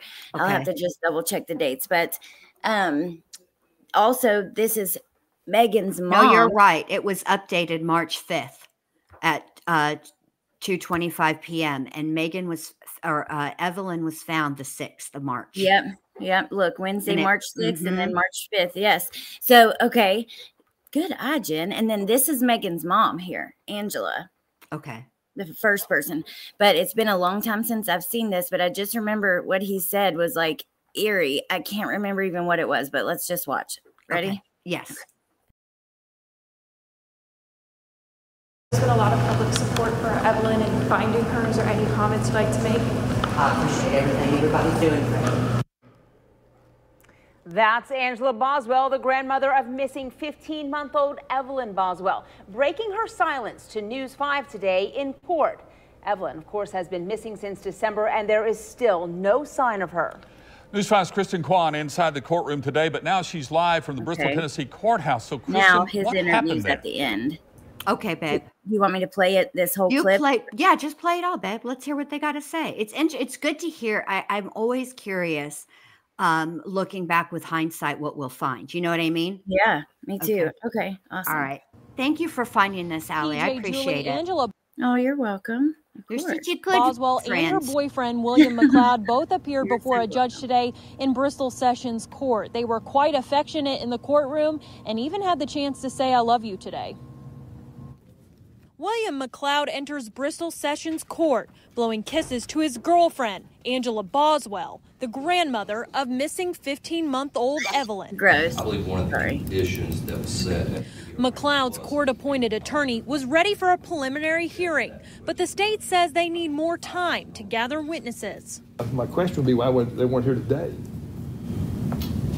He was just arrested a few days ago, Judge. Take some time to get people here. Angela also appearing before Judge Lauterbach.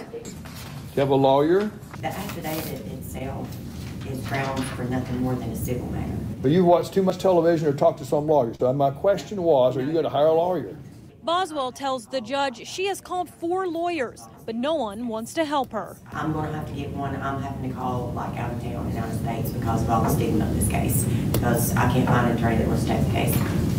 Okay, I know you don't. I just want to pause for a second because we've been watching just for fair use. But dang, that judge was feisty, wasn't he? Yeah, that judge ain't playing with her. That was funny. And then she says no one will take her case because of the because of the situation with Evelyn. Right, the stigma surrounding this case. Okay. I don't want it. Yeah. All right. I have a feeling it's part of that, and I'm sure there's other things that are at play as well. Yeah. Yes, for sure. Okay. So I'm working on it. Our cameras outside of the courtroom when Angela left, asking her if she had anything to say about her granddaughter who hasn't been seen since December. I know there's been a lot of public support for Evelyn and finding her. Is there any comments you'd like to make? I appreciate everything everybody's doing for me. Breaking news this evening, we're told that William has bonded out of jail. Take a look at what he said to our reporters who are on the scene there in Sullivan County. When was the last time you saw Evelyn? Go and get that camera out my face, man. Do you know where Evelyn is? Do you have anything to say to the public? Anything you'd like us to share? Jesus loves you. Wait. Now, William McLeod and... Then he must have spoke with somebody else. Let me rewind it there. What did he say before he shut the Jesus door? loves you. Jesus loves you. Uh-huh. Okay. He must have... Let me play it again, though, just to play the end of it. And see Okay. Now, William McLeod and Angela Boswell will both be back in court on March 24th at 9 a.m. Okay, let me see. I'm going to keep looking because there must have been another news agency, which would make sense because this is CYB and WJHL and WVIT, I think it is, have covered this intensely. Okay. But someone's filming him and he says something about a hickory tree or some kind of tree as he's leaving. Jesus. And it's a weird thing. If anybody knows what I'm talking about, please let me know. Bieber remembered it. She told me it's in one of her videos, but they're live streamed, so it's going to be hard to find. Oh, yeah. Okay. So this is the wrong, I'm like, found it, but no, this is still them. We get to see them. And wow. Megan's mom looks pretty young, but also like old at the same time. Yeah. And I don't know. It's rough. Weird. Yeah. Rough. She looks rough. She looks like Megan too a little bit, doesn't she? Cameras She does. outside of the courtroom when Angela left. I'll just mute it and we can watch again. She ain't wanting to talk at all to anybody. Okay, I'm going to keep looking. I am determined to find this for us so we can see it again because he says something about, it's like almost like he's saying a nursery rhyme or something. Is like the way that. Did he say something about a mulberry bush? Because that is part of a nursery rhyme, or a song. Here we go around the mulberry bush, the mulberry bush. It's something like. It's something like that, or that puts you in the mind of that. I can't remember exactly what he said. And then she was found like the next day, and I'd always thought it was kind of weird. I'm going to keep looking, though. Give me a second. I'm sorry that wasn't it. Still okay, cool. Okay. Darlene Valentine says it is this interview that we need to play it all the way to the end because he says it when they're leaving in the car. As the car's pulling off. Okay. Yes. Okay. We're told that William has bonded out of jail. Take a look at. Right. Oops, sorry. Here. We'll just start from here. Do you have anything to say to the public? Anything you'd like us to share? Jesus loves you. Now, William McLeod and Angela Boswell will both be back in court on March 24th at 9 a.m. Reporting live in Bristol, Kristen Kwan, News 5 WCYB. Wonder where. I see, but Darlin remembers it. Down by the Muddy Creek. Is that somewhere near where she was found? Muddy Creek is the street name of where the Boswell property is. Right. And So- it was always weird that he said that right before, but he wasn't how she was found. We know now that it was Grandpa. Right. But here's what's weird. I don't know a song that includes that word down by those words. Now I know up on Cripple Creek, she sends me if I spring a leak. She bends me. I don't have to speak. She defends me. That song, that I know, but Wait, I I don't found it. know. Did you find it? Are you sure? Yes, I That's think. how excited you get. I don't know for sure, but look, it's the same interview, but Okay. it has more to it. Okay. So I think I did, but I'm not 100% sure. Well, who but cares? We're fine. We have plenty of time. We got at least 10 minutes before they get back. Okay, let's watch. Y'all enjoy my singing? Yeah, you want to do it again? I'm sorry. No. Yeah, I couldn't carry a tune if it had a dadgum handle. I looked on. I don't know how I got here, honestly. And now that I think I looked on the Facebook. See, I don't. now this is why you and I couldn't go to court and be witnesses, because according to old Mr. Scott over there, and Ann Taylor, we need to be able to show our work. Yeah, I would not be able to at all. Somehow we ended up here, though. Okay. Yes. Okay, here we go. All right. When was the last time you saw Evelyn? Go on, get that camera out my face, man. Do you know where Evelyn is? Do you have anything to say to the public? Anything you'd like us to share? Jesus loves you.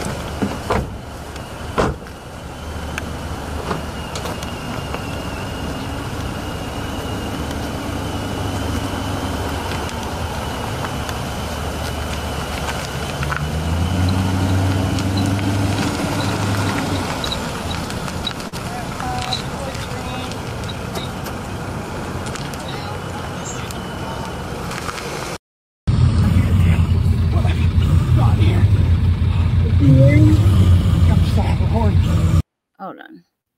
Did you hear him? He did say something. All right, let me do this. You're not. I will try. Let me turn the extension back on, because I had just turned it off. Because let's be honest, Jen Lou's volume does not ever need to be boosted. I'm a loud talker, which I only talk loud like when I'm live. I'm normally I don't know, but that's neither here nor there. All right, so I turned it on. Let's see if we can see it again. Okay. See if we can catch it. Okay. I feel like I've heard it in better quality somewhere, but okay. But you can hear it. I could hear it just now, but I couldn't make out really what he was saying. Okay, here we go. Let me mute myself too. Me too.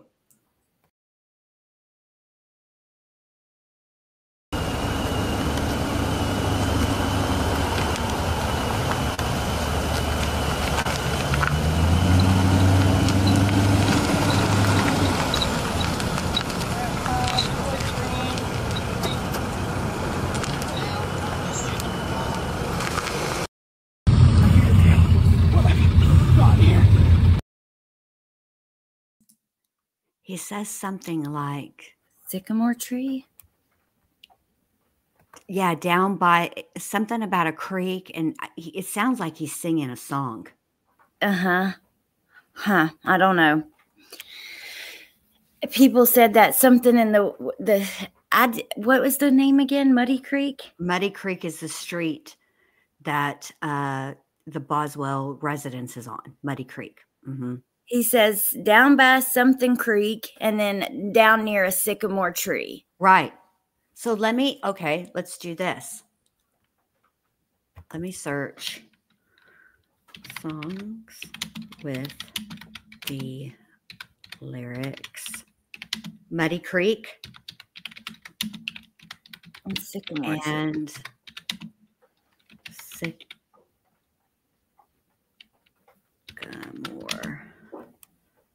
Tree. Switching off of everything. Okay, there is a couple of songs. So let's see. Right away, the first one is Down by the Sycamore Tree. And that's from well, I'm not going to play it because Lord knows it's probably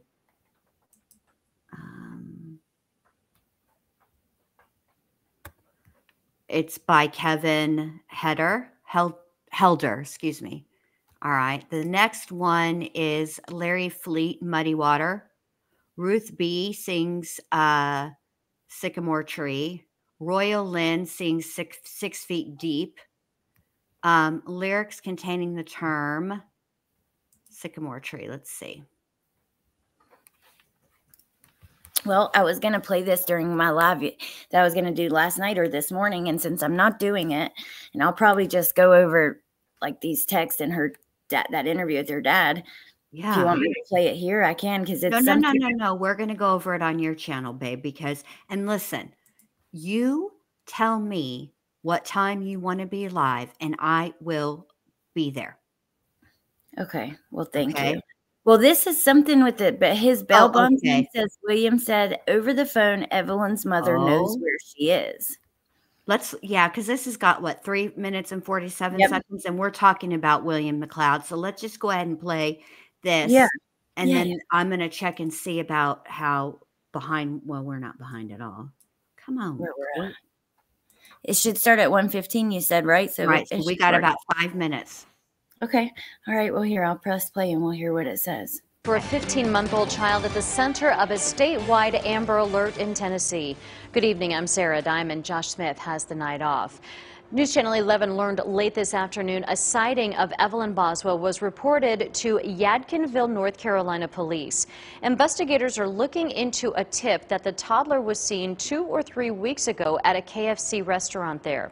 According to the tip, Evelyn was with her grandmother, Angela Boswell, and Boswell's boyfriend, William McLeod. After checking out nearly 600 tips, the Tennessee Bureau of Investigation and Sullivan County Sheriff's Office say there is still no sign of Evelyn Boswell. Investigators urge anyone with information to call 1-800-TBI-FIND. Now, Evelyn's grandmother, Angela Boswell, appeared in a Kingsport courtroom this morning on a failure to appear charge. She was arrested in Wilkes County, North Carolina on Friday and charged with theft in connection to a stolen car the TBI believed was linked to the Amber Alert case. Police also arrested William McLeod. He was extradited to Sullivan County yesterday. Just for fair use for Jen, don't forget it, what we just seen in the text where Megan says, their TBI is with my mom, and then Hunter says, but they said they have no baby with her. Yes. Oh, it's just like he seemed to care more about it than she did. Well, we were just talking about this, TK, in Texas. Me and Allie both are of the opinion at this point, based on the evidence available, that Angela Boswell was not involved in any way, shape, or form in the disappearance or the murder of Evelyn. However, we do think that there's a reason why she said what she said to Megan's father, which is basically, if you call 911, if you report this child missing, you're going to regret it. And we think that has something to do with something that Megan likely told her, a response to a question about where Evelyn was, or something to that, something along those lines. Yeah. That's what we think. Totally. Yeah. Right there with you. Okay. And he was arraigned on the theft charge as well this morning. A judge set his bond at $10,000. Caitlin Kleck spoke with the bail bondsman who revealed what McLeod told him about Evelyn. The bail bondsman for Angela Boswell and William McLeod has assisted both with various charges against them in recent years. He spoke with William just last night and shared with me what McLeod told him about the disappearance of Evelyn Boswell.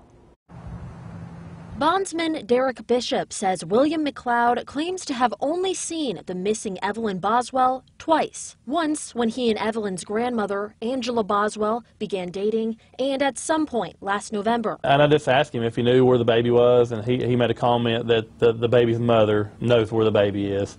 And this seems like that she's trying to kind of pawn it off on Angela. Angela was arrested last Friday in North Carolina on charges of probation.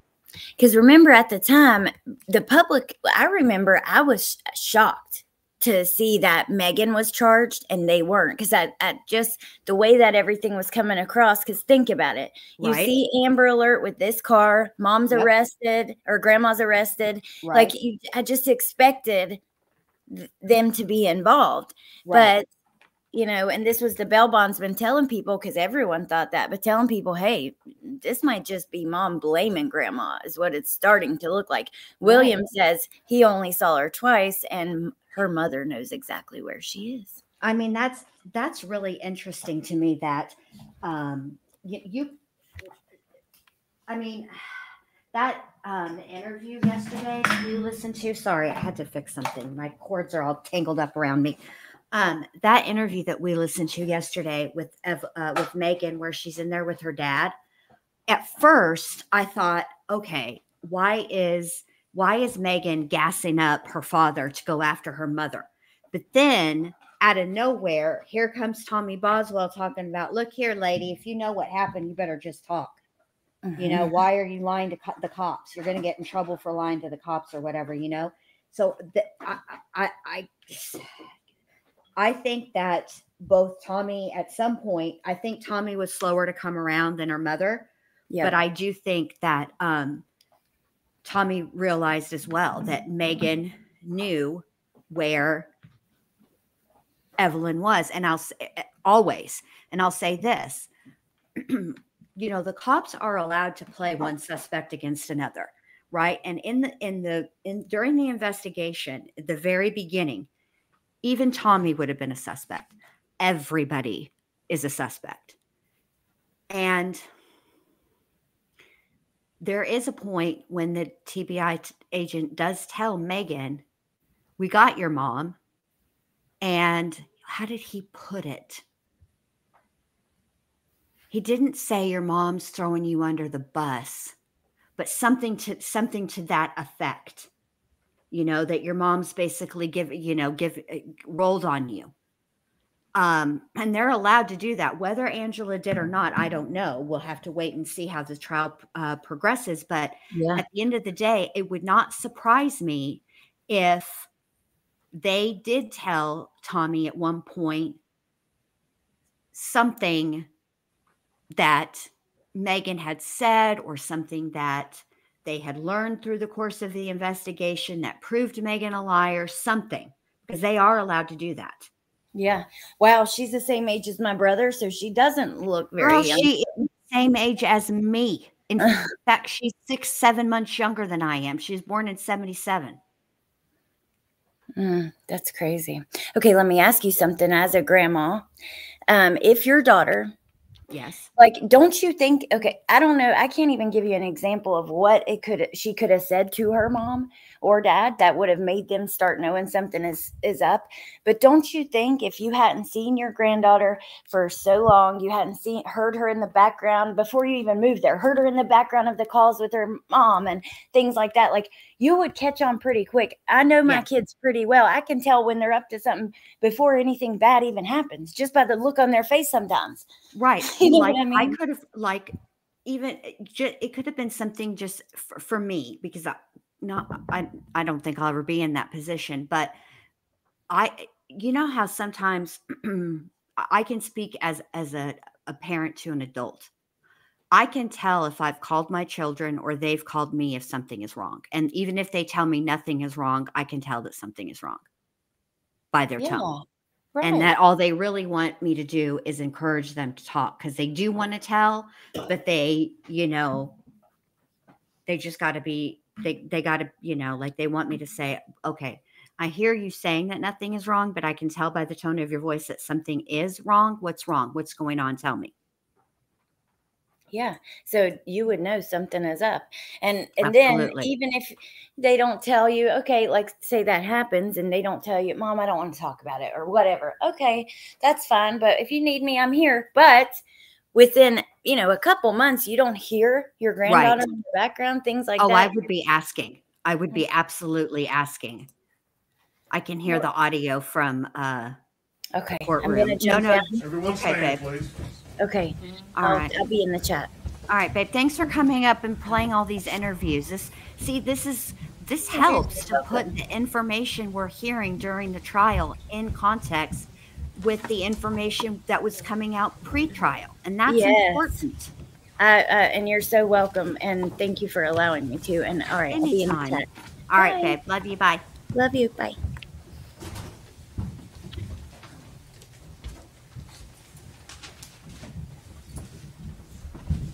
You may be seated. Thank you.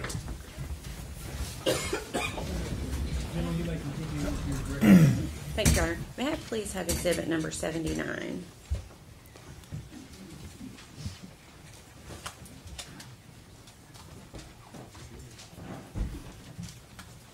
Thank you. Okay.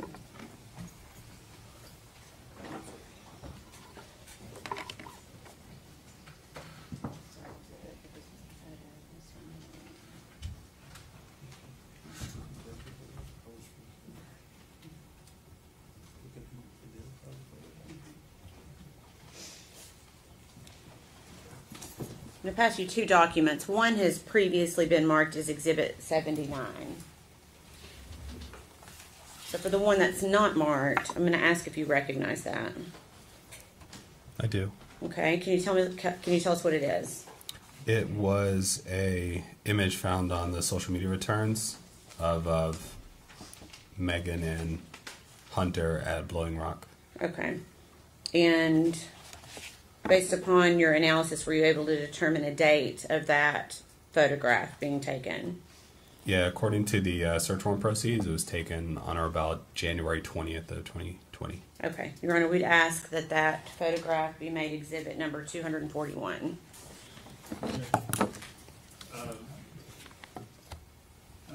Subject to your prior ruling, yes, sir. We exhibit 241, subject to court prior ruling. And did you also recognize the exhibit that I handed up along with that? Of the message? Yes. Yes. Okay.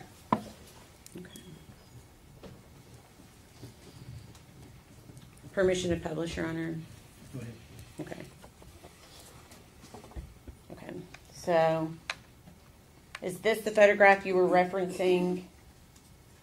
Yes. A few moments ago, dated January 20th of 2020? Yes. Is that right? And based upon your work on this investigation, are you able to identify who the individuals are in this photograph? It appears to be the defendant and Hunter. Hunter Wood? Hunter Wood. It's kind of difficult to see it, but it's believed to be Hunter Wood. Yeah, I think it's always a little bit more difficult on these screens. Mm-hmm. Okay. And then previously marked exhibit number 79.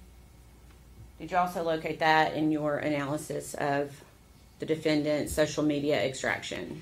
Yes, this appears to have been a message sent on Instagram from the defendant to Bailey. Okay, and was that also on January 20th of 2020? Yes. Okay. Were these sent together? Are you aware if they were sent together or not?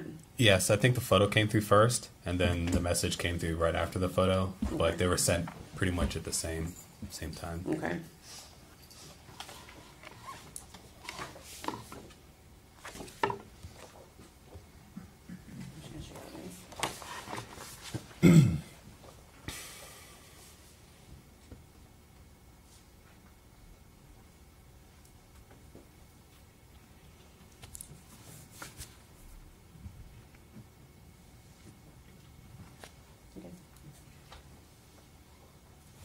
I'm going to pass all three up to you, but go through one at a time.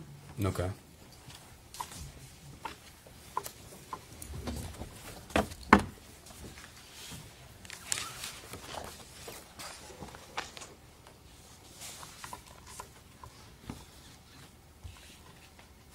Do you recognize each of those photographs? I do. Okay. And we'll go through them one at a time. The first photograph, what is that photograph of? The first one I have is of essentially an image of a house. Okay. With the text, "So excited for our new home." It appears that Hunter is in that photo. Okay. And were you able to determine the date that that photo was taken? Yeah, so this one was taken on or about February the 16th. Okay. Your Honor, we would ask that be made exhibit number 242. Exhibit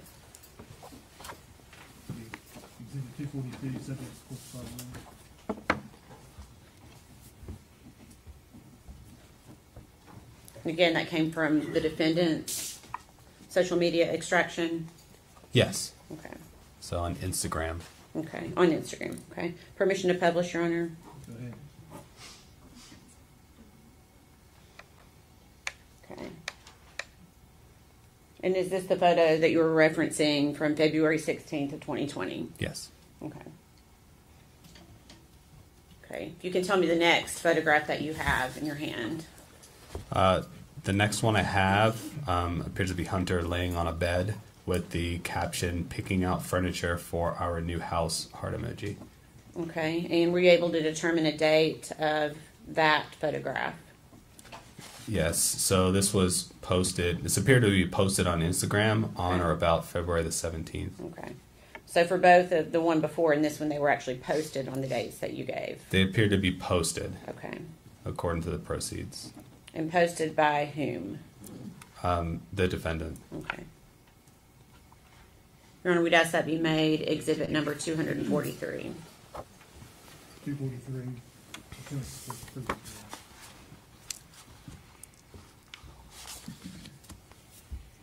And permission to publish. This one. Okay. Is this the photo you're referencing is being posted on February 17th of 2020? Yes. On the defendant's Instagram? Yes. Okay. And then you've got one more photograph, I believe? Yes. Okay. Can you tell me what that one depicts? This is a picture. It appears to be Hunter in the picture with a car behind him. The caption at the bottom says, "So proud of my baby!" Exclamation point, new 2020 high country. Okay, and are you able to determine the date that that was posted? Yeah, this appeared to have been posted on or about February the 18th. Okay, and did you also obtain that from the defendant's social media search warrant? Yes. Okay, we ask that be exhibit number 244. Full exhibit 244, pursuant to court And permission to publish. Go ahead. So is this the photo you're referencing that the defendant posted on February 18th of 2020? Yes. Okay.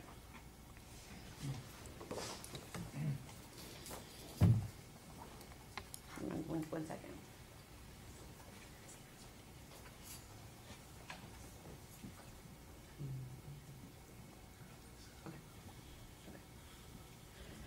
Were you also asked to review the defendant's social media records regarding Ethan Perry? Yes. And were you aware, pursuant to this investigation, of who Ethan Perry was? I was. Okay. And did you actually review communications between the defendant and Ethan Perry? I did. Can you tell the jury a summation of what you noticed regarding their communications? Objection.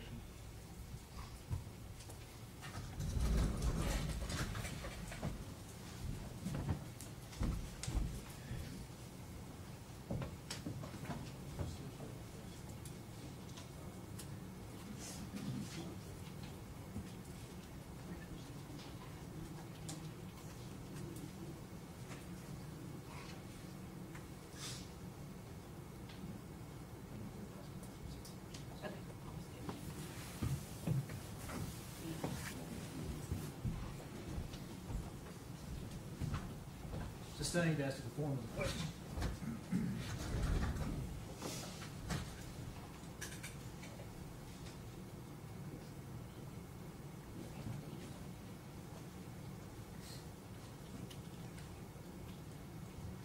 Okay, let me ask it a different way.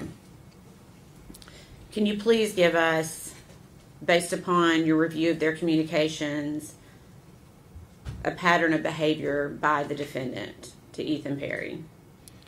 Yes. So in the communication between the defendant and Ethan Perry, the defendant sent Perry a lot of messages, and probably at least a dozen messages every day from November 1st and onwards. So there were regular updates about Evelyn throughout those communications, and there were photos posted of Evelyn during those communications as well.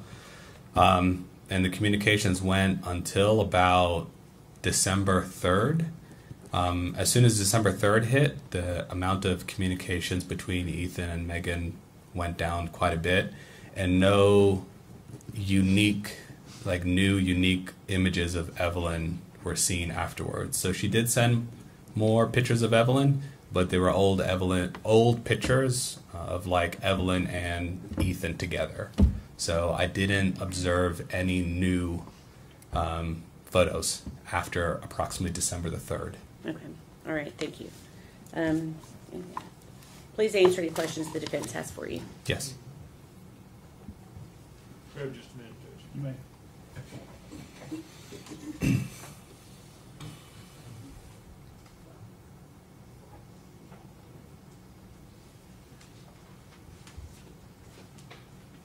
No questions. All right. Is he free to go, or does he need to be subject to recall? There's a potential for recall, but if so, we will get in touch with him and let him know. Agent Durant, you're finished right now with your testimony. You are being subject to recall. You don't have to sit here at the courthouse, but make sure they can get a hold of you fairly quickly. Yes, sir. Thank you. Thank you. Attorney next. State would call Marla Gray.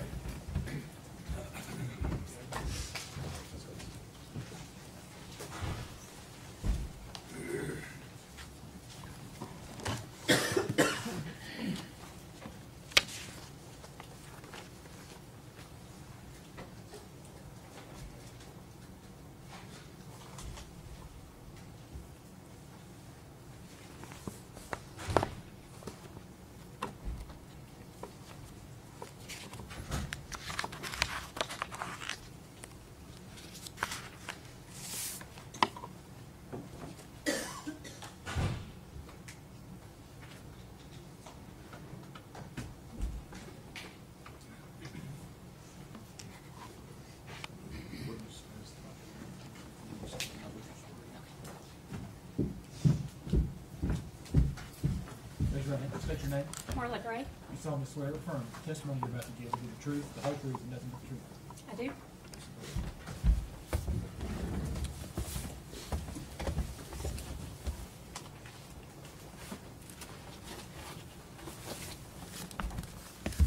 Good afternoon. Good afternoon. You are Marla Gray, is that correct? That's correct. And where are you employed?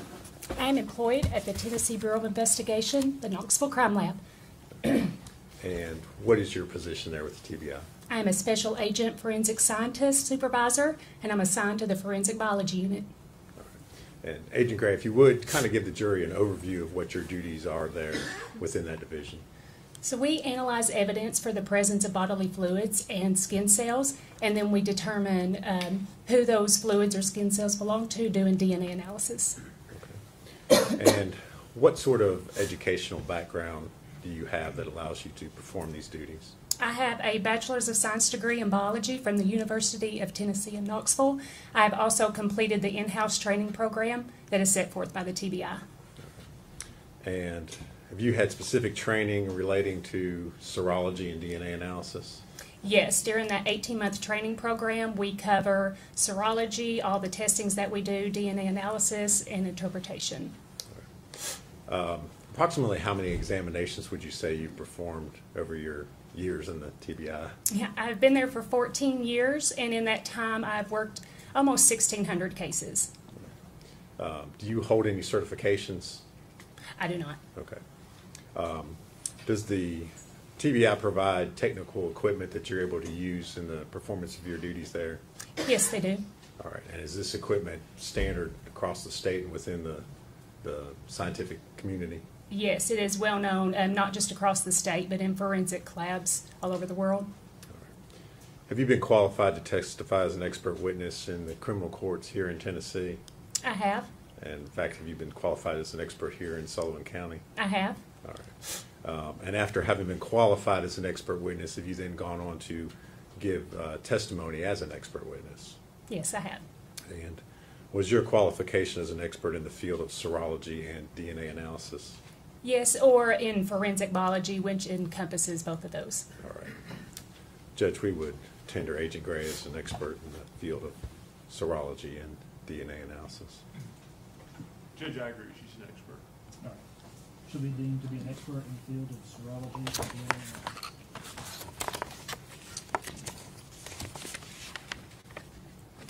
Agent Gray, you touched on this a little bit, but if you would kind of tell us a little bit about the differences between serology and DNA and what they are.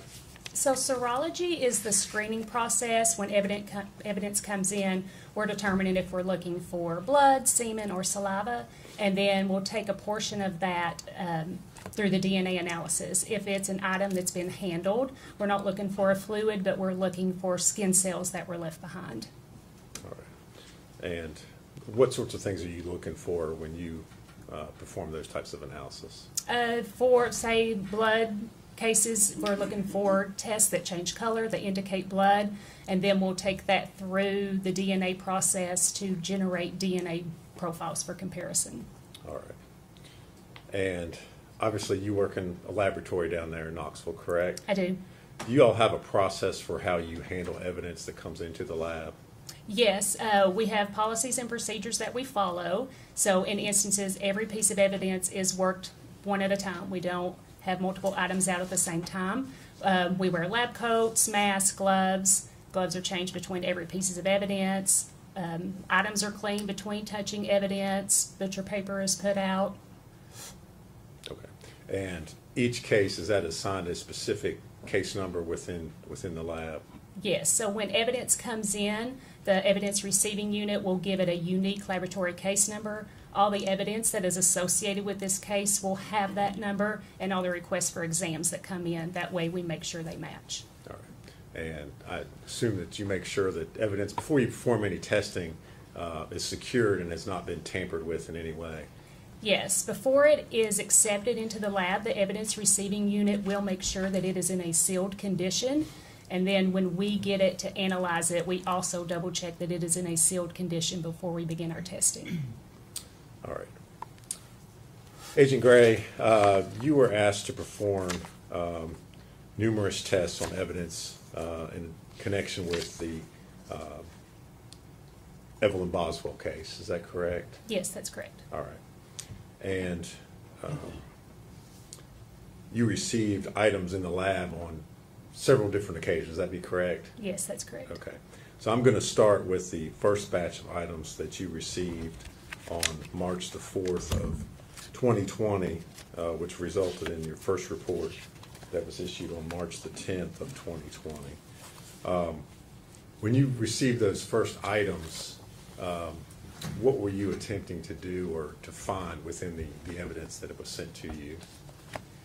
For this first batch of items, the Evelyn had not been found yet, so these were items that said that they belonged to her. So I was trying to generate a DNA profile that could be put in the missing persons database. Okay. So at this point in time, you had no profile with which to compare because the body had not been found, correct? Yes, that's correct. Okay. And if you would, kind of describe for the jury the process that you went in trying to develop a profile from those items. So this was a box of clothing that said belonged to Evelyn, bracelets, a baby book, stuffed animals. There was also items that were submitted from different areas that had been collected from previous investigations. So with looking for something I could generate a profile from, I was looking at the neck area because babies drool, so I thought that would be a good source of DNA. For the first batch, I didn't get anything. The items could have been washed, so her profile wasn't generated until the next report with the next batch of items. Okay. And specifically, which item you mentioned that you were looking for drool? Which item were you testing in that first? For the first report, it was the first birthday shirt from the baby box. Okay. And I noticed in the report it says that staining was observed with alternate light source screening in the neck area. Okay.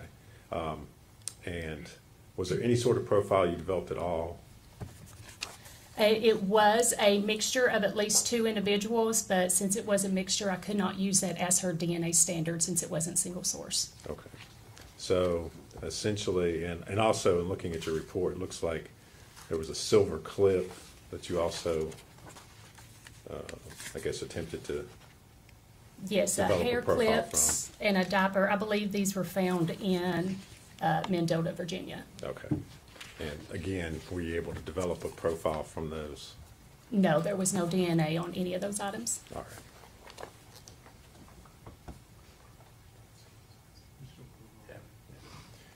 Agent Gray, I'm going to pass you a document and ask you if you recognize it.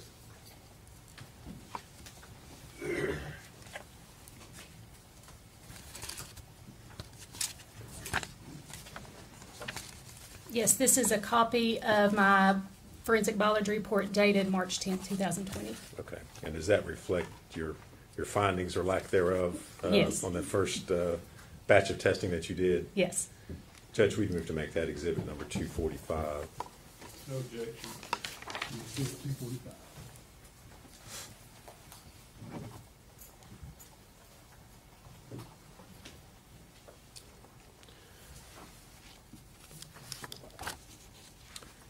Now, Agent Gray, I want to ask you about another report. You were aware of an item of evidence, which was a trash can that was collected from the scene. Is that correct? Yes.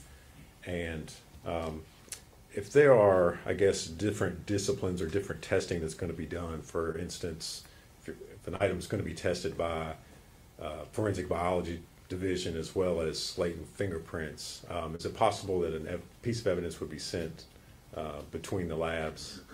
Yes, the Knoxville Crime Lab does not have a latent print unit, so all evidence that requests latents are sent to the Nashville lab. Okay. And so specifically in this case, was the trash can being sent to latent prints to have prints done? Yes. All right. And as a result of that, did the Nashville lab collect some swabs from the trash can in order for you to perform DNA testing at a later date? Yes, Dr. Christina Proctor collected swabs for me to test later.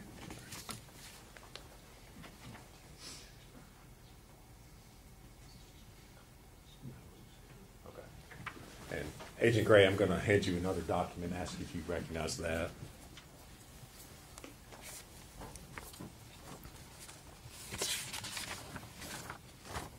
This is a copy of the report that was written by Christina Proctor stating the areas of the trash can that she swabbed. Okay. So that just reflects the fact that they did, in fact, collect swabs from the trash can. Is that correct?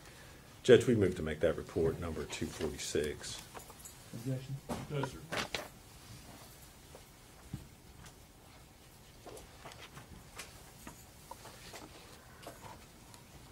P246. All right. Agent Gray, the next batch of items that you tested, those were items that had been taken from the trash can and from trash bags that were found in the area where the victim was located. At the point in time which you began your testing on these items, had you received additional information as far as the profile of the victim was concerned?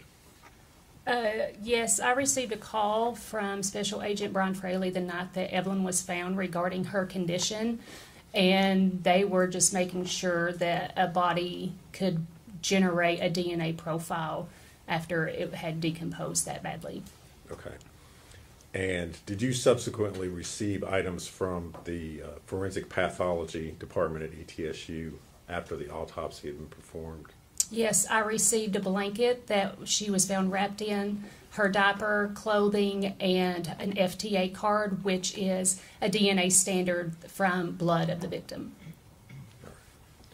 And so after you received the FTA card, were you able to generate a profile of the victim? Yes, I went back and worked the pants belonging to Evelyn Boswell and a shirt that belonged to Evelyn Boswell. I compared that to the FTA card that was submitted, and it matched. Okay. So you were able to perform testing on those items that you've previously been unable to? Yes. Is that correct? All right. And if you would kind of walk us through the items. The first item, was that the pants? Are you looking at the report March 11th? Yes, okay. I am. Sorry. Yes. Yes. Item 1D. Sorry. Yeah, that was the pants. Okay. What were your findings in regards to the pants that have been submitted? So I tested the inside waistband, looking for skin cells that had rubbed off her waist area, and it matched. The DNA profile was consistent with a mixture of at least 3 individuals, but the major contributor matched Exhibit 14A, the FTA card from the unidentified female, and then Exhibit 13A, Megan Boswell, was excluded. Okay. Is that unusual to see mixtures of 3 individuals on a piece of clothing? No, it is not. And why is that? Just because of co-mingling in the laundry. When they get washed, of course, DNA is getting mixed together. Even with articles of clothing, if they hadn't have been washed prior to her wearing them, you're looking at people that might have picked up the clothing at the store or people that manufactured the clothing. We could still get their DNA on clothing items. All right. And again, you identified the major contributor as being the victim in this case, correct? Yes, there was enough major DNA profile to do a comparison. And on item 1F, which was the shirt, what were your findings in regards to that item? So the neck area was swabbed for that item, and the DNA profile was consistent with a mixture of at least 2 individuals, including at least 1 male. The major contributor profile matched Exhibit 14A, the FTA card from an unidentified female, and Exhibit 13A, Megan Boswell, was excluded. Okay. Now, talk for a minute just about the fact you said that it included at least 1 male. How do you know that? From the DNA profile that we generate, it has a sex indicator marker, which is, of course, the XY chromosome, and in this instant, the Y chromosome showed up. Okay. But you cannot tell anything else about the profile other than the fact that it was male. Is that correct? Correct. It was too low to do any comparisons with. Okay. Were there any other items that were tested as part of your report that was done on March the 11th, 2020? No, this one was just the pants and the buckle standard from Megan Boswell and the FTA card from the unidentified female. And then this report was given to the ME for identification purposes. Okay. So that was the purpose of your testing Yes. in this report. Okay. And you prepared a report that you then sent to the medical examiner's office? Yes. All right.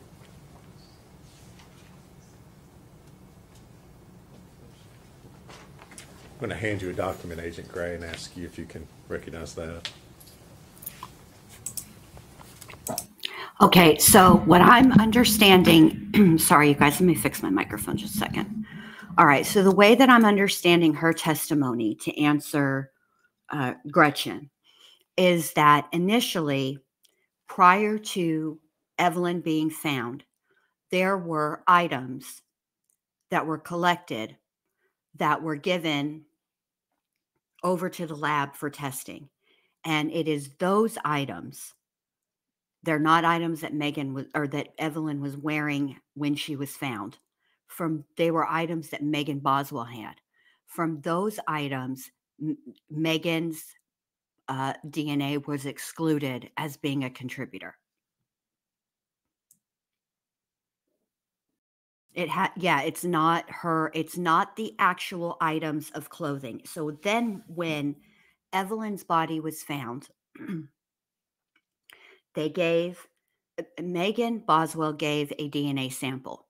When Evelyn's body was found, they then took a sample, and that is what they ended up using to identify the body that was found as Evelyn Boswell's.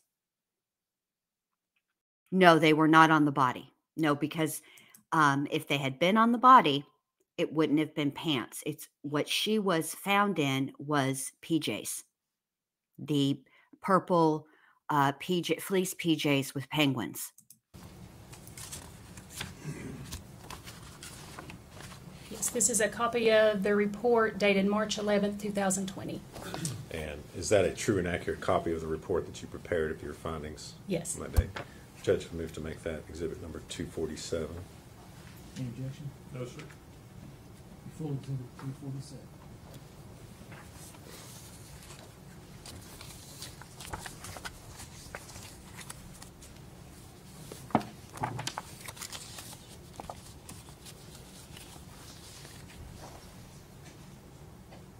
The next results that you reported, those would be on your report from March the 25th of 2020.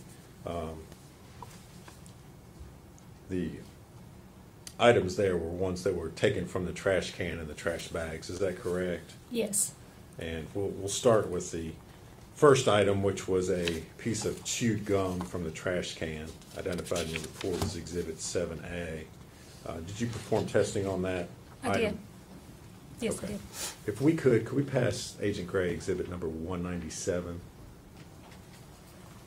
It should be a bag, small bag.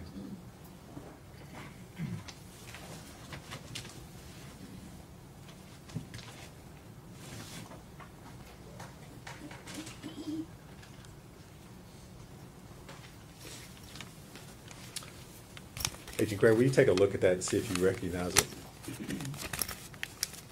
Yes, this is my exhibit 7A, which is the chewed gum. Okay, now the testimony is going to be about the items that were found in the trash can. Okay, so they've started with the chewing gum, and we're going to find out who that chewing gum belongs to. Maybe, hopefully. Here we go. This is the seal, has my initials on it. This barcode, this is what is generated by the evidence receiving unit that has that unique laboratory case number. And this is how the internal chain of custody is maintained throughout the lab. And these are, of course, my initials. Okay. You recognize your initials there on that item? Yes. All right. Did you perform analysis on that particular item? I did. And if you would, tell us what the results were that you obtained. The DNA profile matched Exhibit 13A, Megan Boswell. The probability of randomly selecting an unrelated individual who would be included as a contributor of the DNA profile is 1 in a number greater than the current world population. Any other profiles besides that? No, that was a single source profile. Okay. And thank you. If we could hand her exhibit number 217. Again, it should be a bag.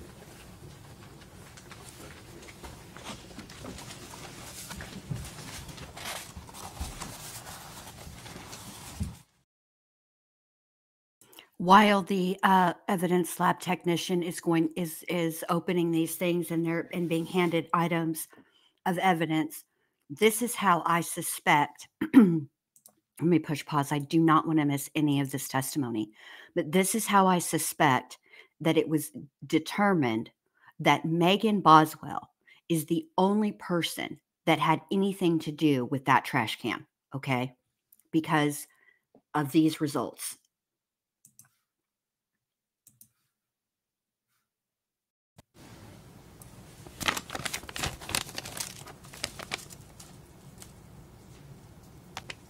It says blue gloves. Yes. Do you recognize what's been handed to you? It does not have a barcode or my ID on it, so I don't know if I worked this or not. Okay. All right. hand that back for a second.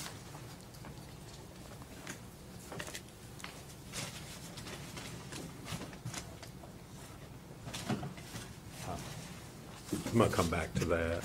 Y'all, there were latex gloves found in that trash, by the way. If we could hand her Exhibit 218.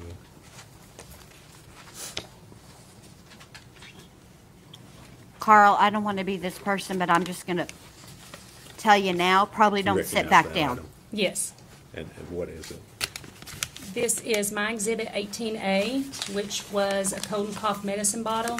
There's the barcode that is generated by the TBI and the seal that I placed on it after I was done with the evidence. Okay. And did you perform analysis on that particular item? I did.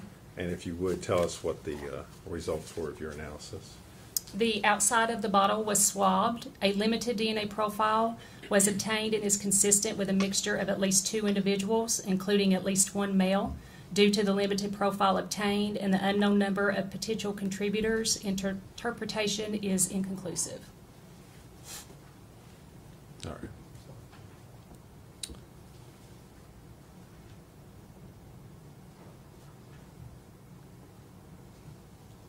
So you were not able to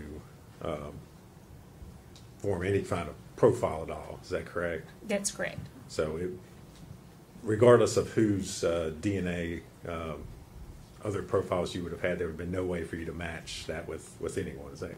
Correct. It has to meet a certain strength before we do any comparisons to it, and this did not meet that quality.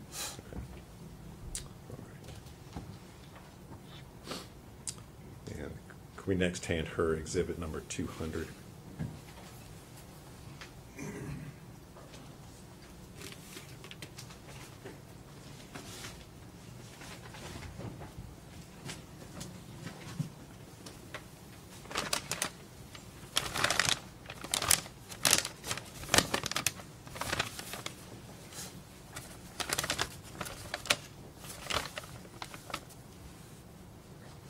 You recognize it?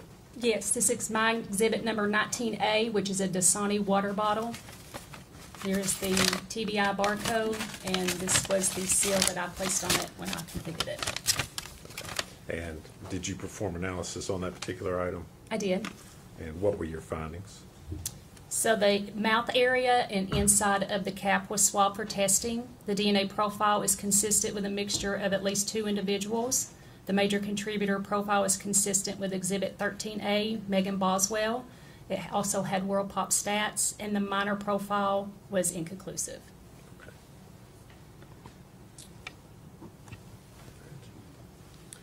And if we could next hand her Exhibit 211.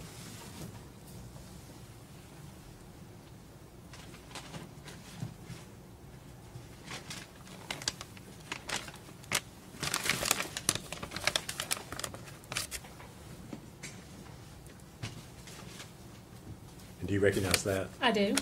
And what is it? This is my Exhibit 20A, which is a great value water bottle.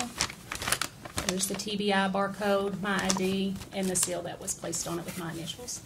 I wonder if we could send Carl the bailiff a fruit platter or a fruit basket or just something. Or if that would be frowned upon.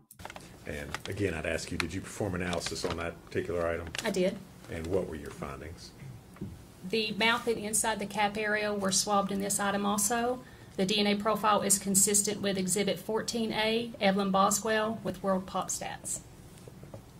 No other profiles on that particular item? There was an additional allele at one of the locations, but nothing was, it was inconclusive. Okay. Next, if we could hand her number 212.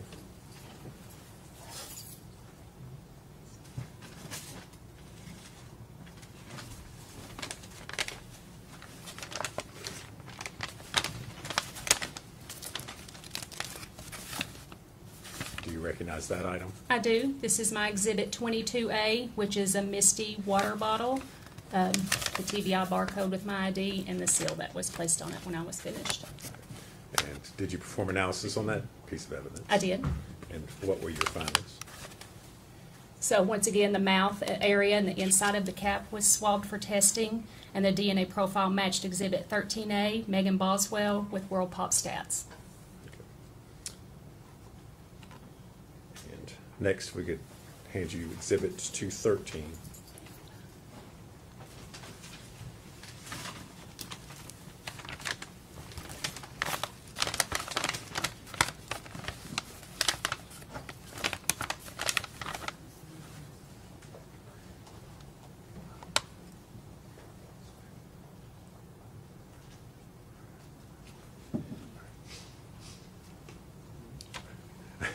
I'm sorry. I picked up what were you just handed 213? Yes. Do you recognize that? I'm sorry. That's okay. Yes, it is my Exhibit 24A. It is a Food Club water bottle. Here's the TBI barcode label and my seal that I put on it when I was complete. All right. And did you perform analysis on that particular item? I did. And what were your findings? So once again, the mouth area and inside the cap was tested. Quantification results did not indicate a sufficient amount of human DNA for analysis, so no further testing was performed. All right. And next, if we could hand her 223, which should be one of the pillows.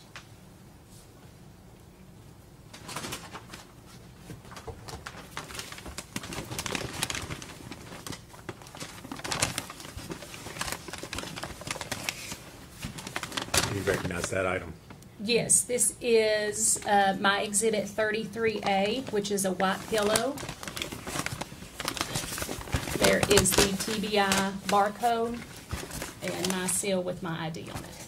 Okay. And did you perform analysis on that? I did. Okay. If you would tell us what your findings were. So the first thing I did was screen the item with the ALS looking for saliva where somebody slept on it. And the center of the area did indicate a positive result, so that area was cut for testing. And the DNA profile is consistent with a mixture of at least 2 individuals, including at least 1 male. The major contributor profile is consistent with Exhibit 14A, Evelyn Boswell, and with World Pop stats, but the minor contributor profile was inconclusive. Okay. The edges were also tested on the pillow, and this DNA profile obtained is consistent with a mixture of at least 3 individuals, including at least 1 male, but due to the complexity of the mixture, it was deemed to be inconclusive. All right. So the only profile you were able to develop was the victim, Evelyn Boswell, is that correct? Yes, from the center of the pillow. Okay.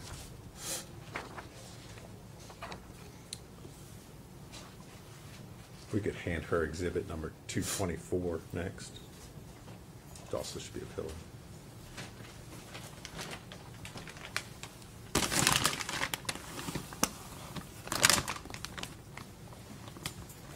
Do you recognize that item? Yes, this is a white pillow with yellow staining. Here is the TBI barcode with my ID. And down here is the seal that was placed on it after I was finished. And did you perform testing on that particular item? I did. And what were your findings? There was staining on this item, so I first tested it for the presence of blood, but it was negative. The center of the profile was tested. The quantification results did not indicate a sufficient amount of human DNA for further analysis. And the edges of the pillow were tested, and a limited DNA profile was obtained, but due to the limited profile, interpretation was inconclusive.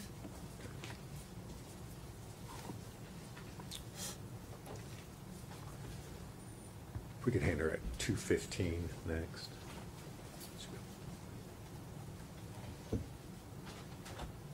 This be a bottle.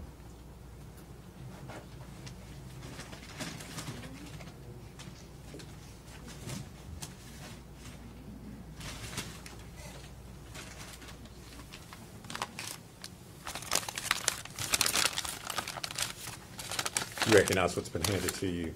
I do. This is my Exhibit 39A, which is a nuke baby bottle with contents. Here is the TBI barcode and the seal that I placed on it. Okay. And did you perform analysis on that baby bottle? I did. And what were your findings? So the nipple area was swabbed, and the DNA profile matched Exhibit 14A, Evelyn Boswell. And the sides of the bottle were also swabbed. The DNA profile was consistent with a mixture of at least 2 individuals. The major contributor profile was consistent with Exhibit 14A, Evelyn Boswell, and the minor contributor profile was inconclusive.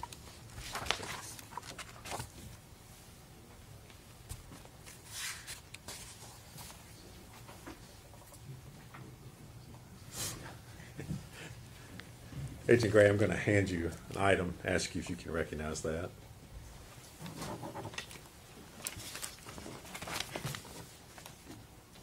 Yes, this is my Exhibit 9A, which is blue latex gloves with hair. This is the TBI barcode and my seal on the top. I can hear y'all's heads in the chat wanting to know about this male DNA, all right? And how the defense is going to exploit it. They're going to exploit it. They are. They're going to ask, well, here's where it's not going to be effective though, okay? Even if there had been, like Hunter had submitted his DNA, you heard the results. The minor contributor in a lot of these items that showed that there was male DNA was not suitable for, or was inconclusive for comparison because there wasn't enough DNA to make it to use it as a comparison. Did that come out right? I hope so. Okay. But the defense is still going to try. And did you perform analysis on that item? I did. Okay. And what were your findings in regards to that? Inside this bag are 3 blue latex gloves. The inside of glove 1 was a limited DNA profile of at least 2 individuals, including at least 1 male. Due to the limited profile obtained, it was inconclusive. The outside of glove 1 was a mixture of at least 2 individuals. Due to the limited profile obtained, it was also inconclusive. The inside of glove 2, a limited profile was obtained, including at least 1 male. Due to the limited profile obtained, interpretation was inconclusive. The outside of glove 2, a limited DNA profile was obtained. It was also inconclusive. Possible hairs were collected from this item but returned with the evidence because the TBI does not work hair. The inside of glove 3, a limited DNA profile was obtained. It was inconclusive. And the outside of glove 3, a limited DNA profile obtained, which was also inconclusive.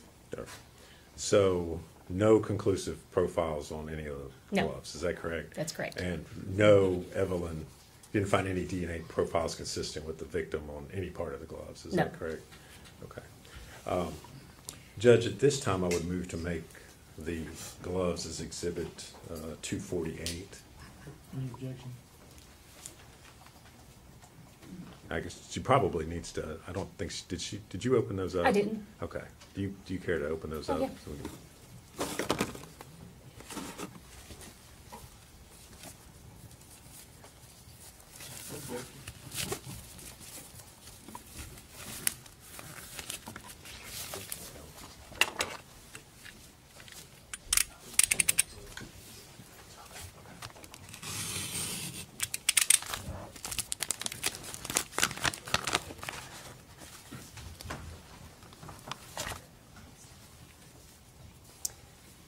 This is the first glove, glove 1. It has a 1 on it.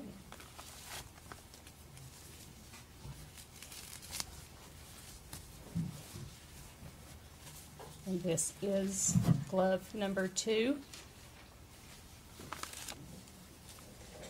Or sorry, that was glove number 3. This is glove number 2. As you can see, they're shredded. Okay. And those were the gloves that you tested and testified to? Okay. Judge, I think we, 248. All right, I just want to make sure.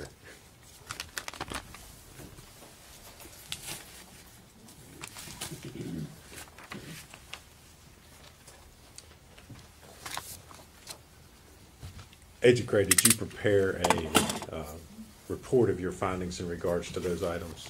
I did. And I'm going to hand you a document.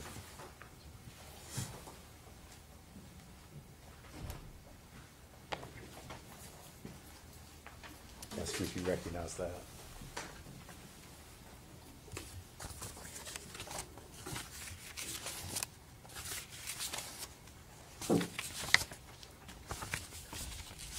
Yes, this is a copy of my forensic biology report dated March 25th, 2020. Is that a true and accurate copy of your report that Yes. you issued on that date? Judge, we move to make that exhibit number 249. Any objection? No, sir. Be full exhibit 249.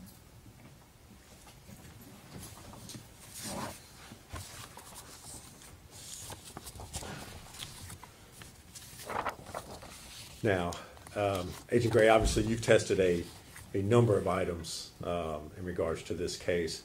Is it common when you're working a case, especially a situation like this where you've got a missing child that's later recovered, do you speak with investigators who are working the case in order to determine which items are best for you to test and which might have more or less evidentiary value?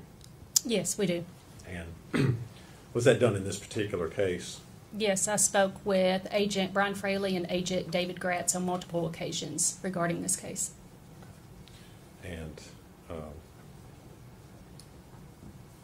as a result of that, were certain items, I guess, initially you thought may not have had evidentiary value, but then later on you decided to test anyway to see perhaps they had more value? Yeah, there were some items that weren't tested on the front end because like the baby food containers, just because we expected if there was DNA, if it was Evelyn's, we didn't know how probative that was to the case. Okay, MK Lynn, this new break, new DS, this the woman testifying works as a crime analyst. Or evidence analyst at the TBI crime lab. That's who she is. So we're going to get all the DNAs. And we have already found out that that chewing gum that they found inside of the trash can, it was Megan's. That is all. But later on, we did decide to go ahead and test those items. Okay. And specifically, I want to ask you about a blanket, which I believe was your item number 36C. Yes. Was that in fact a blanket? Yes. And was that item initially not worked due to the amount of, or why was that, let me ask you this way, why was that item not initially worked by you? Due to the amount of decomposition fluid on the blanket, decomposition fluid contains waste and bacteria and water, and what that does is it finds the DNA and it doesn't destroy it, but it defragments it enough that we can't generate a DNA profile. So if I were to put it on my instrument, it's so fragmented that it can't resequence it. So in this instance, it wasn't originally worked due to the amount of decomposition fluid on the blanket. Did you all ultimately make a decision later on to take a shot at it, I guess? Yes, after speaking with Special Agent Gratz, we decided to only see if there were areas that were not stained and possibly get DNA off of that. So I tested the areas that didn't appear to have decomposition fluid on it and did not test the stained areas. All right. And were you able to develop any sort of profiles as a result of your testing?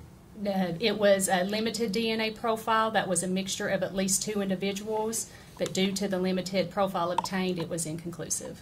All right. And did you prepare a report of your findings in that regard? I did.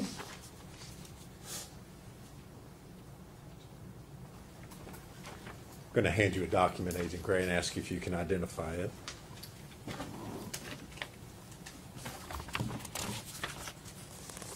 Yes, this is an accurate copy of my biology report dated April 22nd, 2020. All right. And is that a true and accurate copy of your report in regards to your findings on the blanket? Yes. Judge, I'd move to make that full exhibit number 250. Any objection? No, sir. Full exhibit 250.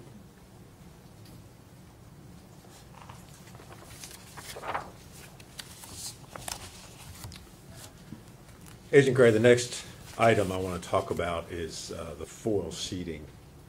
Talk a little bit about the condition of the foil as you received it there in the lab. We received it. It was heavily stained with orangish brown fluids or staining. There wasn't a lot of staining or areas that were not stained. And there were pieces that were wadded up together, but I think there were 5 pieces in total. Okay. If we could hand Agent Gray exhibits 201 and 203. One is that white box sitting right there.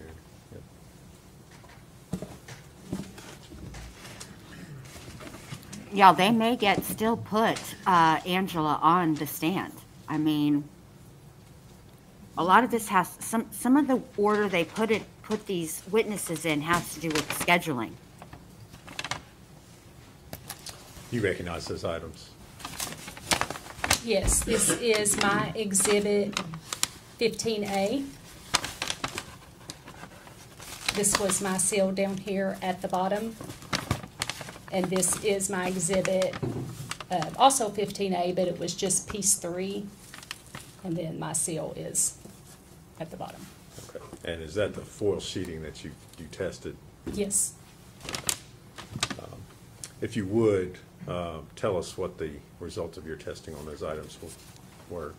So for all of the foil sheeting, presumptive testing, chemical testing indicated the presence of blood, but presumptive immunological testing did not indicate the presence of human hemoglobin, which is a component of human blood. And for all of the stained and non-stained areas, which were 10 areas total that were tested, the quantification results did not indicate the presence of human DNA. So these items were sent to the latent print laboratory. All right. And did you prepare a report of your findings in regard to the foil sheeting? I did. Yes, pretend judge. This is don't ever apologize for asking a clarifying question. Never, never, never. This she works for the TBI at the crime lab. She is the evidence analyst. So she's the one that performed most of the testing on many of the items, although there were items that came in to the lab at TBI that she did not perform tests on. So there will likely be another witness from the crime lab, from the TBI's crime lab. But never, never, y'all be sorry. Never apologize for asking a clarifying question. It's a lot. These trials are long. There's a lot of information. I'm going to hand you a document and ask you if you can identify it.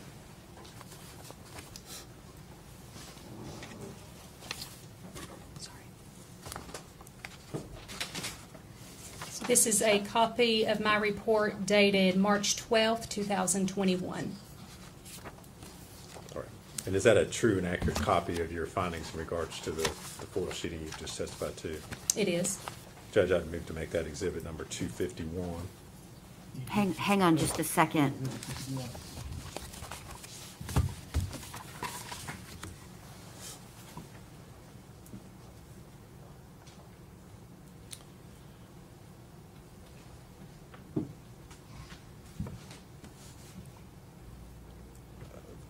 Finally, Agent Gray, I'm going to, again, we mentioned the fact earlier that sometimes through communications you were asked to test additional items. Is that correct? Yes. And this last batch of testing that you did, was also some additional material that was found in the trash bag. Let me rewind it. Where the items, is that correct? Of my report, stained and blood. Okay. And is that the foil sheeting that you tested? Yes.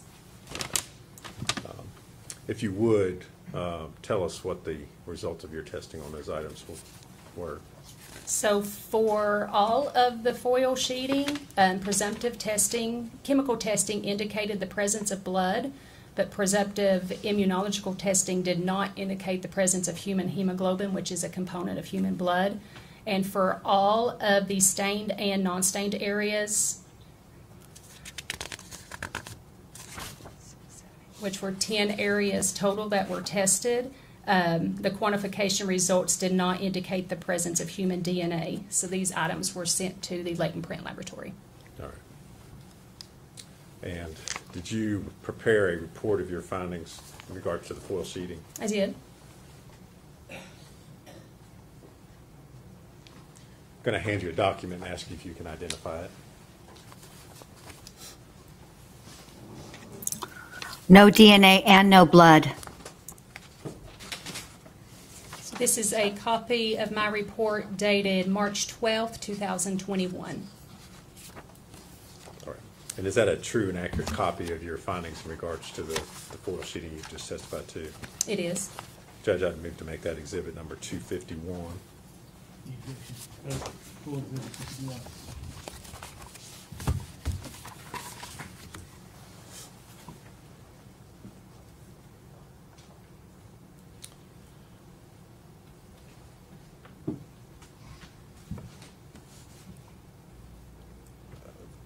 Finally, Agent Gray, I'm going to, again, we mentioned the fact earlier that sometimes through communications you were asked to test additional items. Is that correct? Yes.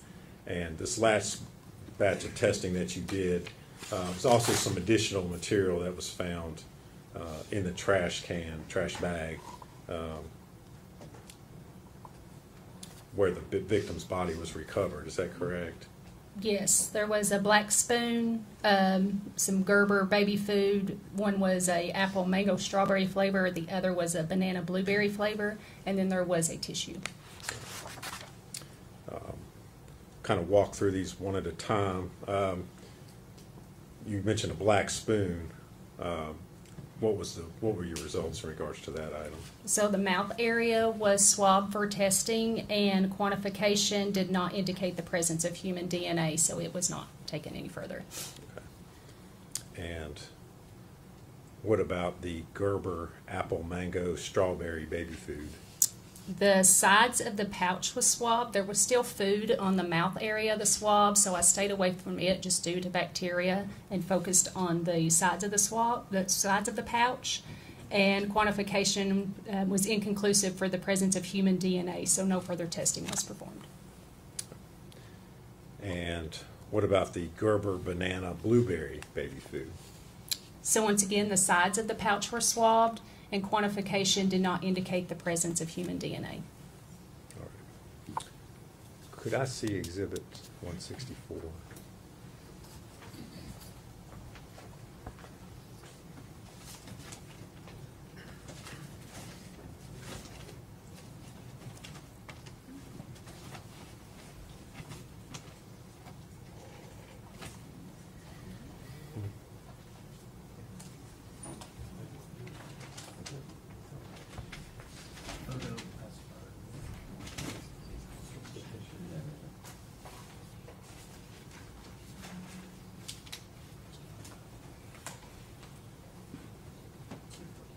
I'm sorry, 214. I'm sorry. No, Harley, hold on. The only people to address the state of the trailer was Austin Feller, who took the pictures. But as far as any of Megan's friends, no, nobody has said anything about that. I want to see it first, please.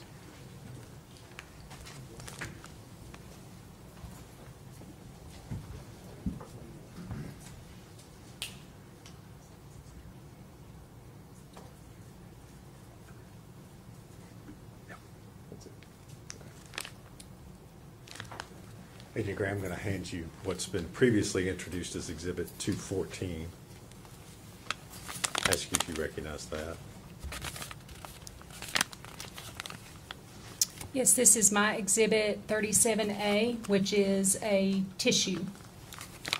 Here's the barcode. Okay. And did you perform analysis on that particular item? I did.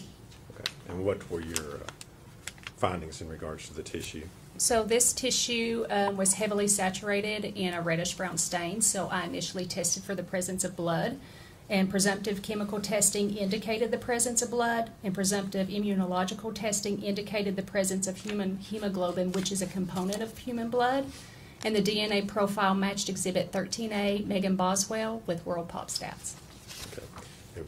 Using the expression World Pop Stats, what does that mean? So right now the current world population is over 8 billion people, and out of 8 billion people, no one in the world has the same DNA profile as the one that generated. Okay. So you can say with pretty certain confidence that this was Megan Boswell's profile that you found. Is that correct? Yes. Okay, so when they were talking about tissue paper, they were literally talking about a Kleenex. And it's Megan's. Oh, excuse me, you guys. I'm so sorry. Give me just, excuse me, it was Megan's blood, not Evelyn's. But again, they're simply, okay, we need to understand the results of this DNA, all right? Just because there is the presence of male DNA, okay, that means something, right? But the fact that the amount of male DNA is so low that it couldn't really be, it wasn't suitable for comparison, means something also. Now, if Hunter was spending, let's take Hunter for example, because that is a suspect that they have used. The defense has. If Hunter consistently slept on that pillow, there would be enough DNA there. Likely, the reason why there's commingled DNA is more about it being commingled in the washing machine than anywhere else. Okay. So the defense is going to try to exploit this, but they're not going to get very far.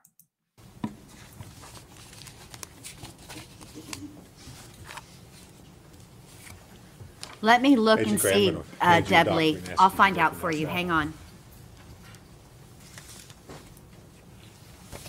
If they removed it, and I'll say this, I actually think that they removed it for this reason, because as the defense pointed out, okay, if they are going to have a forensic pathologist get up there and testify that Megan put Evelyn, or I can't say Megan, that because that won't be what a forensic pathologist testifies to. Let me start again. Because the defense pointed this out during their opening statements.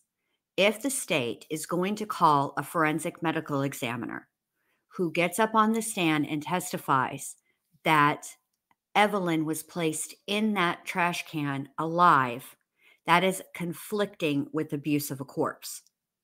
That means that she was put in there alive, and so it wasn't as if something happened elsewhere and then she was put in the trash can dead, which then results in a charge of abuse of a corpse. I believe I think that the state thought it would be confusing for the jury, and I think that that's why they took it out. That's what I think.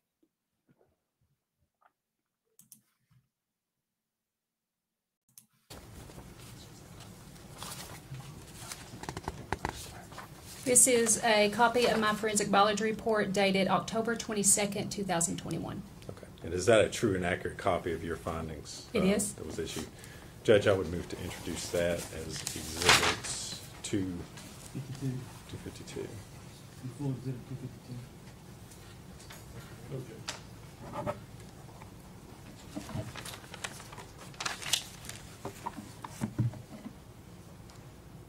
Agent Gray, in addition to your responsibilities and duties within the lab there, are you also a member of the TBI's Violent Crime Response Team? Currently, I am not. When I became a supervisor, they took me off the VCRT, so that was 2022. But in 2020, I was a team leader and a forensic biologist for VCRT. Okay, so back in February of 2020, you were a member of that team. Yes. And specifically in regards to this case, were you asked as a member of the Violent Crime Response Team to perform a couple of searches? Yes, I was. All right, and specifically on February the 19th of 2020, did you go to Middlesboro, Kentucky to search a 2018 red Chevy Cruze? We received the request on February 19th. We went to Middlesboro on February 20th. Okay. And did you in fact perform a search on a 2018 red Chevy Cruze? I did. And what were y'all looking for? In this instance, we were just asked to process for the presence of blood to see if maybe, since the victim had not been located, if there might have been blood in the car. All right. And did you all find anything of evidentiary value searching through the car? No, it was negative for the presence of blood, and we did not collect anything from the car. And subsequent to that, did you also receive a request around February the 28th of 2020 to search a mobile home that was located at 967 Sugar Hollow Road in Blounteville, Tennessee? Yes, we received the request on February 27th, and we went on February 28th to 967 Sugar Hollow Road. All right. And again, what were you searching for there at that location? At that location, we were searching for the presence of blood, and we were also searching for Evelyn. Okay. Find anything of evidentiary value at that location? No, everything was presumptively negative for blood, and we did not collect any evidence. VCRT did not collect evidence. 1 second, Joe. I do think that's a very important distinction that she made. That the BCT didn't collect evidence, not that there wasn't evidence collected. If you would answer any questions Mr. Scott has for you. That's quite important. Oh, here we go with Mr. Scott. Be ready. I'm going outside, y'all, because I know damn right well. 249, please. I'm going outside, y'all, because I know damn right well he's going to make me mad, and I'm going to want to interrupt, and ain't nobody need that kind of negativity at 1:30 in the afternoon or 2:30 if you're on the East Coast. Here we go.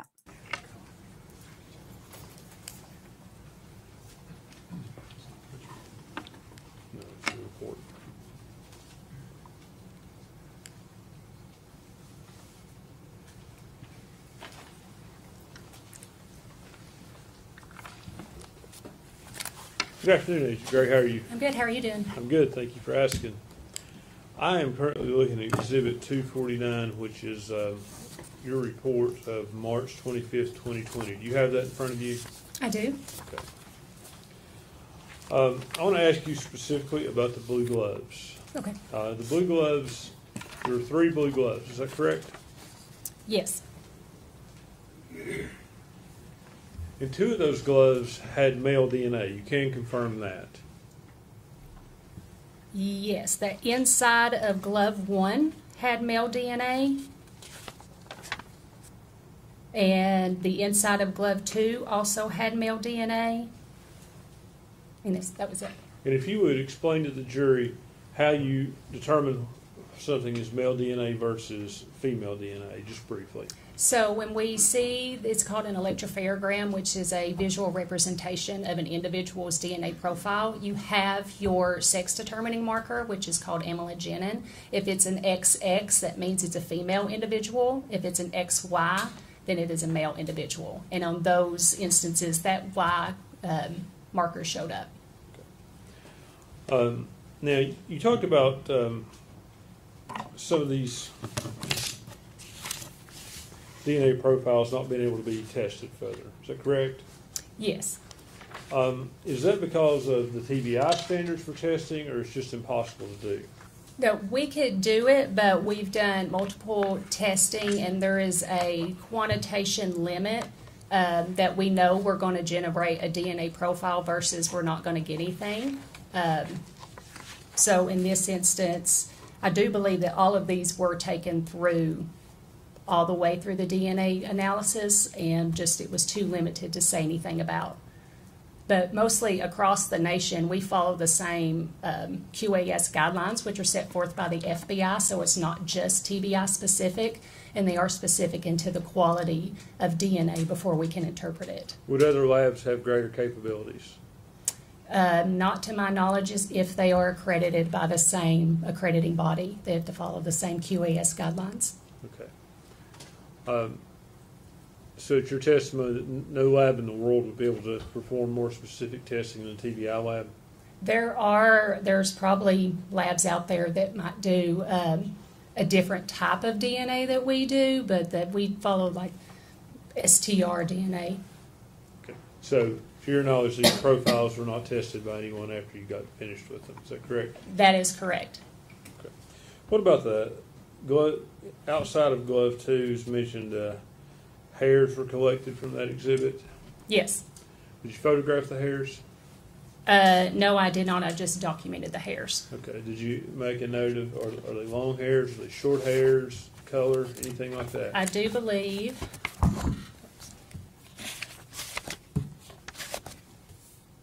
The palm was shredded with white residue and hair on the fingers, and the hair is dark. Okay, the hair is dark. Yes. But you didn't make any issue, nothing about length or anything else? No, it was just that it was dark in color. Okay.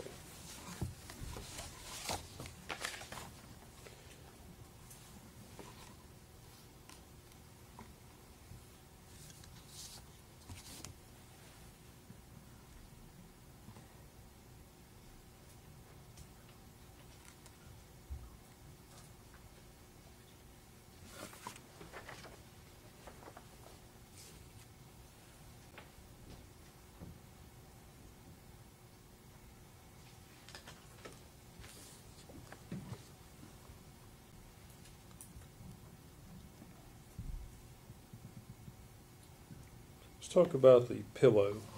I'm having a difficult time on this finding the pillow. 32A. Thank you.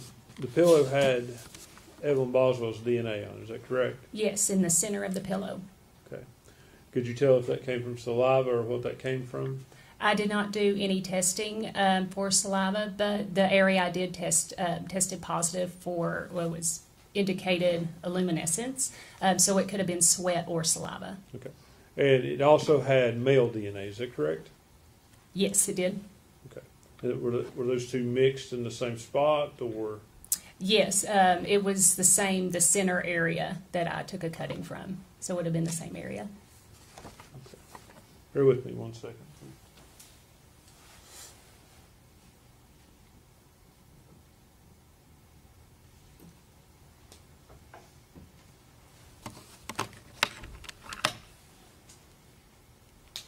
And finally, there was a bottle, like a medicine bottle, yes, found in the trash can. What number was it? Do you have that? It was Exhibit 18A. Yes, ma'am, 18A. That's what I'm looking for. And that item, was it was tested, and were you able to determine if it had male DNA? I was able to determine that it had male DNA, but it was inconclusive for any comparison purposes. Okay. And as far as other DNA, were you able to determine if you could link anyone else to the bottle with DNA? No, not. But once it's deemed inconclusive, no comparisons are performed. Okay. If I could have just 1 minute, Judge.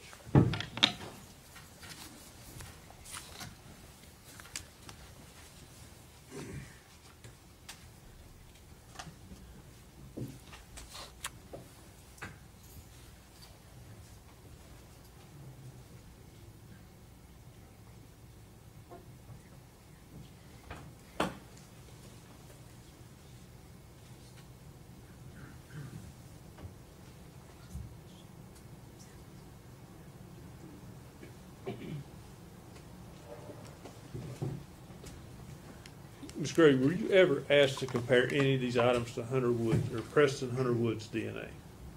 I never received a standard for Hunter Wood, but I did not need it. Thank you. Agent Gray, I guess I'll follow up on your last answer there. When you said you didn't need it, why didn't you need it? I didn't have any unknown male profiles to compare it to. Okay, so there was nothing there that you would have been able to compare it to anyway, correct? Correct. So all these male profiles Mr. Scott's asked you about were also limited. There's no way you could have drawn it. If I had submitted to you every DNA sample from every male in the world, you would not have been able to tell me correct who it was, correct? I wouldn't even ran them since I didn't have any unknown male DNA. All right, thank you. That's all I If I could just clarify, you did have unknown male DNA on those items we just went over. There was unknown limited male DNA, but since there wasn't strong enough for me to do any comparisons, even if they would have sent in the standard, I wouldn't have ran it. Thank you.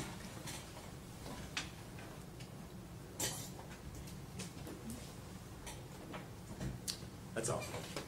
Is she free today? She is. Yes, sir. Thank you for your testimony today. You're released from your subpoena and you're free to go. Call your name. State would call David Hoover.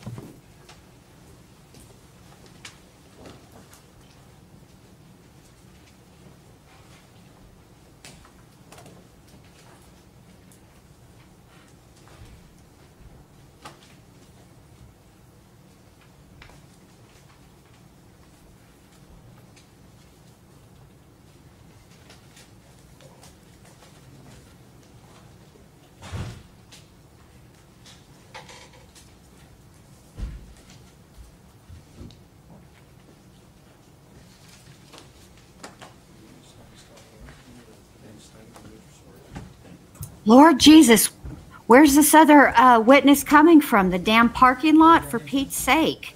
State your name. David Hoover. You solemnly swear or affirm the testimony you're about to give will be the truth, the whole truth, and nothing but the truth. I do. Seek it.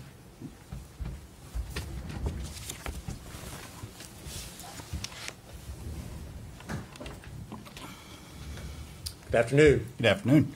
And if you would state your name for the record, please. David Hoover, David Hoover. Thank you. And where are you employed? I'm employed with the Tennessee Bureau of Investigation at the Nashville Crime Laboratory in the latent print unit. And what is your title or position there? I'm a special agent forensic scientist.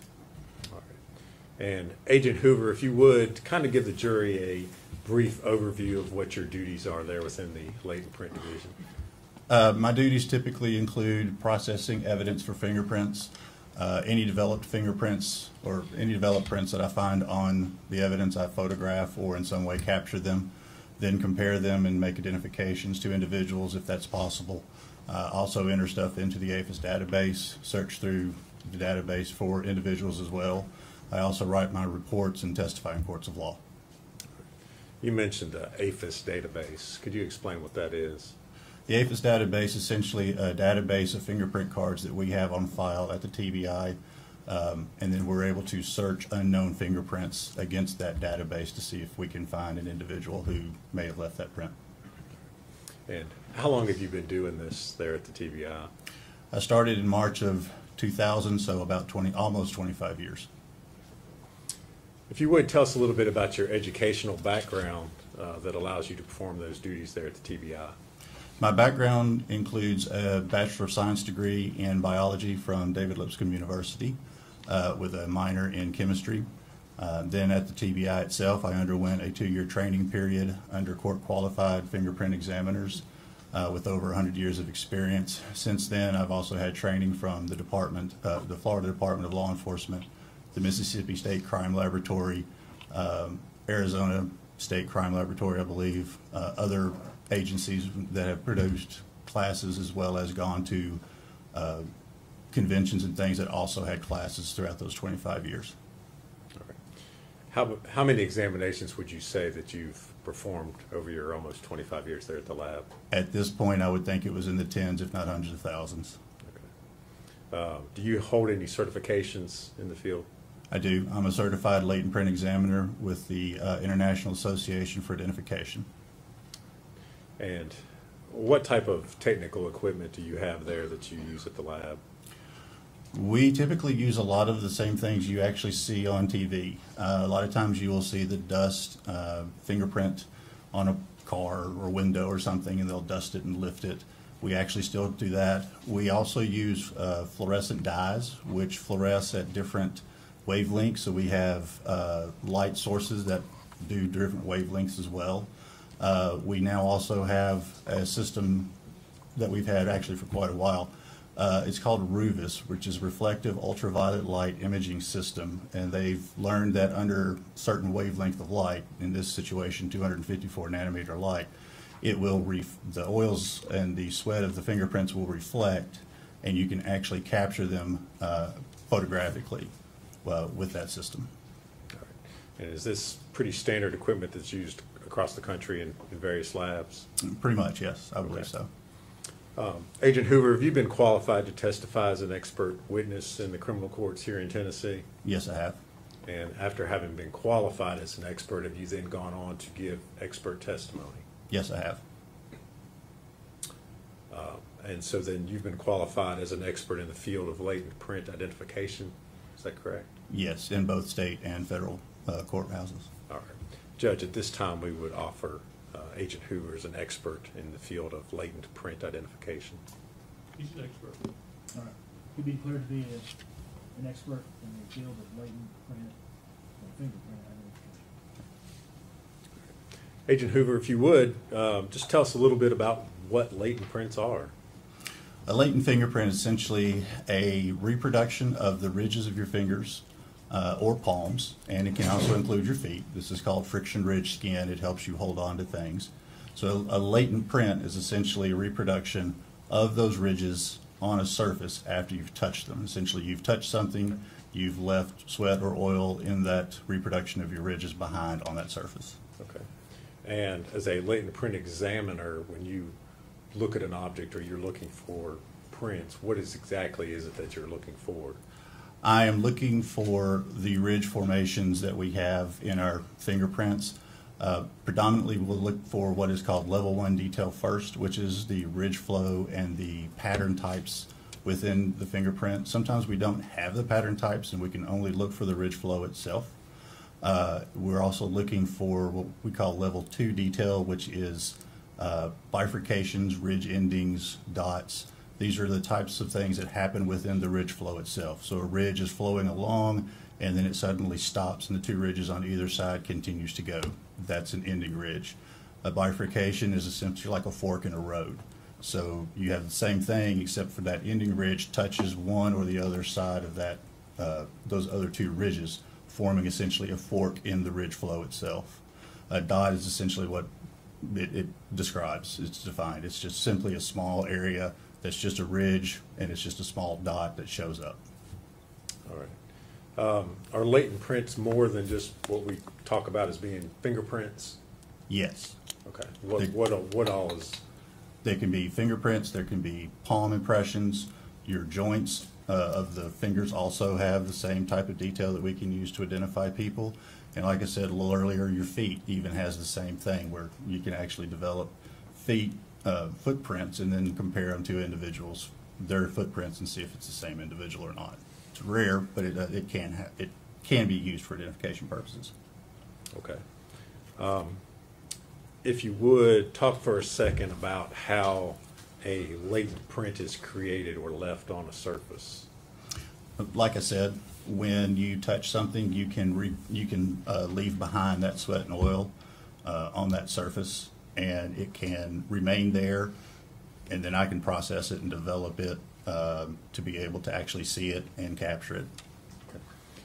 Do certain things affect whether or not you're able to develop a latent print on a surface or an object? Yes. Some surfaces are not very good at retaining a latent print. Rough surfaces typically are not something that's very good in retaining a usable latent print, because as you touch a rough surface, that rough surface is going to break up that ridge flow. What you're touching, what you're using to actually leave behind, like I said, is sweat and oils, which typically also have a lot of water to them as well. So you're talking about a liquid medium, and if you're touching something that's very bumped and bubbled up, then some of that medium is going to be lost in the valleys and crevices of the rough surface.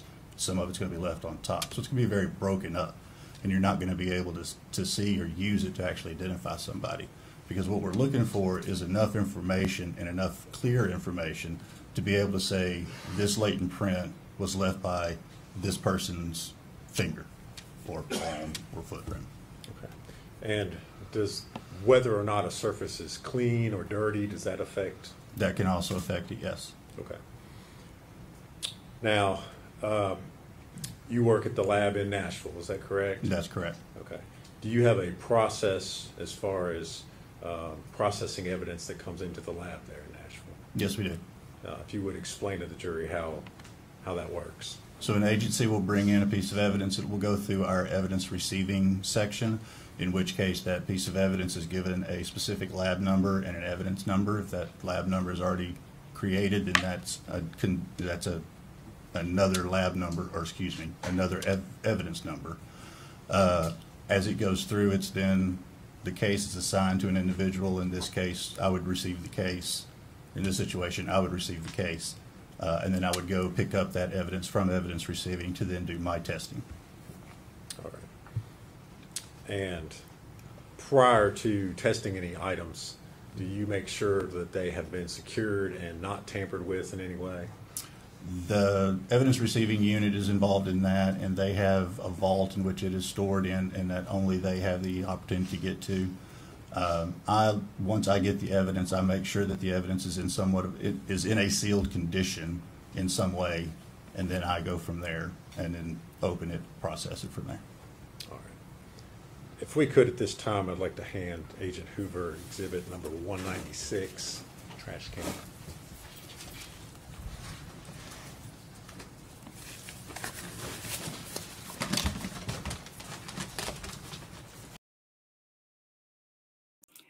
Now, this is going to be important testimony because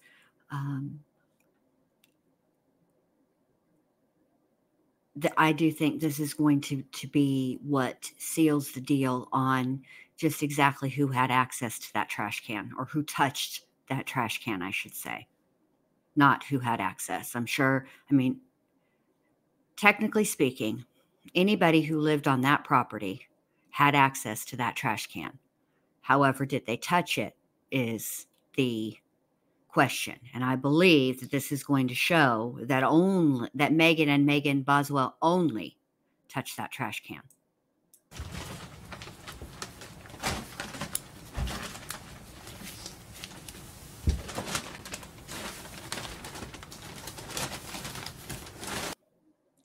So to answer UTK, who asks, so were the gloves found to have Megan Boswell's DNA only? No. The inside of the gloves was found to have a mixture of Megan Boswell's and an unknown male DNA that was not, there wasn't enough for testing. But there was no, on the outside of the gloves, there was nothing found. So what I would suggest is that they weren't actually used in the commission of this crime, that they were there for some other purpose.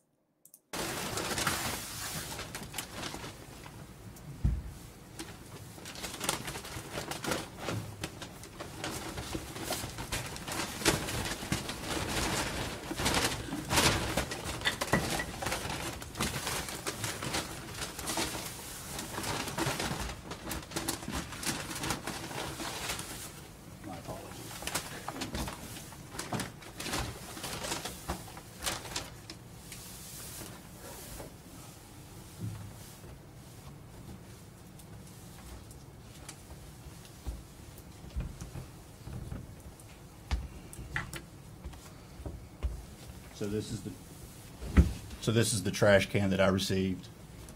It has our laboratory number. It has our exhibit number as well as my initials. This is the sticker that was on the side of the trash can. It also contains the exhibit number and my initials.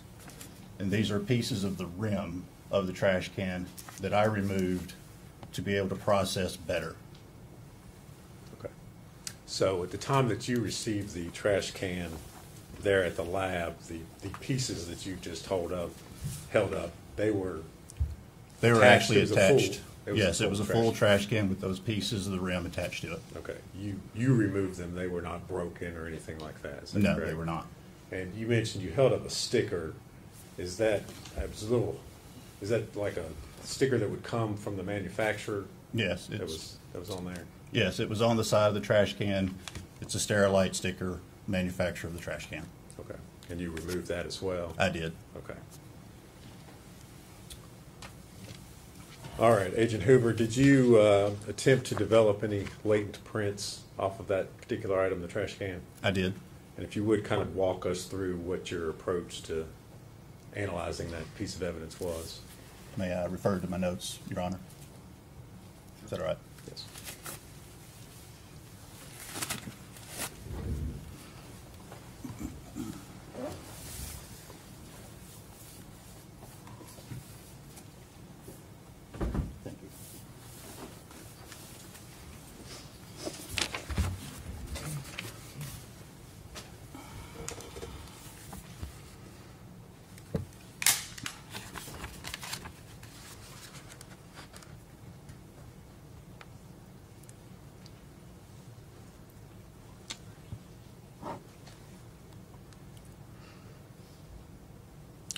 On that trash can, I did pretty much a full process of just about everything that we can do at the laboratory, or that we normally do for fingerprints at the laboratory. So Call Me Sadie says, considering the condition of her trailer, I doubt anyone else had access to the trash can, but it wasn't just at the trailer. It was in that playhouse. So anybody that was on the Boswell property would have had access to that trash can after it was placed in the playhouse. So what the state has got to do is prove that Megan Boswell and Megan Boswell only touched and handled that trash can. Including super glue, dust, the Ruvis system that I mentioned, the ALS, the fluorescent dyes that I mentioned as well. The rim especially, the body itself, no, it looks like I did everything on even the body itself as well. Okay. And what were you able to determine, or what were you able to find as far as the prints were concerned? On the sticker, I found a palm print, and up underneath the rim, which is the reason why I removed the rim, I found the very far tip of a fingerprint. And when I mean a far tip of the fingerprint, I'm talking about the areas up here at the very tip top of your print, right as it goes into the nail. Okay. Talk about the palm print that you found for a second. The palm print that I found was very small. In fact, it was probably about my size of my palm. The whole palm would have fit in about that much of the palm print. So I'm confident that it's probably a child's print.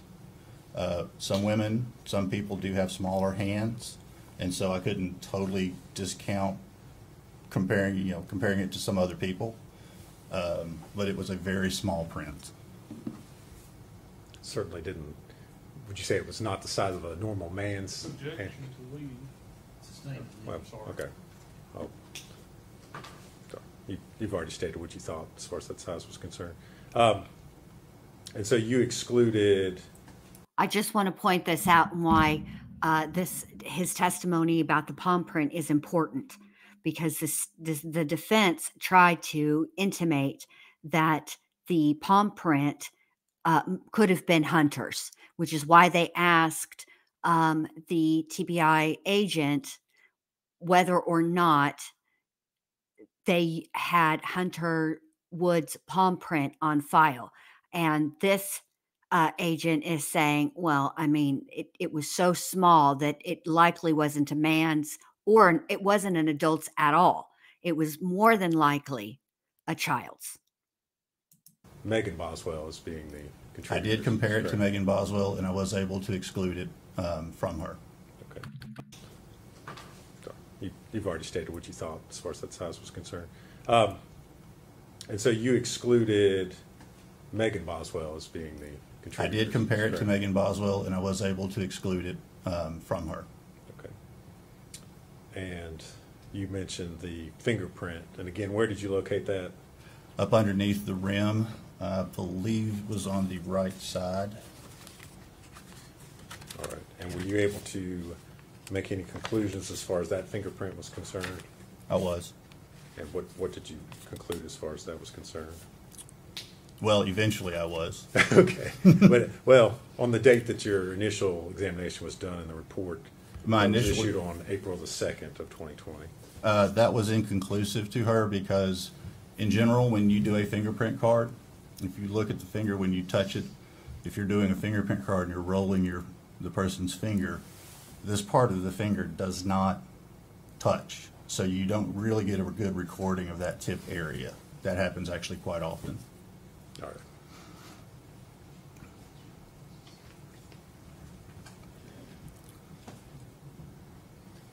Agent Hoover, I'm going to hand you a document and ask you if you recognize that. Thank you.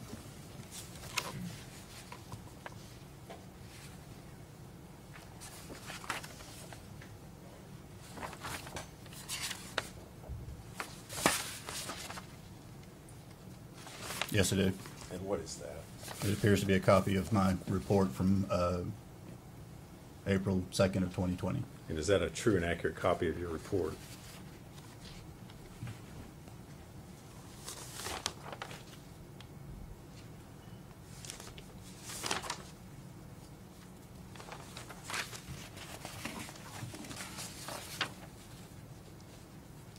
Yes, sir.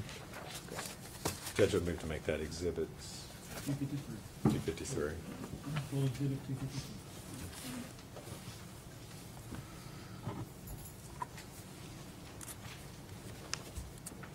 Agent Hoover, you mentioned that you did not have good rolled prints of Megan Boswell. Is that correct?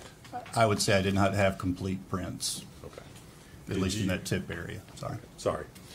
Did you then attempt to, or speak with law enforcement in an attempt to get better prints of Miss Boswell done? I did. Okay. And did they comply with your request? Did you receive additional prints from them? I did. They complied. Okay. And were you able to do any additional comparisons based upon that next set of prints that they sent you? Unfortunately, I was not able to. Okay. And why was that? The prints that I was sent still were not of a good enough quality to actually compare to.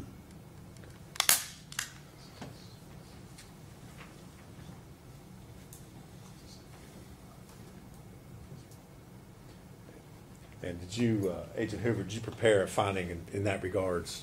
In the I did. Report? I'm going to hand you a document and ask you if you recognize that.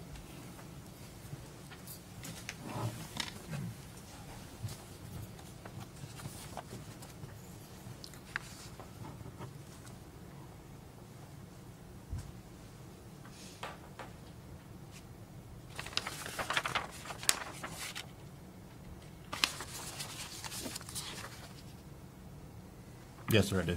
And what is it? That is a copy of my report from July the 31st of 2020. All right.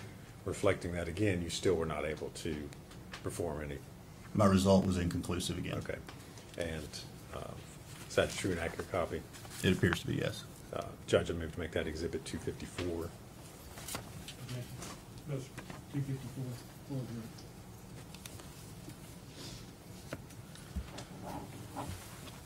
And so, Agent Hoover, did you then again speak with law enforcement? Yes, I did. And what was the nature of your conversation at that point? That I still needed better prints, especially those around the tip area. All right. And did they try yet again to get you a good copy of prints from Miss Boswell? Yes, they did. All right. Did they use a different technique this time? Slightly different. Okay. If you would tell the jury what type of technique they used. They tried to use what is called hinge lifters. These are a product that some forensic warehouses produce, and that essentially is a small plastic, can be a square, can be a rectangle, piece with tape over it, so that what happens is when you lift the tape, you're able to then lift it, or put the tape over the print and then lift it, and it has its own backing already. And they attempted to do that and use, again, the same type of material to try to lift that print, or to try to lift that area of her finger, and send it to me. All right. And any success this time on being able to do a comparison? Unfortunately, no. Okay. And did you, again, prepare a report to reflect that you were unsuccessful? I did.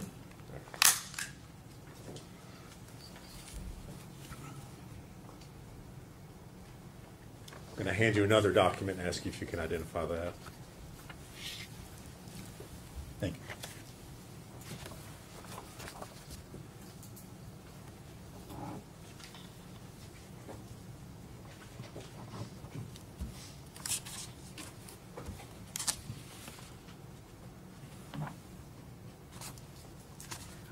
So all of the reports have been introduced into evidence. Yes, I do. And they'll be able to take that back. It is a copy of a report from February the 8th of 2021. And is that the report that reflects your latest attempt to make some sort of identification? Yes, it does. Is that a true and accurate copy? It appears to be. Judge, I'd move to make that exhibit number 255.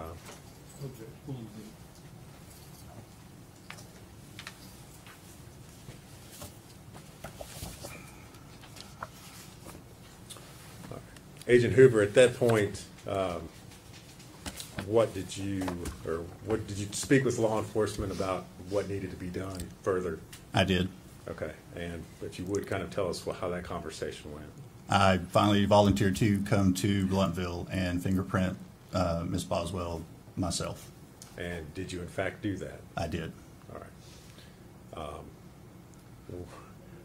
Were these prints that you obtained clear enough that you could make some sort of analysis or identification? Yes, they were. All right.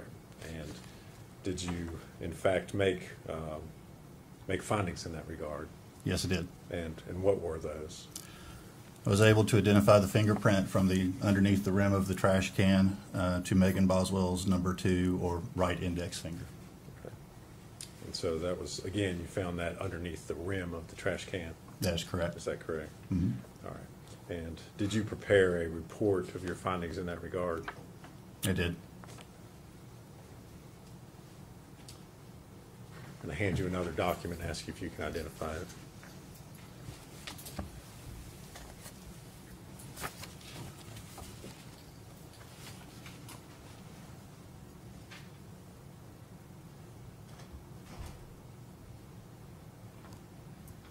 They did get prints, you guys. They were Megan's.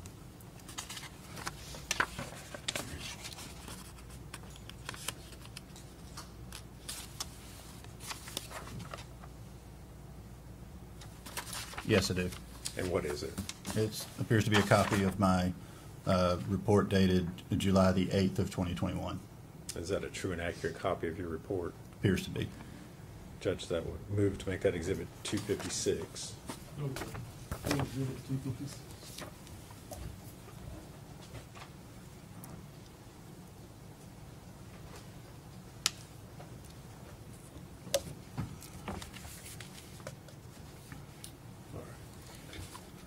Agent Hoover, I'm going to ask that you be handed exhibits 201 and 203.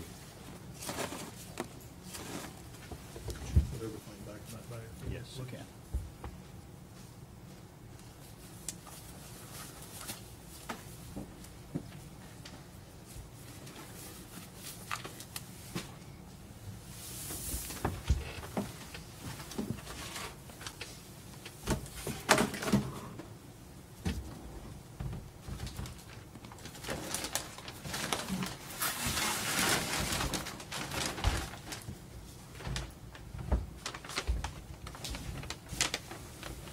Thank you.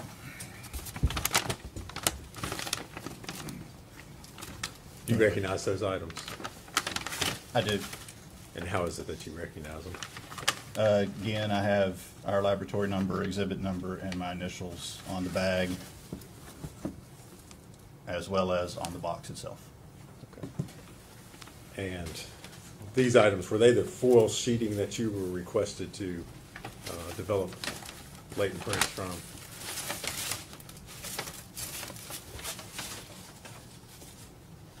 Yes. Okay. And did you in fact perform an examination on those items? I did. Okay. What was your findings initially?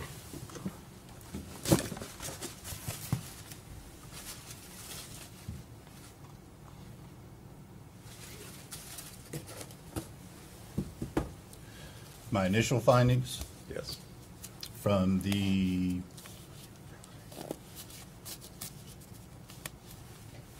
May the 10th, Yes, 21 sir. report? Yes, sir.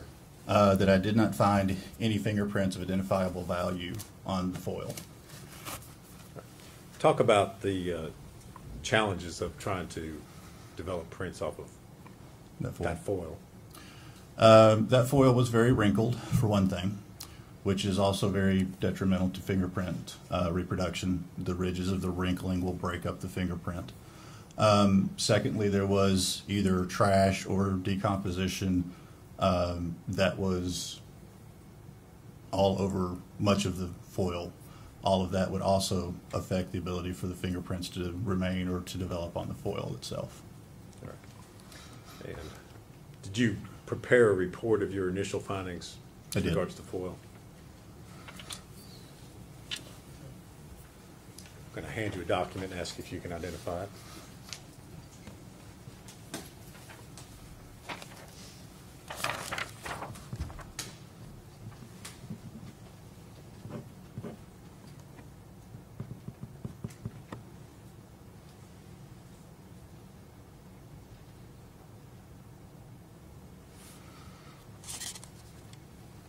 Yes, I recognize it. And what is it? It appears to be a copy of my report dated May the 10th, 2021. All right. Is that a true and accurate copy of your report? Appears to be, yes. Judge, I'd move to make that exhibit number 257. Full exhibit 257.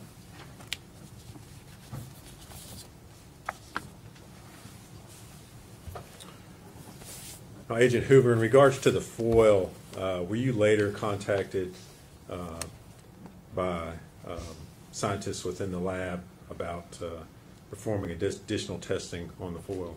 Yes, it was. And did you in fact receive that foil back in the lab? Yes, it originally went back to the Knoxville laboratory, and then it came back to us in the Nashville laboratory. Okay. And do you remember why that was? Yes, part of the original packaging was a large box, and then inside that box was these other pieces as well. And this box had markings on it that looked like it was only for forensic biology. And so I ignored that box and focused on the other pieces of aluminum foil because that's what I was understanding was to be working, to be processing. That was the actual piece of evidence.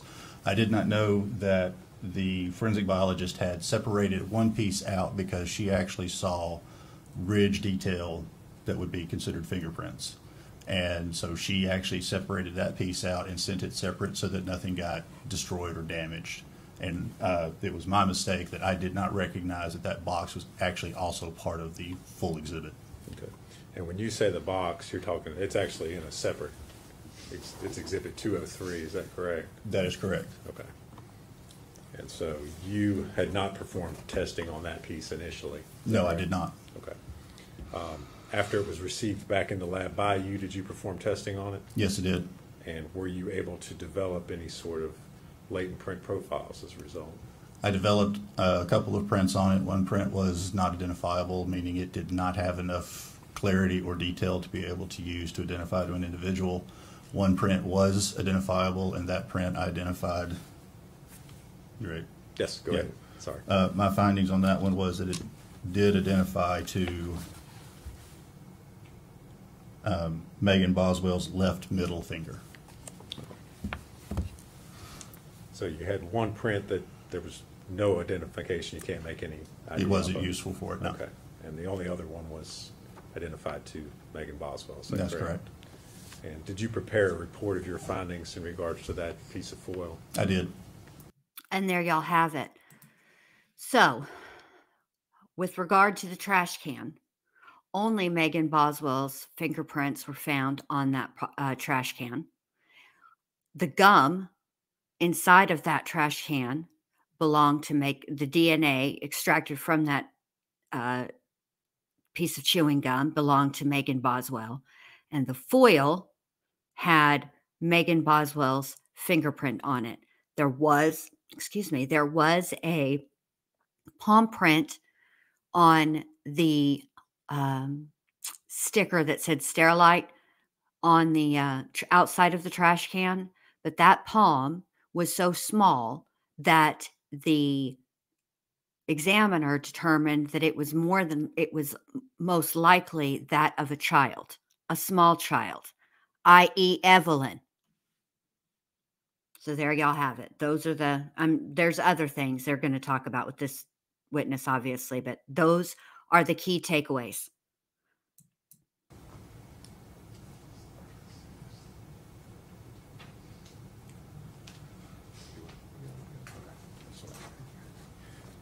Agent Hoover, I'm going to hand you a report or document and ask you if you can identify that.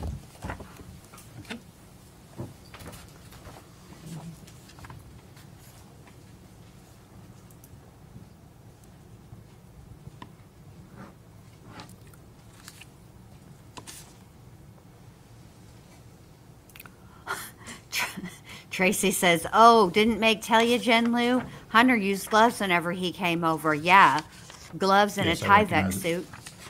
And what is it? It's another copy of my report from Hey, Queen Bella, good to see you, babe. May the 6th, 2022. And is that a true and accurate copy of your report? Yes, it appears to be. All right. Judge, we would move to make that exhibit number 258. Full exhibit 258.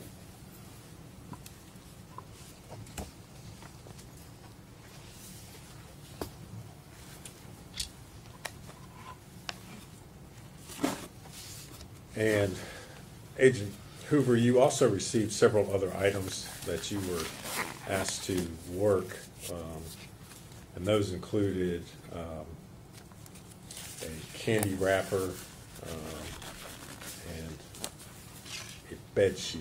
Is that correct? Yes, that's correct.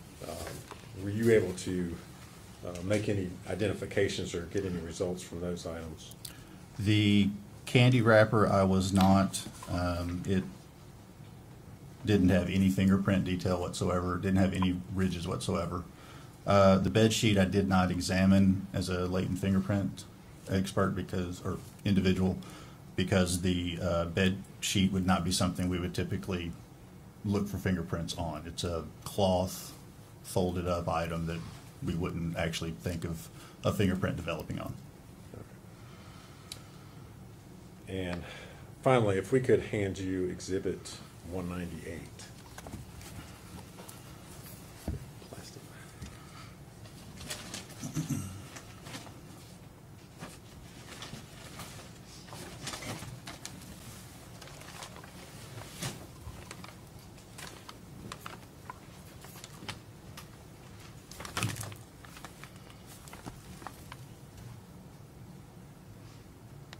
You recognize that item? I do. And how is it that you recognize it? Again, this one happens to be a sticker, but we have our laboratory number as well as the exhibit number and my initials. And that item is a black, if you could remove it, is that a black plastic bag?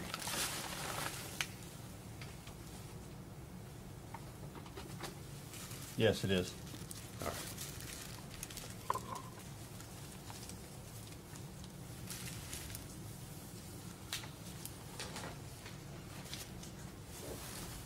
Okay, now the piece And of did you perform print analysis on? the evidence that he's handling now is one of the trash bags inside that came from inside of the trash can.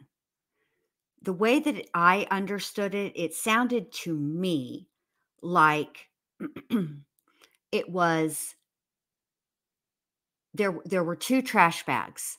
One on the bottom of the trash can, which contained Evelyn Boswell's body, and one on top of that trash bag. And now I'm not 100% sure that's how it was. So I'm just only going to say that this was the black trash bag from inside of the trash can.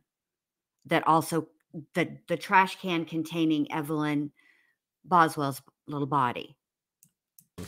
The bag? Yes, it did. All right. And if you would tell us what you were able to find in regards to the bag.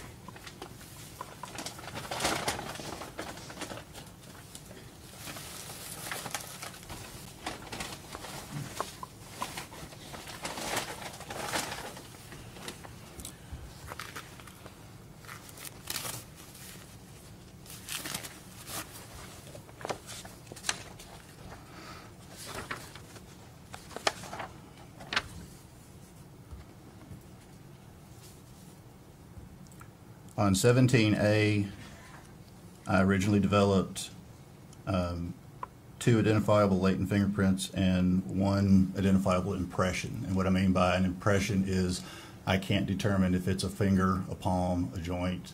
I don't know its specific orientation or its specific where it specifically came from, whether it was one of those types of anatomical positions. Okay. And did you make any determinations as far as comparison was concerned on the 2 identifiable latent fingerprints? Yes, I did. Okay. And what were you able to, what were your findings in that regard? I identified 1 to the right middle finger of Megan Boswell and 1 to the right ring finger of Megan Boswell.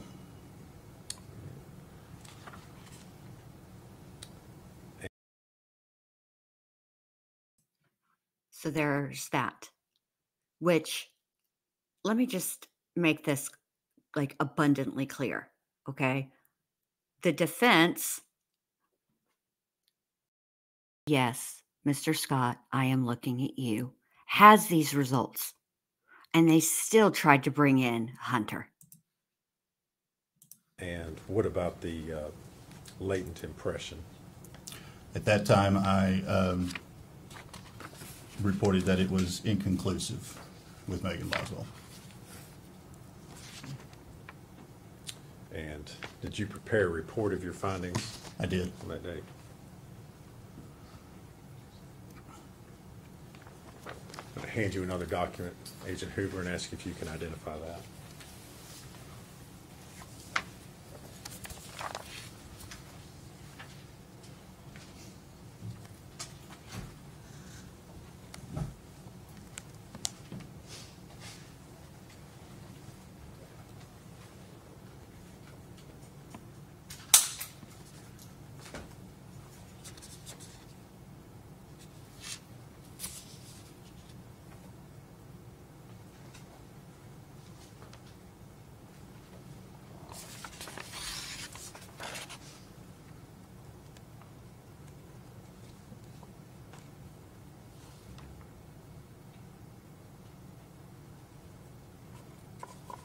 Yes, I do.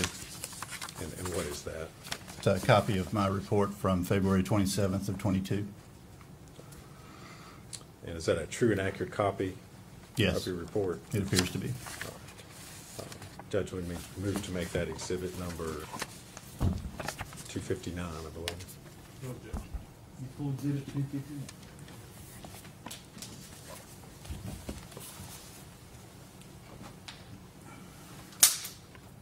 Agent Hoover, did you develop any other prints or any other, make any other findings in regards to evidence that was sent to you on this particular case? The only other thing was that latent impression I eventually determined was insufficient quality for identification purposes due to its distortion and some of the other detail and stuff was not as clear as I originally thought. Okay. And that was from the black Plastic bag. trash bag. Is that correct? That's correct. And did you make a report of that particular finding as well? I did. Okay. And was that on your report issued on May the 6th of 2022? That's correct.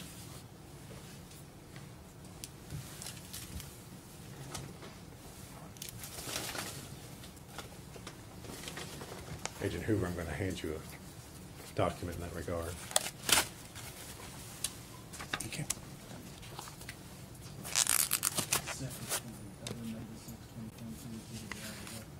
Did you already have that one? Did I? Looks to me like, look at 258. I wrote down it was May 6, 2022. I could. I mean, that may be. Is that the same one?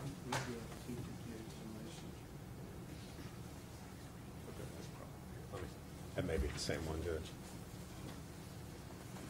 Which does he have the one I just handed him? Yeah, I do. That's.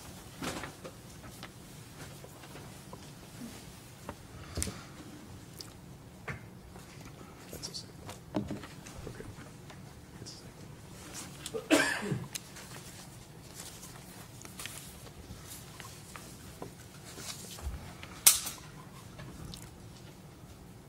Agent Hoover, of all the exhibits that you tested in this particular case, were there any prints that you could have possibly identified, any other prints that you were able to develop? The only one remaining is the small palm print from the trash can sticker. All right, that you believe is from a child, is that right? That's what he said.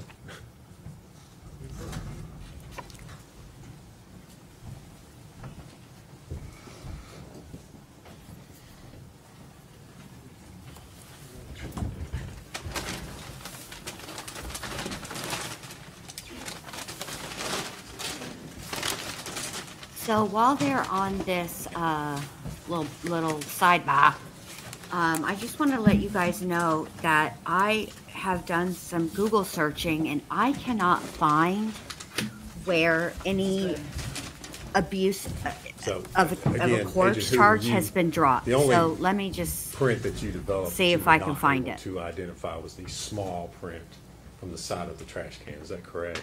On the sticker, correct. And based on your training and experience, did you have an opinion as to whether that was from an adult or a child?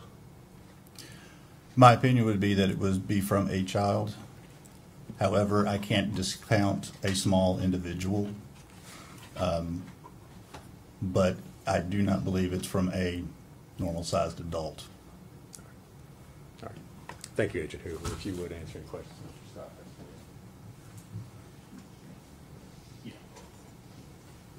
Ladies and gentlemen, we'll take about 15-minute break.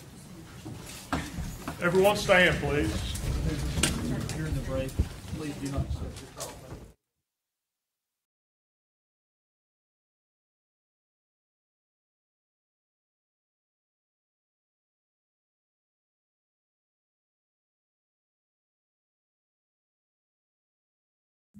All right, I cannot find an update anywhere that shows that Megan, any of the charges against Megan have been dropped. Let me, let's see. I mean, Court TV's got it, so let's see. I mean, they've got an update, so, or they're updating the trial, so let's see. It says Megan was charged with false speed. All right, this was written February 11th. What's today? I believe, or this was posted February 11th. What's today? This is February 11th. All right, let me just make sure. All right, hold on. Let's see. Megan was charged with false reporting before being charged with more serious offenses, including felony murder, child abuse, child neglect, abuse of a corpse. Prosecutors have filed a notice to seek life imprisonment without the possibility of parole for Megan. They've got day 5, day 4. They don't have day 6 up yet, but today's day 6. I'm gonna assume that if they were to drop those, it would be somewhere in day 5. But I cannot find anywhere, y'all, where any charges against Megan other than the one count of lying to police was dropped. Okay, so if you heard that on day 1, Deb, what you heard was that one count of lying to police is what the state decided to drop. And the reason they dropped that one count, bringing the total from 12 to 11, is because just so you know, there are 2 resources that I use when in addition to okay, so they dropped that charge because in order to pursue that charge, it would require Megan to testify because the testimony otherwise would be hearsay. So that's your answer. The abuse of a corpse charge, she's still facing that charge. The only charge was one count of false reports or lying to police, but it's false reporting. But what that is tantamount to is lying to cops. Burns test. There's a lesser included offense list.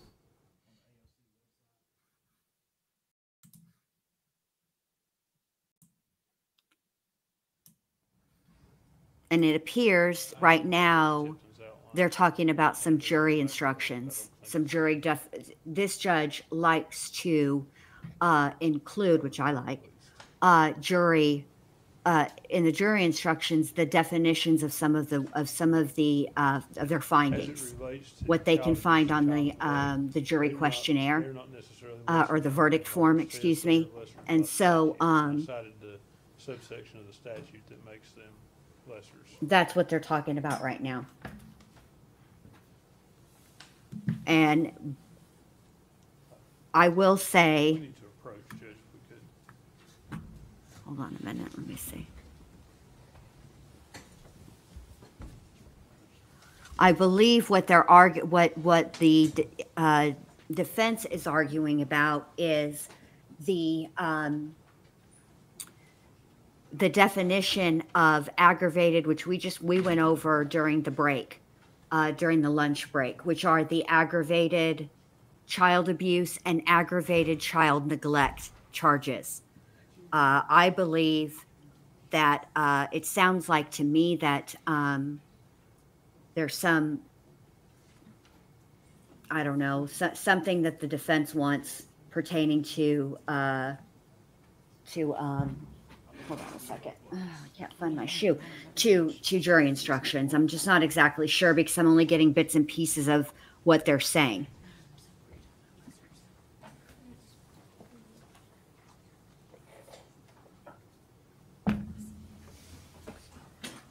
Oh, goodness.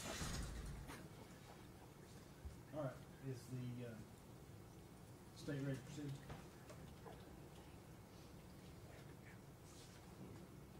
State's ready, yes, Judge. Oh, you're welcome, Deb. I'm glad that you asked.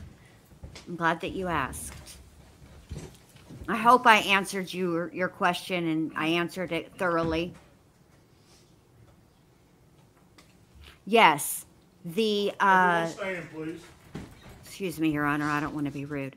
The live stream where Allie is going to do a compare and contrast Letitia versus Megan is scheduled for February 15th. I believe it's at 5 p.m. my time. So that's 5 p.m. Central, 6 Eastern, I believe. But it's definitely the 15th. Seated, thank you.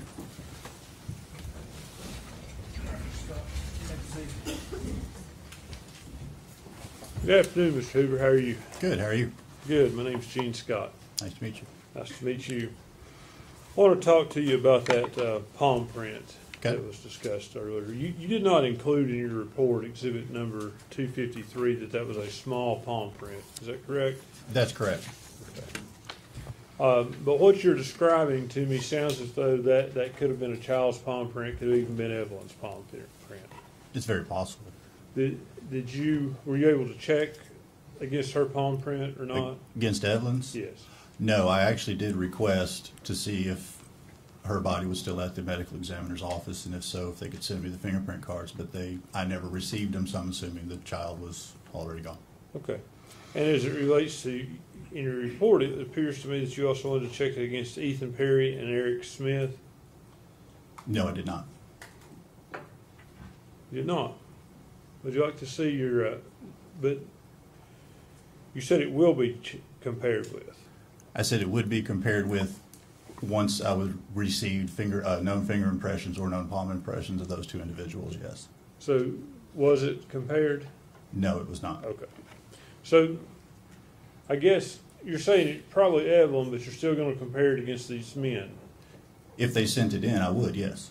Just to rule it out? Correct. Okay. And why do you say it could be Evelyn? Is it because when somebody, obviously your fingerprints are probably all over everything in your house, is that a fair statement? It can be, yes. I mean, some surfaces, again, are better than others. Sure. Bed sheets don't take fingerprints as well as something shiny, generally. Not unless it's a situation in which, like, those fingerprints were in some form of material, paint, blood, something like that. Right. So it wouldn't be uncommon, in your opinion, for someone's fingerprints to be on items in their home? No, that's common.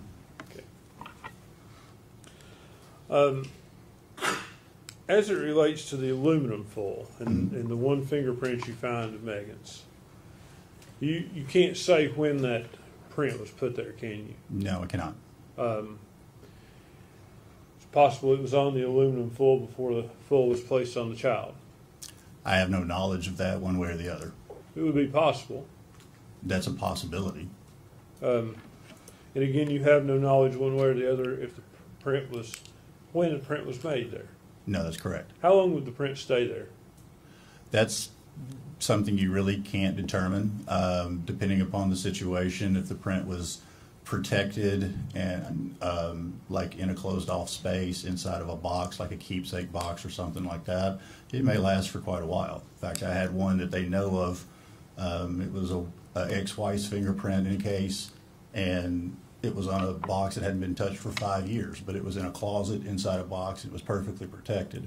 Once you get into places where you have water, rain, heat, cold, different things affecting the actual piece of evidence, you're not going to have typically a longer lifespan of that fingerprint. Okay, what do you? He said possible, not probable, and there's a very big difference in that. And I hope that when the state gets an opportunity at redirect, they make sure to elicit that from the witness. Describe as a longer lifespan. If I left a fingerprint here and then immediately did that, I could wipe it away right there and it would be gone. If I had something like on a beer can on the side of the road in the summertime, it may bake it off fairly quickly. If it's not raining or anything, but it's cooler, it may last a little longer. That's what I'm saying. There's no real evidence that shows us how long one will stay on a surface of something in a specific amount of time. It sounds to me like you're saying cool and dry preserves it better than hot and wet. Yes. Typically.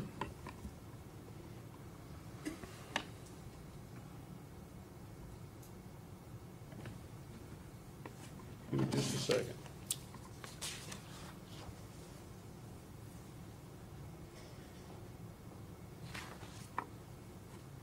Let me ask you about latex gloves. Latex gloves, will they prevent the leaving of fingerprints? They can, yes. So is that something that someone would do to not contaminate evidence or not leave their prints on something? That's correct, yes. That's all the questions I have. Nothing further, Judge. Is he free to go? He is for the state. Is he free to go? Oh, yes, sir. All right. Thank you, sir, for your testimony. Thank you. Released from your subpoena. Thank you.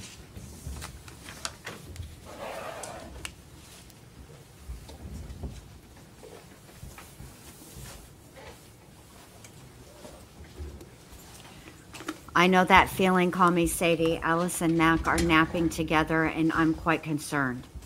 If you don't hear from me, they definitely did it.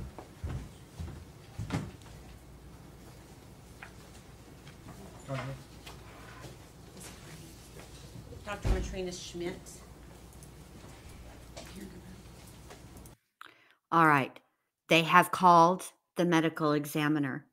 I am going to go and update the title of the live. If you guys have friends that you know want to hear this testimony, it's coming. I would tell you guys that, again, this is a medical examiner. This is going to be difficult testimony. If you need to take a break, please do so. I'll be here. Don't you worry. All right, here we go.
Dr. Matrina Schmidt.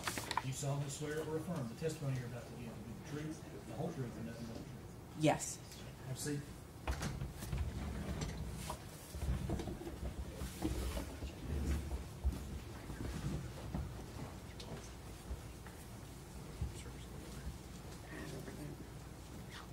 Good afternoon. Good afternoon. Are you ready for us to start, Your Honor? Yes. Okay. Can you spell your first and last name for the jury, please? My first name is Matrina, M-A-T-R-I-N-A.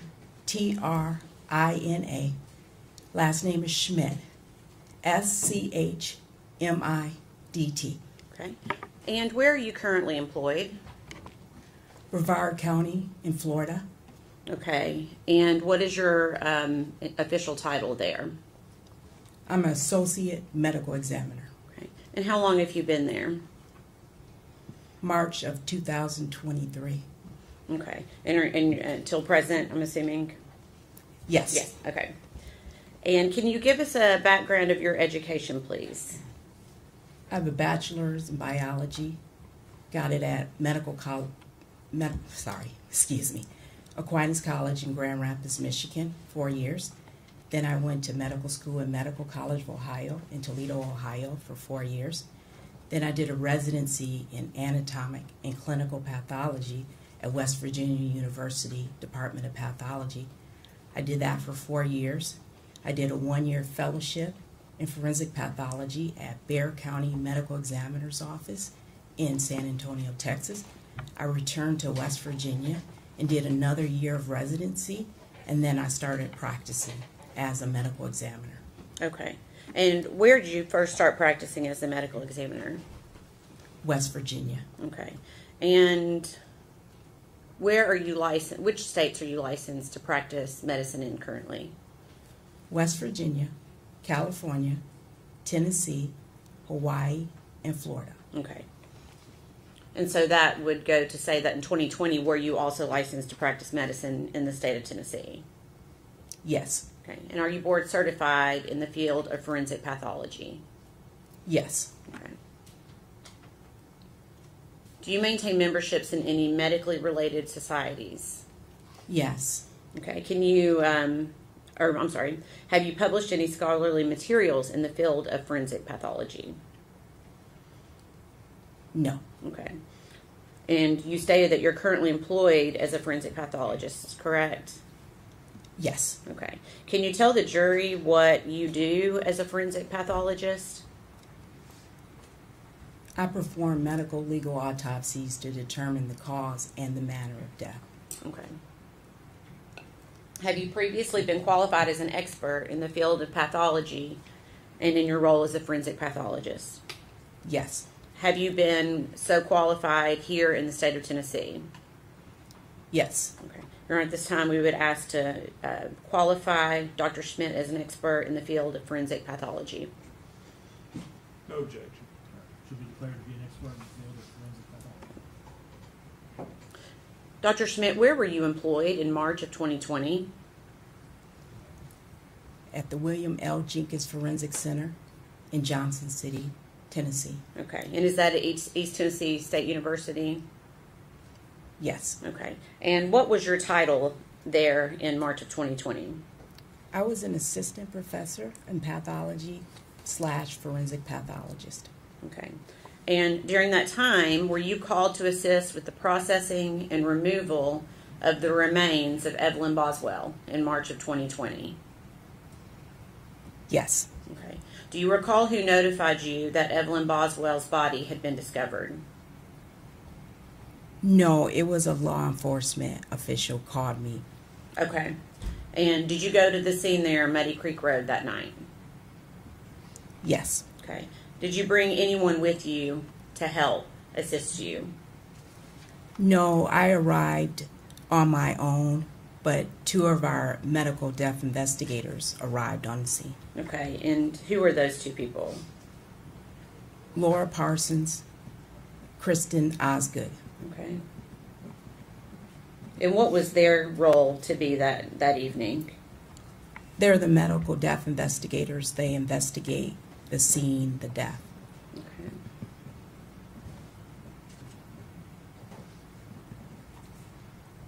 And was law enforcement present when you arrived that evening? Yes. Okay. Do you recall what time of day you arrived? I do not. It was evening. It was dark. Dark outside. Okay. Where was Evelyn's body located at the time of your arrival? It was in a playhouse shed and inside a trash can. Okay. So her body was still within the trash can when you arrived? Yes. Okay. And did you observe or assist in the removal of Evelyn's body from the trash can? Yes. Okay. Can you please describe to the jury what that process looked like? We removed the trash can from the shed. Photographs were taken, and then we did a step-by-step process of removing the decedent from the trash can and the contents of the trash can. Okay. And did you observe law enforcement with each of these steps of removal?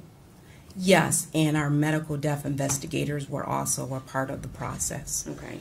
And was this at your direction or at someone else's, the process that they used? We had discussed the direction we were going to take prior to removing the trash can from the shed.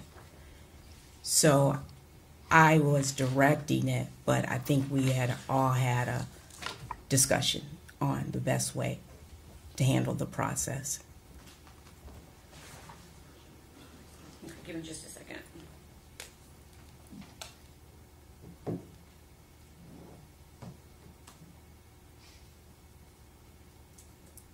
I really wish the other prosecutor was handling this questioning.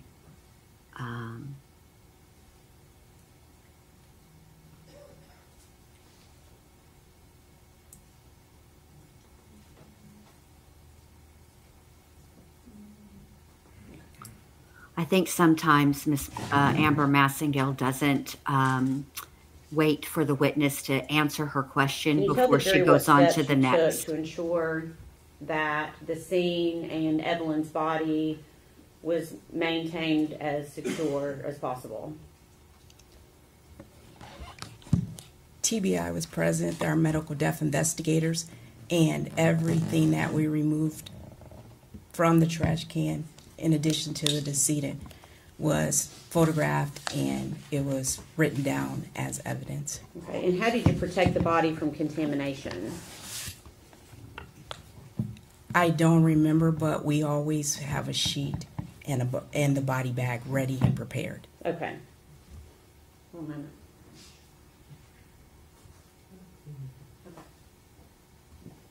Can I please see?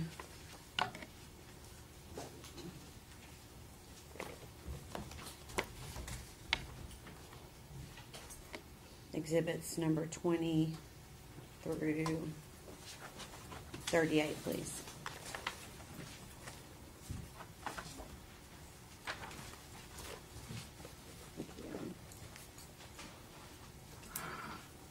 I'll be back, you guys. I'm going to go outside. I need a moment because this is already like a lot. So I just don't like the disjointed. It's driving me nuts. I wish that it's been previously marked as exhibit number 21. hang on.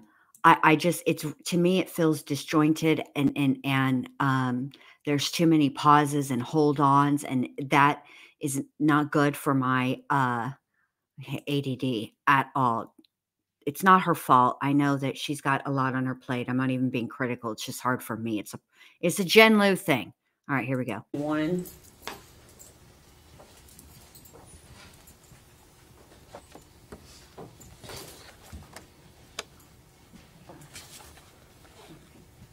Does that help refresh your memory on how the body was placed at the time that at the time Evelyn was removed from the trash can? Yes. Okay. Can you describe to the jury what you recall about how her body was protected from contamination? The body bag was placed on top of, looks like paper, and then she was removed from the trash can directly into the clean body bag. Okay. All right. We could pass that back. I'm just going to show it to the jury quickly so the jury can see what we are referencing. It's been previously marked as exhibit number 21. Is this what you were referring to with the butcher paper and the body bag? Yes. Okay.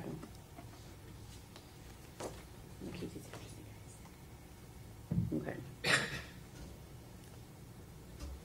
So at some point, Evelyn's body was going to be transported to a different location, I'm assuming. Is that right? Yes. Okay. And where was her body transported? The Forensic Center in Johnson City. Okay. And are you the individual that performed the autopsy on Evelyn Boswell? Yes. Okay. And was that also performed at the same location in Johnson City? Yes. Okay. Can you please describe the process of this particular autopsy for the jury? We re-photographed the body. We collected evidence from the body, and we removed the clothing, and I performed the autopsy, starting with an external examination, then an internal examination. Okay. Was it more difficult due to the state of Evelyn's remains?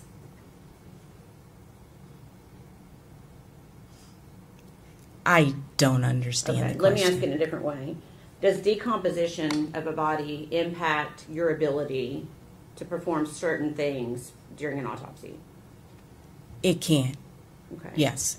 Can you, for example, does the level of decomposition keep you from being able to identify mechanisms of death or possible mechanisms of death?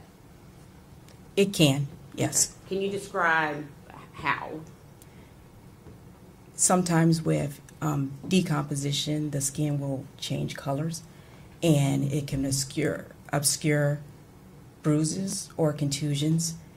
Sometimes we might not be able to draw the sufficient toxicology specimens that we want to. Okay.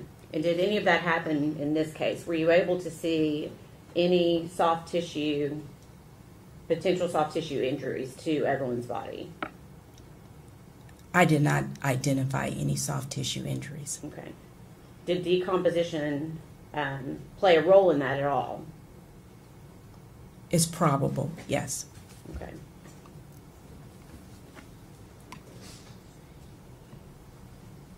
I know you stated in your report that there were leaves in Evelyn's hair. Is that correct? Yes. Okay. And you were also at the scene. Did you observe leaves at the scene that night? Yes, there were numerous leaves inside the shed playhouse. Okay.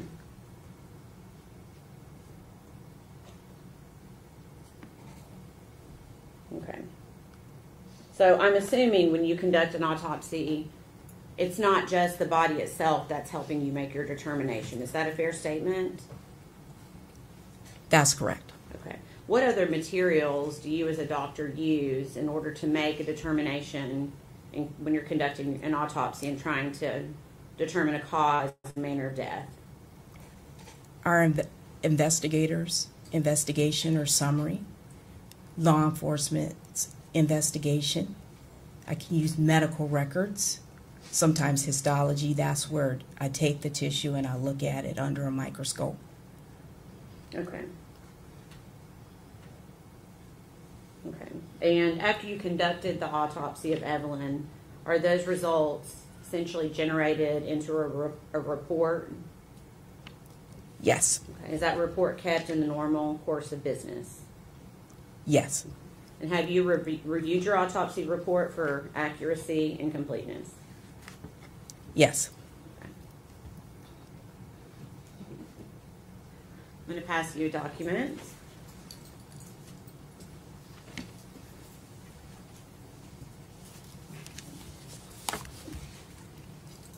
I'll give you a second to look and see if you recognize that.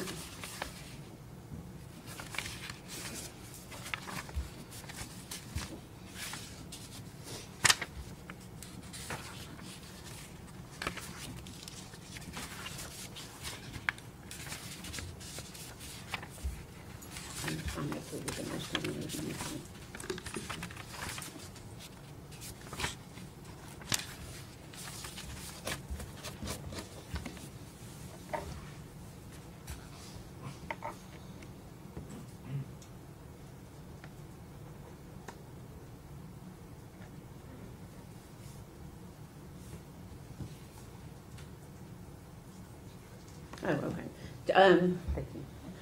Are you able to identify that document? Yes. Okay. Can you tell us what it is? It's the autopsy report I prepared on Evelyn. Okay. And is that a complete and accurate copy? Yes. Okay. Your Honor, this time we would ask that be made exhibit number 260. No objection. Full exhibit 260.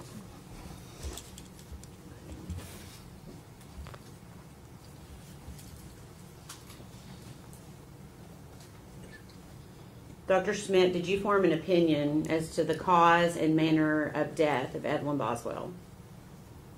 Yes. Okay. What is your opinion? The cause of death, homicidal violence. Okay. And can you explain that for the jury? What did you base that finding on? I based it on the autopsy findings, the investigative summary, the investigators that went to the scene, and law enforcement investigation. Okay. Hypothetically, if Evelyn was alive when she was placed in the trash can, is positional asphyxiation likely? Yes. Okay. Can you tell the jury what positional asphyxiation is? It's your body's in a position that compromises your breathing.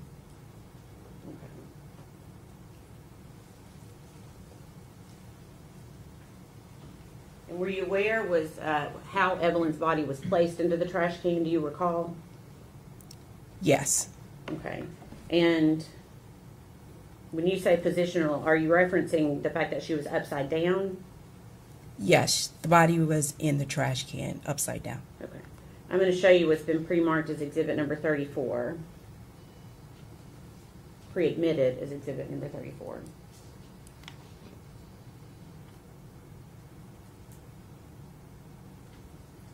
Okay. Okay. So hypothetically, if a blanket is pulled up over the face of a child who's then placed into a trash can upside down, could the blanket itself caused some type of asphyxiation? Yes. Okay. What about the trash bag that Evelyn's body was in? Could the trash bag itself cause some type of asphyxiation? Yes, if it covered the airways, the nose and the mouth. Okay.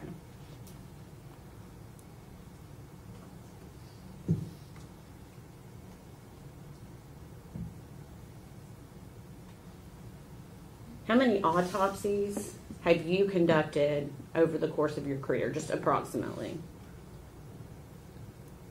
3,600 approximately. Okay. Approximately how many of those are were on children? Close to 100, between 80 and 100. Okay. Have you conducted autopsies on children that have resulted from, that you determined to result from natural causes? Yes. Okay. Have you conducted autopsies on children that have resulted in or been caused by something accidental? Yes. Okay. So if I gave you a hypothetical that Evelyn Boswell was sleeping in a bed with an adult or two adults and a rollover sleeping episode occurred, is that something that you would consider as being a possibility for her death in this case? Do you want me to rephrase the question? Yes, please. Okay. Is a rollover incident possible, a co-sleeping rollover incident possible, explanation for Evelyn Boswell's death? My opinion, no. Okay. And can you explain why that's not a possibility? Evelyn is an older child, and typically we see the overlay in younger children. It's certainly possible, but with the investigation of the scene and law enforcement investigation and the way she was found in a trash can, I don't have the opinion that it was a co-sleeping, bed sharing, or overlay. Okay. Is there any scenario that I could give you that would change your opinion about the cause and manner of the death of Evelyn Boswell? I don't know if I could answer that. Okay. Do you... Hold on one second.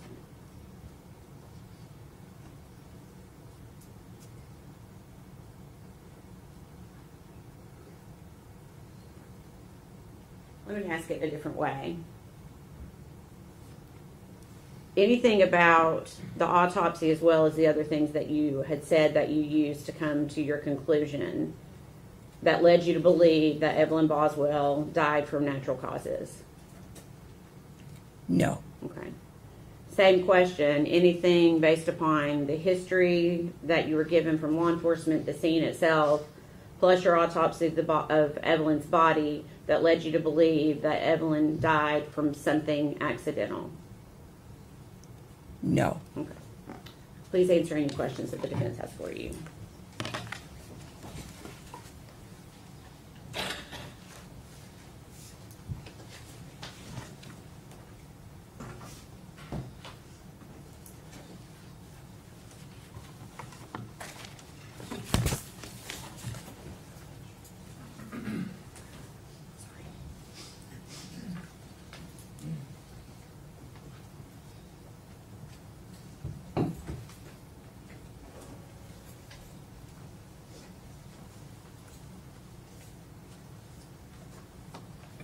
I approach the court reporter, Judge.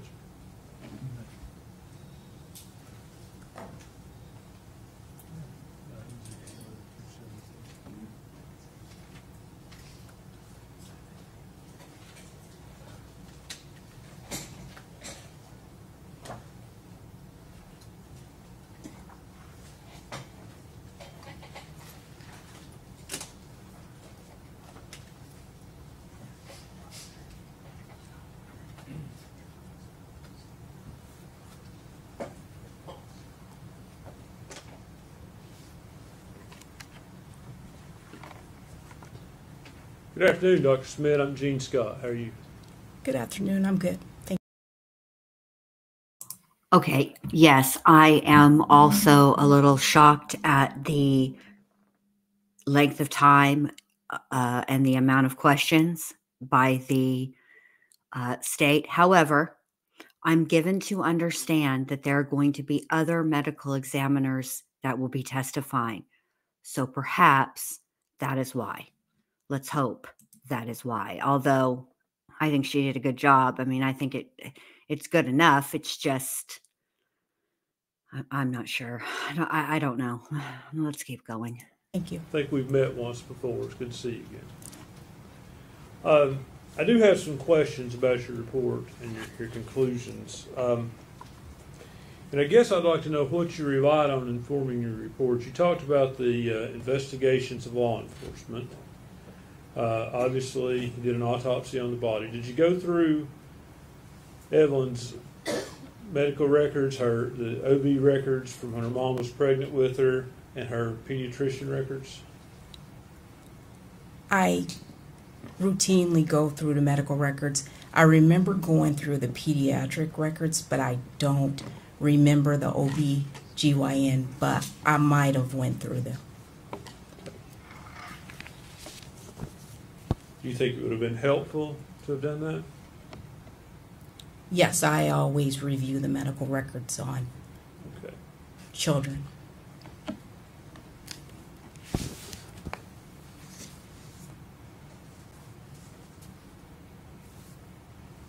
And Ms. Massengill finished up by asking you if anything could be said to convince you this was by natural causes somehow.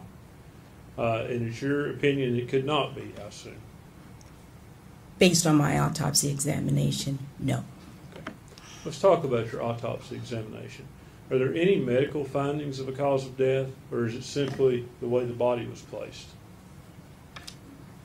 There are no natural medical disease processes to support her death. Yet there are no medical bases for her death based on your autopsy, are there? For instance, give me a hypothetical. If the child were found laying on a table as opposed to in a trash can, would anything have changed about the findings you found in your autopsy report about her medical conditions?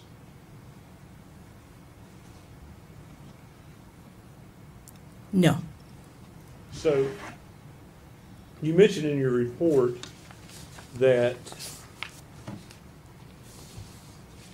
there is a possibility that the decedent was alive when placed in a trash can cannot be excluded, correct? Yes. You cannot conclude that either. That's correct. You don't know one way or the other. That's correct. Okay. So, you talked about natural causes, and there's no sign of disease or anything of natural causes, correct? There is signs of disease processes, yes. In this autopsy? Yes. Okay, what are they? There is a patent foraminal valve, which is just the septum between the atria and the heart, did not close properly. Okay. So there was an issue with the child's heart valve? I wouldn't call it an issue, but yes, there was a defect in her heart valve. I would think a defect, whether you take issue with the word issue or not, it is a defect. It's not good. I don't know how to define good. I'm sorry. Is a defect in one's heart healthy? No.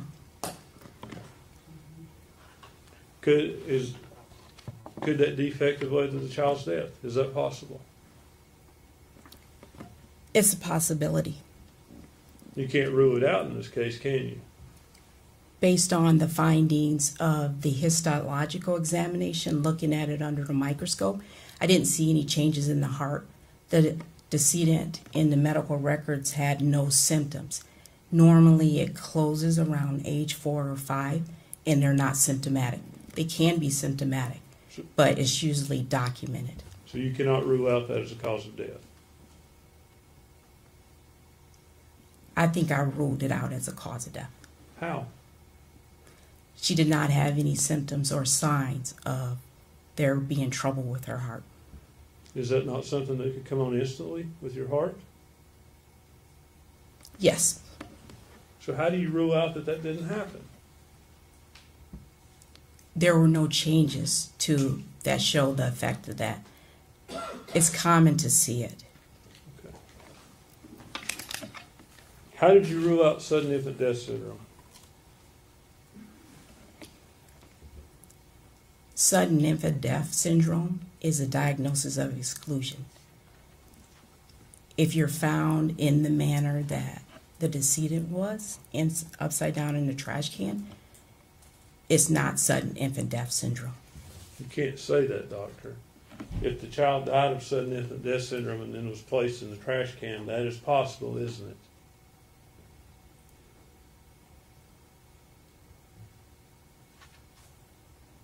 Usually they die around 9 to 10 months is the upper age, but yes, you're right. It could be a sudden death and then placed in the trash can. It could be possible in this case.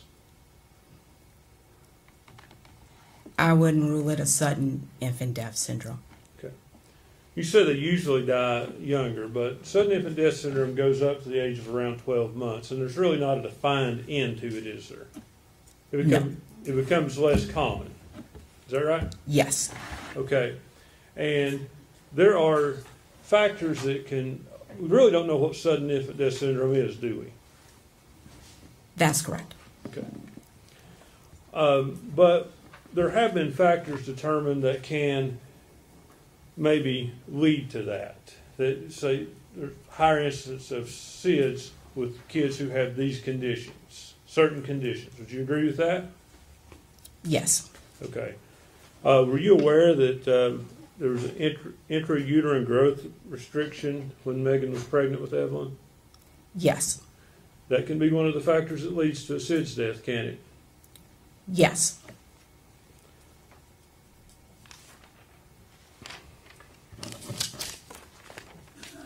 Were you also aware that as of her 10-4 visit, Evelyn suffered from acute pharyngitis?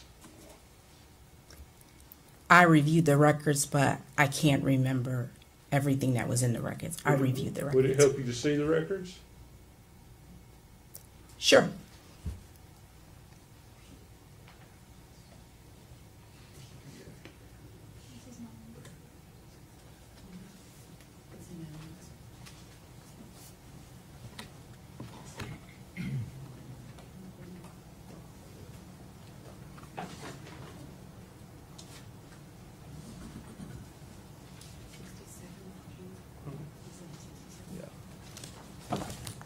Withdraw item 67, please.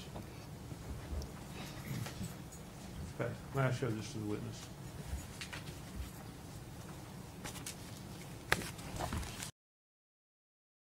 Just so y'all know, acute pharyngitis is a sore throat.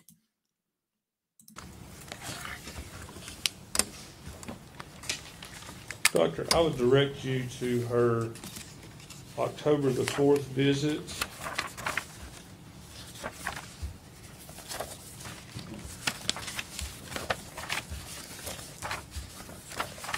Page 37 and 38.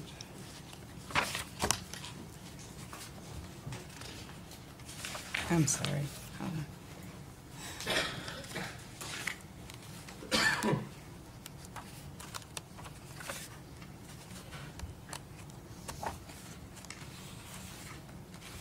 Is it towards the back? I'm sorry. Yeah, 37 of 38, if you look at the page numbers on the top. Oh, I see. I'm sorry.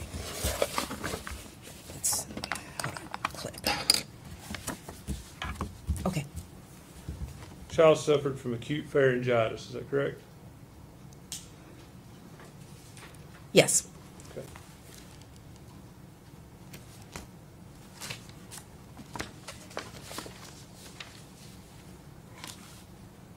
Acute pharyngitis is an infection? Yes.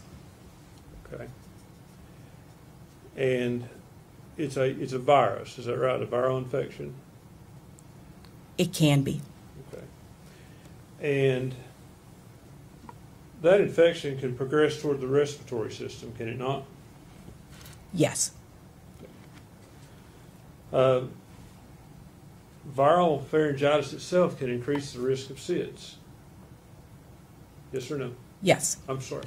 I sounded curt with you, and I didn't mean to. I should have asked you a direct question. So please don't take offense at the yes or no. Child also suffered from gastroesophageal reflux. Is that correct? Yes. Okay. And what is that? It's when the food comes back up through the sphincter, because food goes through the esophagus into the stomach, and there's a sphincter that keeps it from coming back up into the esophagus and to go down, continue into the intestines for digestion, and it comes back up into the esophagus. And can that lead to laryngeospasms? Yes. What is a laryngeospasm? This is where the muscle contracts. A child can die from a laryngeal spasm, can it? Yes.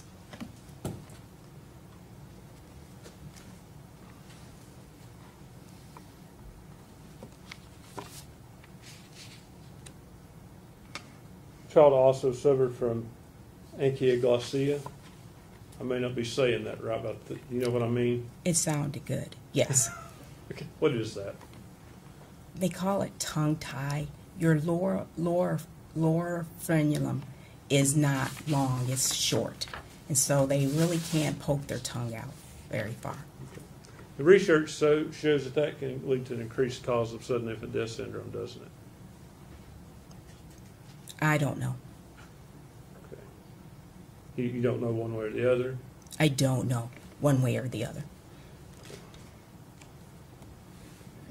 So, with all that said, this child is in a state of the body's in a state of decomposition.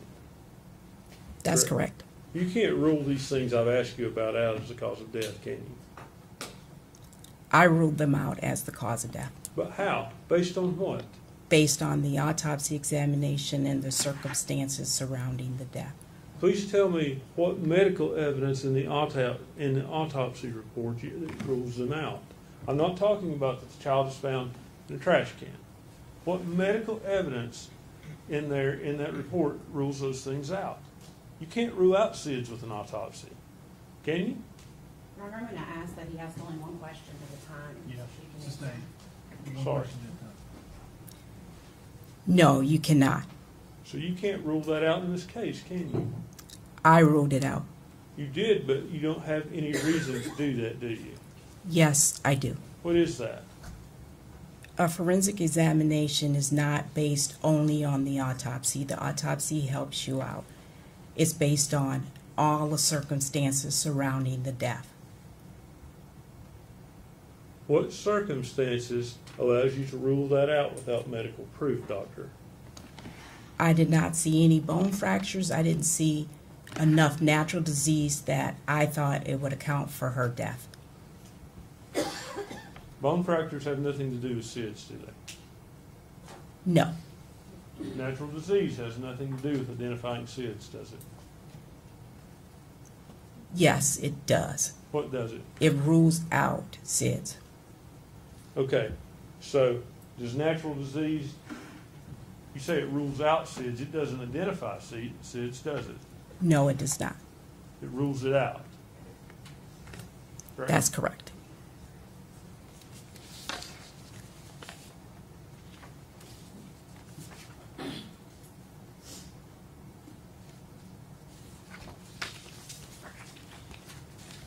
How did you rule out co-sleeping and being rolled on in the bed as a cause of death? I used it based on the circumstances surrounding the death. Okay. Again, if the body were found laying on a table not in that trash can, you couldn't rule out co-sleeping as a cause of death either, could you? I would review everything, the circumstances surrounding the death. Hypothetically, if that happened, could you rule that out? I would have to know why the baby was on the table.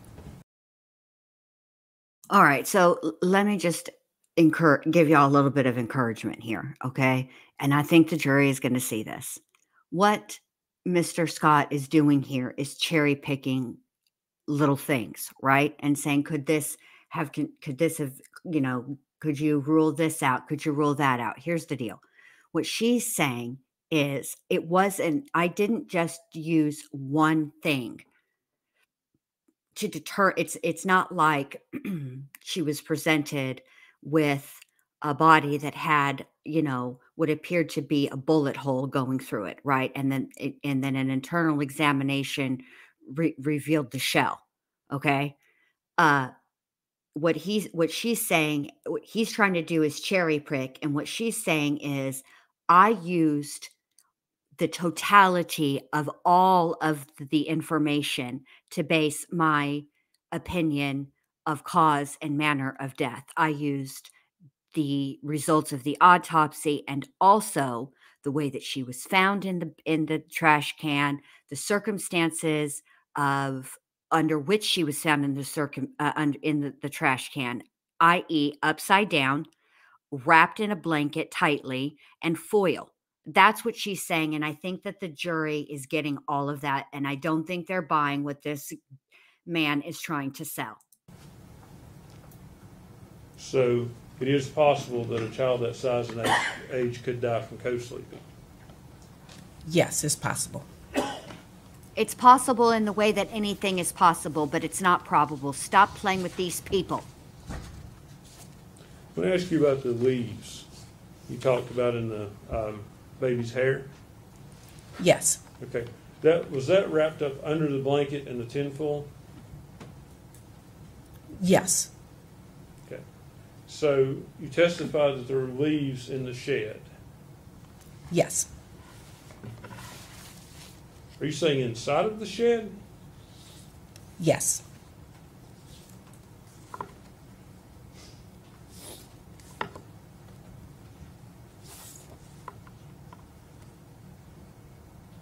Were there any in the trash can?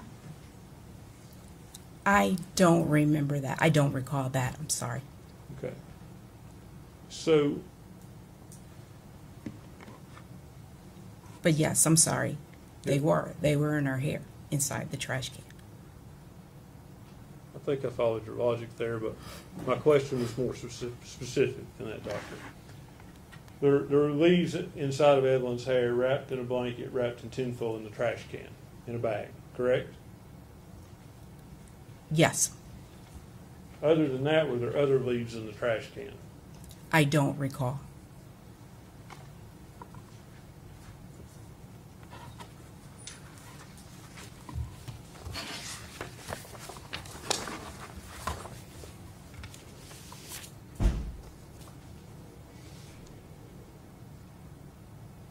So, when you described this death as homicidal violence, you described that as based on the child being found in the trash can. Is that correct? And the investigation, yes. Okay, but not your medical findings? Yes, my medical findings in addition. There were no findings of violence in your autopsy, were there? Yes, the decedent was found upside down in the trash can. Okay. Were there any broken bones? No. Okay. At this point, soft tissue, it was hard to determine any kind of damage to soft tissue. Is that fair? That's correct. Okay. So there were no medical findings of violence in your report, was there? Yes. The decedent was found upside down in the trash can. I'm sorry. I'm asking.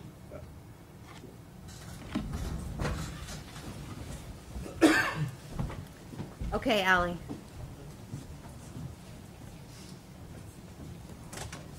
Where'd you send it, babe?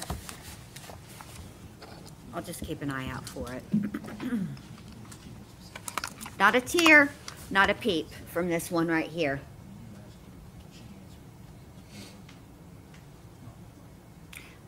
while we're waiting, let me look up something really quick.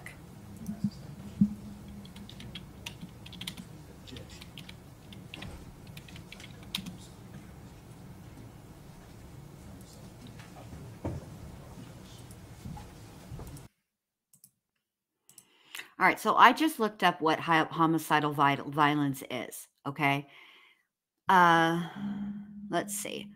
AI overview, all right? Homicidal violence is the act of causing serious physical harm to another person resulting in their death. It is considered a serious criminal offense. How it's determined.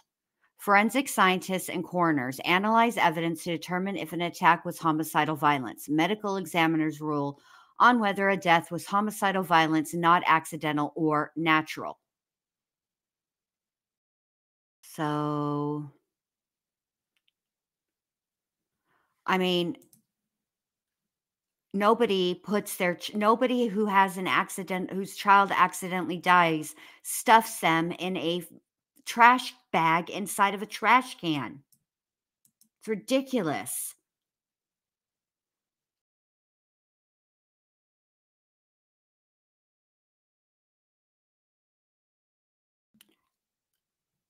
I'm going to get back to you on that, TK in Texas. I need to go look at something, but I can't do it and stream. So I will get back to you on what I think about the Leafs. Doctor, let's make sure we're on the same page. I'm asking about medical causes that you would find in the autopsy. Now, being placed in a trash can, are you describing that as a medical cause? No. So medical causes that, and medical diagnosis that you have, there is no medical issue showing this is a homicidal violence, is there? No.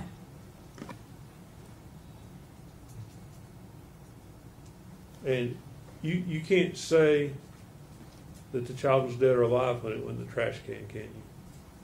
That's correct. Can I have just a minute, Judge? No. No, you may not.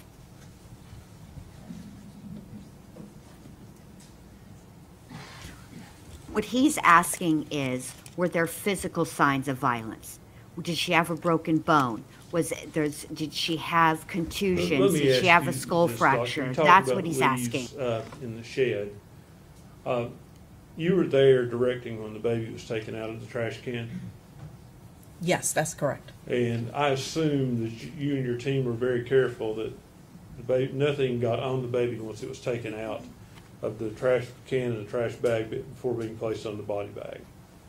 That's correct. It would not have been a source of leaves from you all's contamination. No.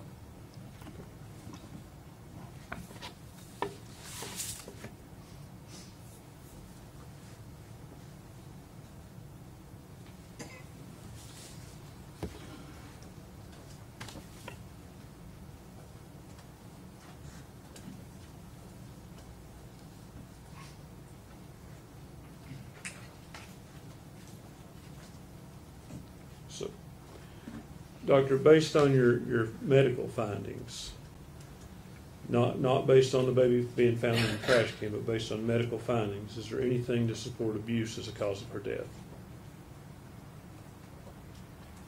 I'm sorry, you have to define abuse. Physical abuse. I still don't understand what you mean by that. Any broken bones? No. Objection from him. Well, I'm trying to.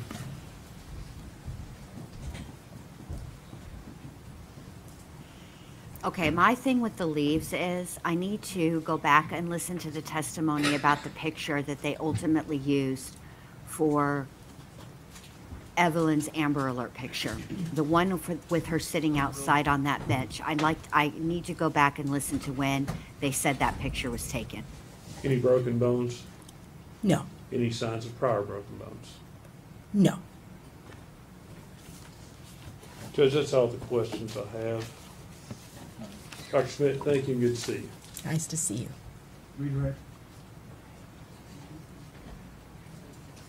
No, Your Honor. she released from West Virginia?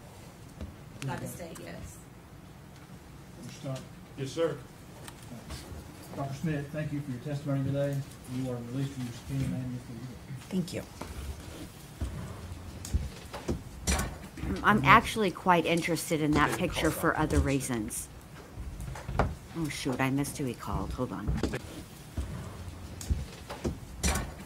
Next. David called Dr. Malusnik. Another doctor. and I'm going to tell y'all why. I don't know what's going on with that picture. It's hard for me to determine. Okay. When I downloaded that picture to be used for the thumbnail in this, for this trial, okay, it looked like fuzzy to me and kind of not good quality. So I used the image upscaler tool. And when I did that, it did something very odd to Evelyn's eyes.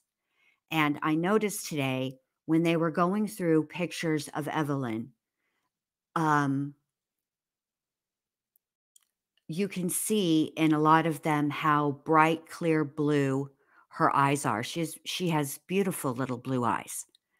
And there's something about that picture, and I don't know if it's poor quality or what, but her eyes in that picture look, I don't know how else to say this, cloudy. And so I need to go back and look. I'm going to use the Google image search tool to see if there's a better quality picture, and it's just that one picture I have happens to be of poor quality, or what the deal is with that, because that picture has really been bothering me. And then when I started to see other pictures today of Evelyn and in other days of Evelyn, I just need to go back and look at that. And I haven't had, I just hadn't had an opportunity to do that. But now that we know why the questions about the leaves came up, then I need to do a whole other investigation into that picture.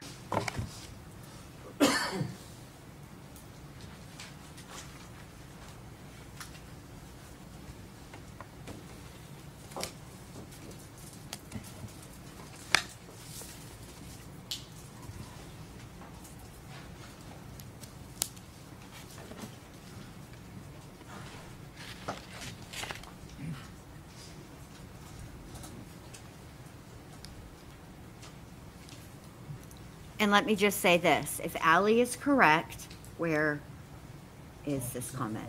If Allie is correct. Dr. Darinka Malusnik Polchon. This is the medical examiner who say and spell it for you. said that she believed Megan put Evelyn in that trash can alive.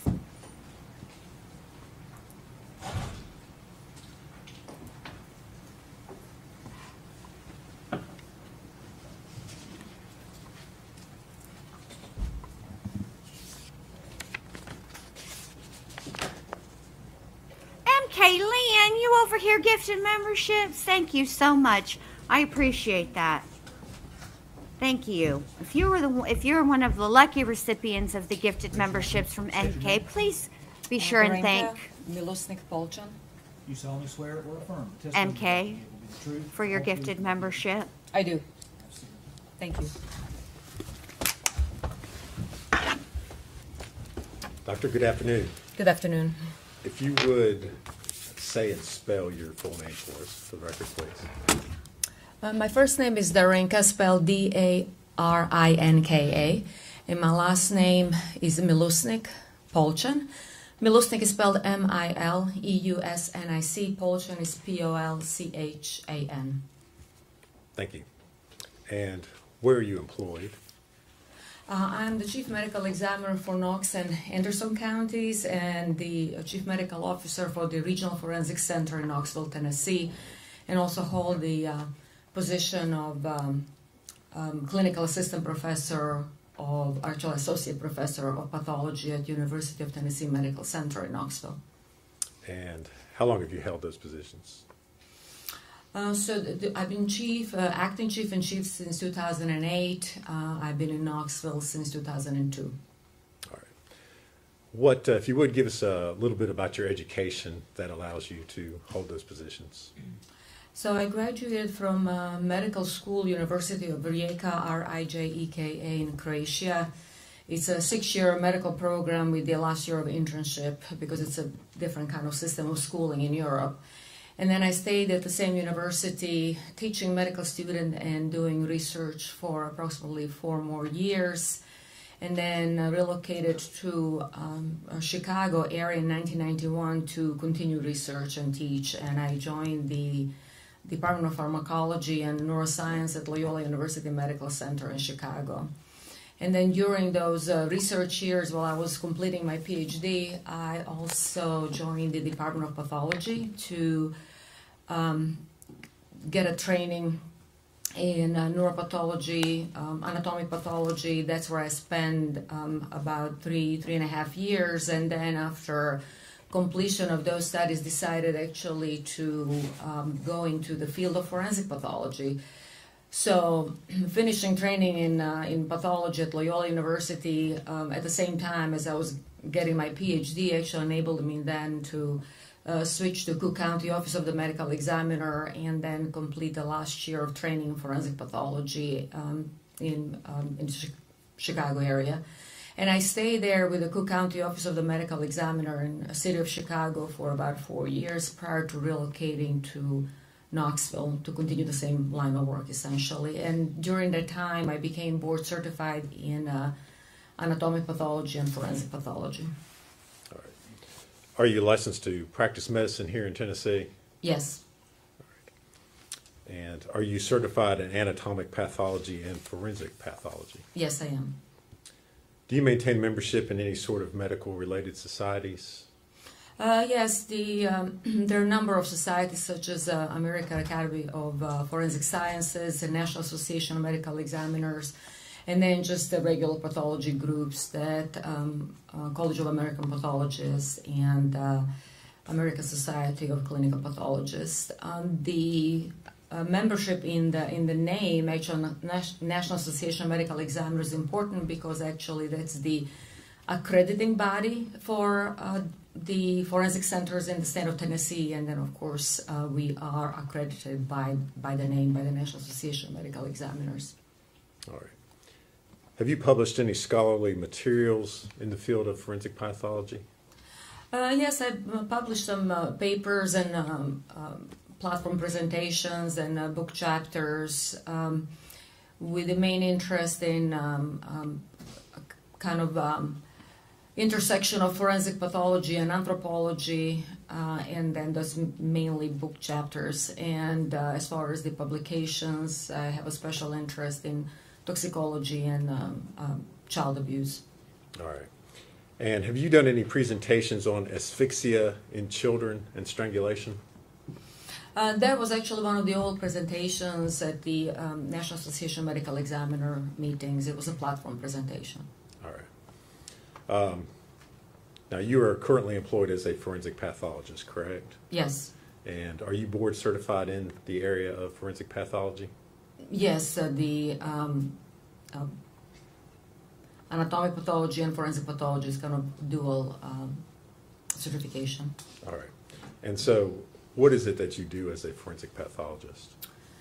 So in the state of Tennessee, actually, the forensic pathologists are medical examiners. And so because we don't have a coroner system, we have a medical examiner system, we are appointed to perform the duties of a medical legal death investigation on a county level. So essentially that's what I do. I investigate with the help, of course, with the rest of the staff in the office. We investigate all the sudden deaths that happen, as I said, suddenly without medical attendance or due to violence. And our main obligation is to work not for any particular organization or the law enforcement. We work with the law enforcement to come up with the an answer to what really happened and what the cause, manner, and mechanism of that in these situations where that happens suddenly, unexpectedly, without medical attendance or due to violence. Okay. Have you previously been qualified as an expert in the field of forensic pathology? Yes, in many counties in East Tennessee. Actually, I believe here in Sullivan County years ago. All right, that was going to be my next question. And after having been qualified as an expert, have you gone on to give expert testimony in the field of forensic pathology? Yes. Judge, I would move to qualify her as an expert in the field of forensic pathology. No objection, Judge. Right, should be declared to be an expert in the field of forensic pathology.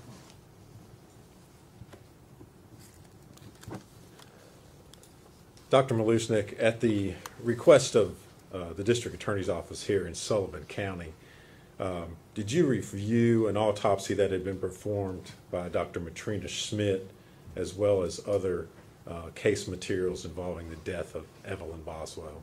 Yes. And if you would, tell us what materials you reviewed.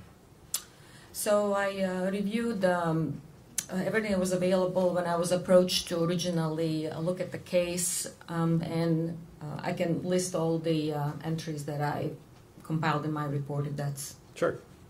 Acceptable. So what was available to me at the time of review and writing of my report is a birth certificate for Evelyn Boswell, Indian Path Medical Center birth records, Premier Pediatrics medical records, Mountain States Medical Group Urgent Care medical records, Bristol Regional Medical Center medical records, then autopsy report performed and signed by Dr. Schmidt, autopsy photographs, scene photographs, TBI forensic biology reports, several of them.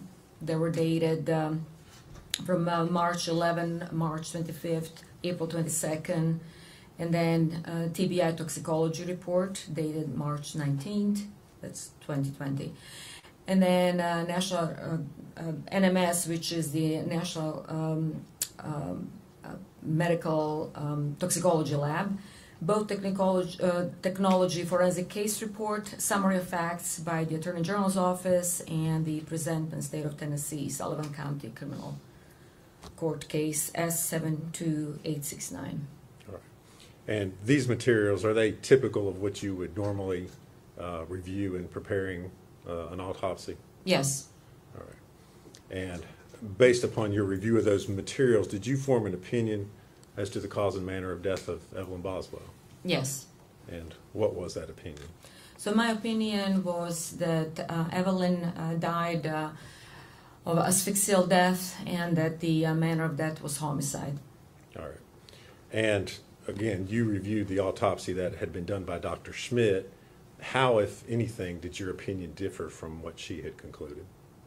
In essence, actually, our opinion did not really differ much, except that in my report, and that's the kind of luxury of writing kind of expert review report versus the just regular autopsy report, is that I specify several different ways of asphyxial death or different mechanisms of it. Okay. And when you say different mechanisms of asphyxia, what are you talking about? Can you explain that to the jury a little bit? So asphyxia essentially means that the inability of a person to breathe or for the oxygen to be supplied to the cells in the body. And the different ways how that can occur is either by preventing the circulation to the brain or other organs and tissues in the body, or preventing the breathing, or putting a person in such a position that essentially compromises both circulation and breathing at the same time, with the end result of essentially depriving the tissues and organs of oxygen. And then in that with that respect, actual asphyxial death in general are very complex deaths, and if there is any compromise in the integrity of the person, such as decomposition, then they have to be really described in such a manner, these mechanisms, that are understandable, because in the end the asphyxial death is the what we call diagnosis of exclusion, meaning when everything else is excluded, what we are left with essentially is that the findings in the body and the finding of the body within the scene that are going to come to essentially explain what really happened to an individual. What I'm essentially saying is that there's the asphyxial mechanism such as positional, mechanical, traumatic, or actually can be also the consequence of the positioning in the scene, and that information comes strictly from the scene investigation. All right, and let's talk about each type of mechanism in regards to this particular case. What about the scene or the body would relate to positional asphyxiation? So the forensic autopsy, just like any other autopsy, which is a major procedure, kind of cross-section and dissection procedure in the body, almost like a complex surgery, cannot be done in a vacuum. It has to be done in the context of the scene investigation. So that's why we have medical legal death investigation, and that's why medical examiner and representative goes to the scene in order to create a context in which this individual was found. And that's why I always say that the forensic autopsy cannot be performed in vacuum. It has to be performed in the context of the scene.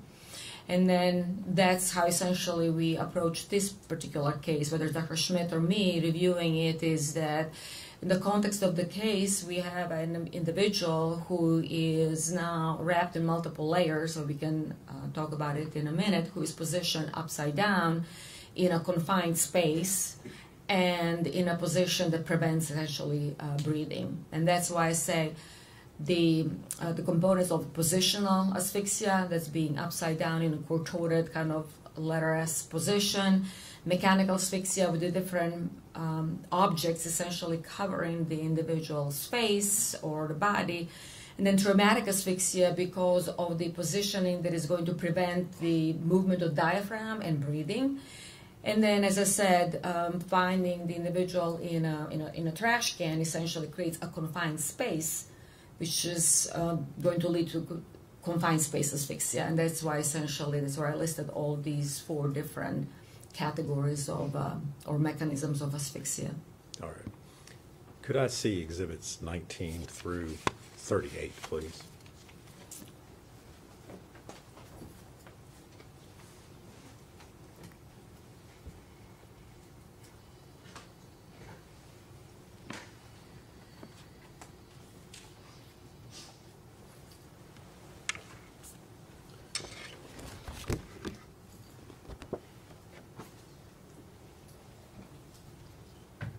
Dr. Malusnik, I'm going to show you what's been previously admitted as exhibit number 19. And if you would, kind of tell the jury what they're looking there and how what they're seeing relates to the mechanisms of asphyxia. Can I show on the screen? Or, is there a pointer up there? It looks like a flashlight. There's a pointer? Yes, if you don't care. So what we are seeing is the trash can with the child in a trash bag with the several layers on top of her, one of them being the blanket. That's essentially when, and that's how we all approach the scenes, is we go layer by layer, kind of uncovering the individual, whether it's adult or a child, in a similar fashion, because we don't want to lose any evidence, number one. And number two, we want to show all the kind of components of that asphyxia by approaching it in this layered fashion. And then we can see the body of the child in an unzipped kind of onesie in an upside down position with some of her body parts showing up. So essentially, when I was telling you originally positional asphyxia, she's upside down, and we humans cannot breathe like that. There is a confined space asphyxia because of the trash can and her head being all the way down. mechanical asphyxia because several different layers covering her face, which we'll analyze in a minute, and then traumatic asphyxia just from her body being in like a kind of reverse S position, totally crumpled and compressed in such a way that she could not breathe. There is no expansion of the diaphragm or movement of the intercostal muscles between the ribs that allow us to breathe in a position like that.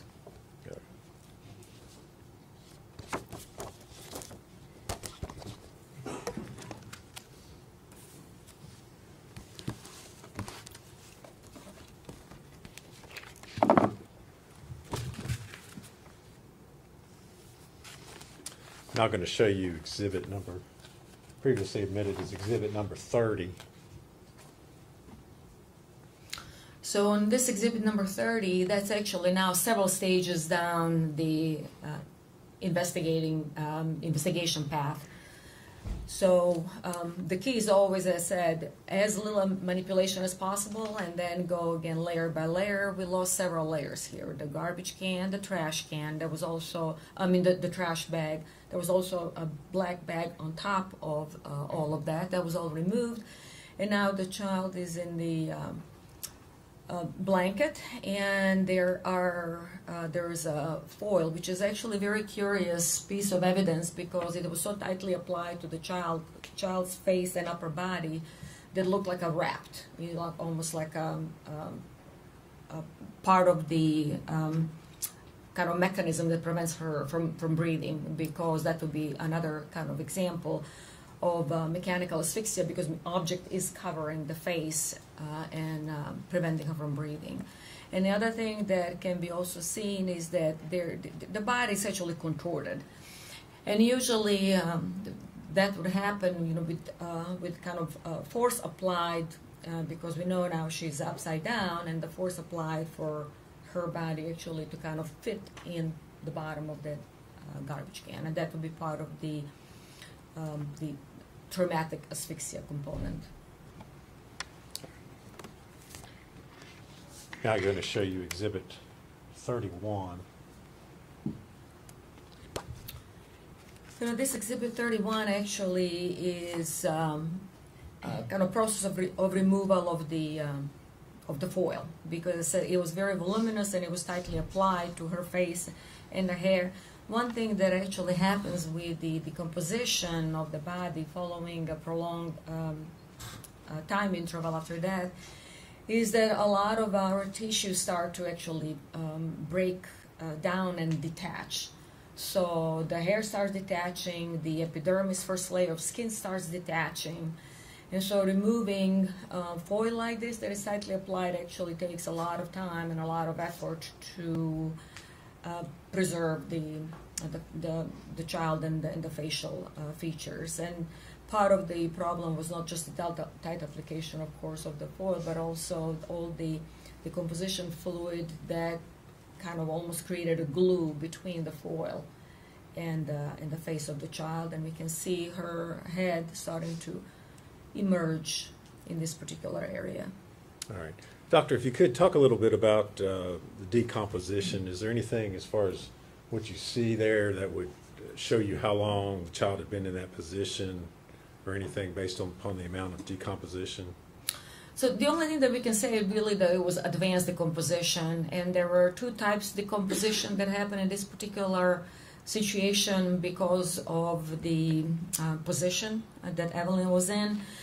The upper body, which was actually head first in the trash can, actually changed in form of so-called wet decomposition. That's why there is a lot of staining and the decomposition fluid kind of staining the blanket and the foil because all the fluids and everything that accumulated after that are now creating the environment for so-called wet decomposition. But then the rest of her body, which we'll see later, that were kind of up, the feet and legs, they underwent so-called dry decomposition, or actually more kind of mummification.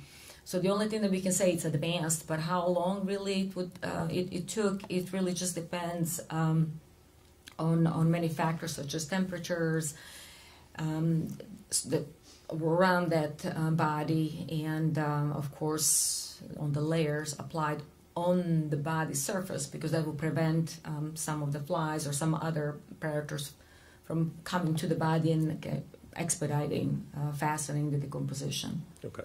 And did you notice that in this particular case? You mentioned the flies and the larvae. Yeah, there were some pupae, but they did not really have like a direct access necessarily to the body, so there was not a lot of the maggot or activity at the time of her discovery. Now I'm going to show you Exhibit 32.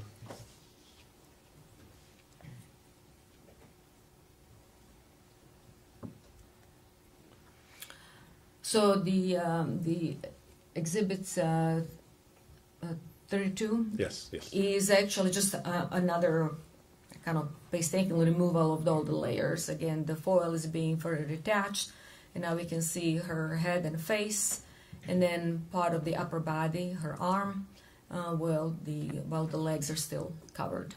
Does this photo show anything in regards to the positioning of her head as it relates to asphyxia? So one thing that was becoming evident as the body was being uncovered is that her face was flattened because it was pressed against the foil and the blanket and side of the trash can. And then, of course, it was also kind of a little bit contorted because the face is pointing in this direction, and then her neck was kind of slightly contorted, and the head actually is almost at the level of her buttocks. Essentially, her feet, buttocks, and head, they're all kind of compressed almost at the same level now.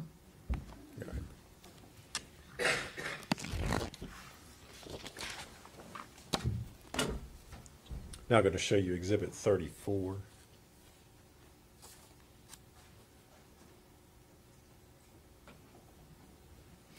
So the Exhibit 34 now shows the it's kind of similar phase after the foil is removed. The blanket is covering the face, so the face is in this particular orientation.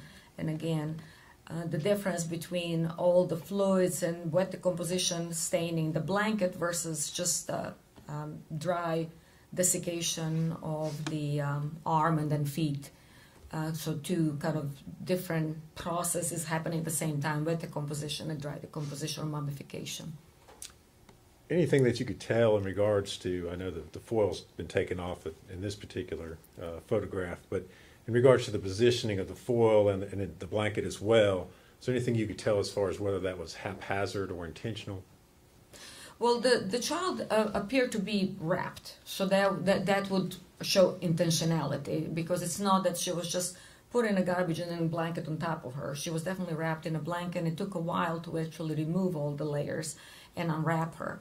So the way how she was found shows intentionality. As far as the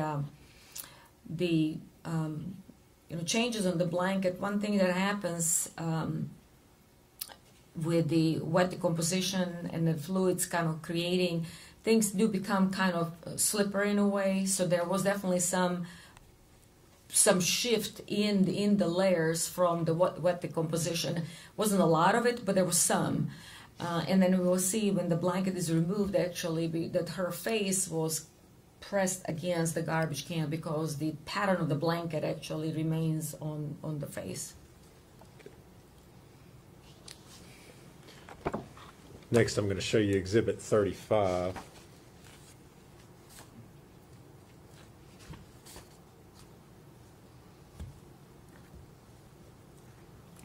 So the Exhibit 35, now the layers of the blanket are further removed. So the face is still covered. So we have the face, the shoulder, her buttocks, and her feet, as I said, almost at the same kind of compressed, reverse kind of letter S shape. And that's how she was presented after removal of the blanket. The blanket is still stuck to the face in this area, but that's going to be the next phase. You mentioned this, she's in a reverse S kind of shape. Is that what you're talking about when you say positional asphyxiation? Yes, so that would be reverse S shape.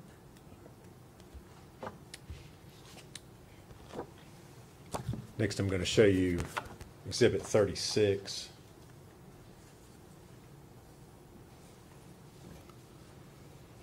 So on Exhibit 36, now just removal of the blanket from the rest of the head. And as I said, it had to be done really carefully because of the layers of the skin and hair detaching at this point with the wet decomposition. All right. Can you tell anything in regards to the onesie that she's wearing in that particular picture? I'm sorry? The onesie, the clothing that she's wearing. Yeah, the onesie actually was unzipped, and there was also a diaper on the body. And that was one of the questions, is that would that indicate, you know, what really kind of transpired? I mean, it's hard to tell, except that, of course, you know, onesie was completely unzipped, which was unusual for a child who's just, let's say, hypothetically dying in her sleep.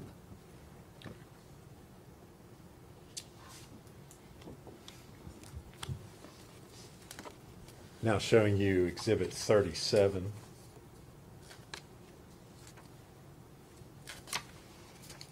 So Exhibit 37 actually is now next phase. The blankets, the covering, the foil, everything is removed. The onesie is unopened, and then actually this is her kind of side in the front of the face. The facial feature actually can almost completely disappear because they're so flattened against the side of the trash can. And there was a lot of kind of pupae.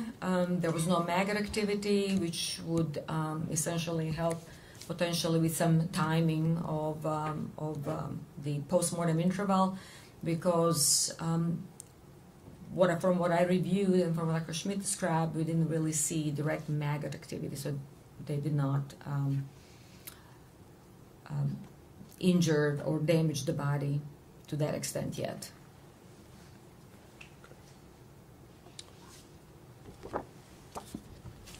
And now showing you Exhibit 38. And essentially what's happening now is that her body is kind of being unfolded. That's what needs to happen in order for the clothing items to be removed, and then for the photographs to be taken and an autopsy to be performed. Because with the autopsy, the head has to be open and the body has to be open in a Y-shaped manner with the Y-shaped incision. And that can only happen if the body is kind of unfolded now and for complete examination. All right.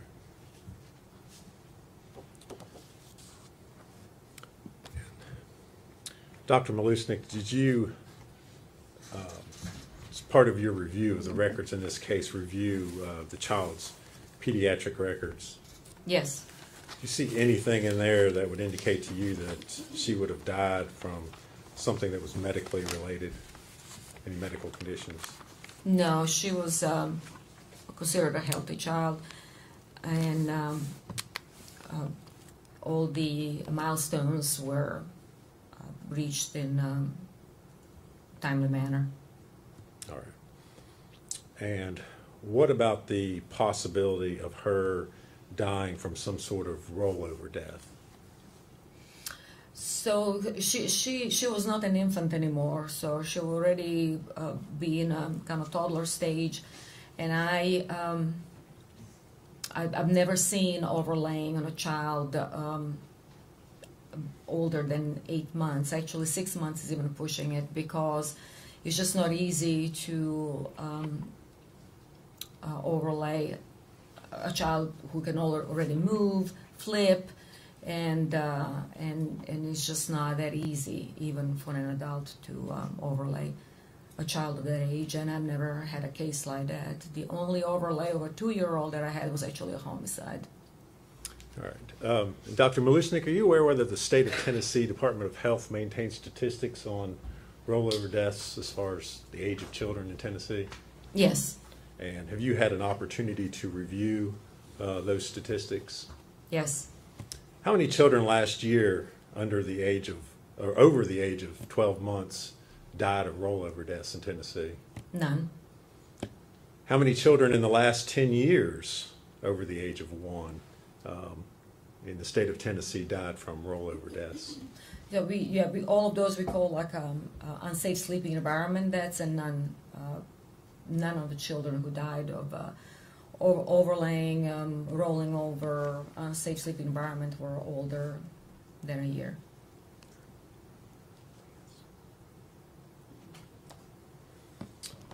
Thank you very much. If you would answer any questions Mr. Scott has for you.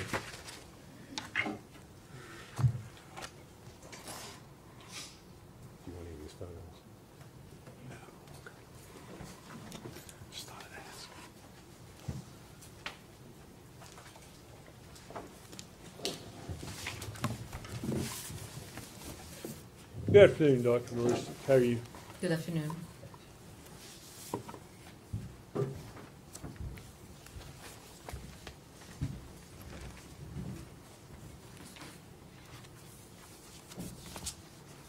My name is Gene Scott. I represent Ms. Boswell.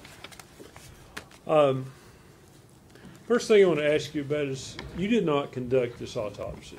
No, I did not. You had no physical contact with the body of this child. You didn't go to the scene. You simply reviewed what Dr. Schmidt had done. Is that correct? I reviewed what she did and all the pertaining documentation. And accordingly, had Dr. Schmidt have made some mistake, it's very possible that could be incorporated into your work as well.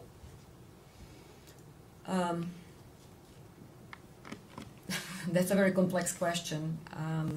I cannot answer yes or no. May I explain? Sure. So the point of having an autopsy report is to objectively describe the findings. And then the only subjective part of the autopsy report, the conclusion as to what happened, that's essentially Dr. Schmidt, in this case, conclusion as to what the child died of, cause and manner of death. So the objective findings, such as photograph, tissue sampling, should be part of the description of the case that should not be influenced by one's opinion. Now, my opinion is going to be based on those facts plus the scene investigation. So the question was, if Dr. Schmidt made a mistake, she made objective observations and put them in her report that are corroborated with photography and tissue sampling. So anyone reviewing the case can come up with his or her own conclusion as to cause and manner of death. So if she made some wrong observations that are mismatched with the photographs, autopsy photographs, scene photographs, then I should be able to notice that and comment on that, but I haven't noticed any mismatches. So essentially, her conclusion as to the cause and manner of that is that's her subjective thing. I followed my own kind of line of reasoning and conclusion reviewing based on not just her report, but the scene photographs and autopsy photographs, which are documented for posterity, and anyone can review them and come up with the objective kind of a conclusion as to cause and manner of death. So the short answer would be, if she made mistake with observations, I should be able to identify that in the photographs, and I didn't. Were there photographs of the internal organs? The photographs of the internal organs were not available. We frequently don't take those during autopsies, but we do sample organs to look under the microscope, and that was done. Okay. Now, you described this was a diagnosis of exclusion. Can you explain what that means?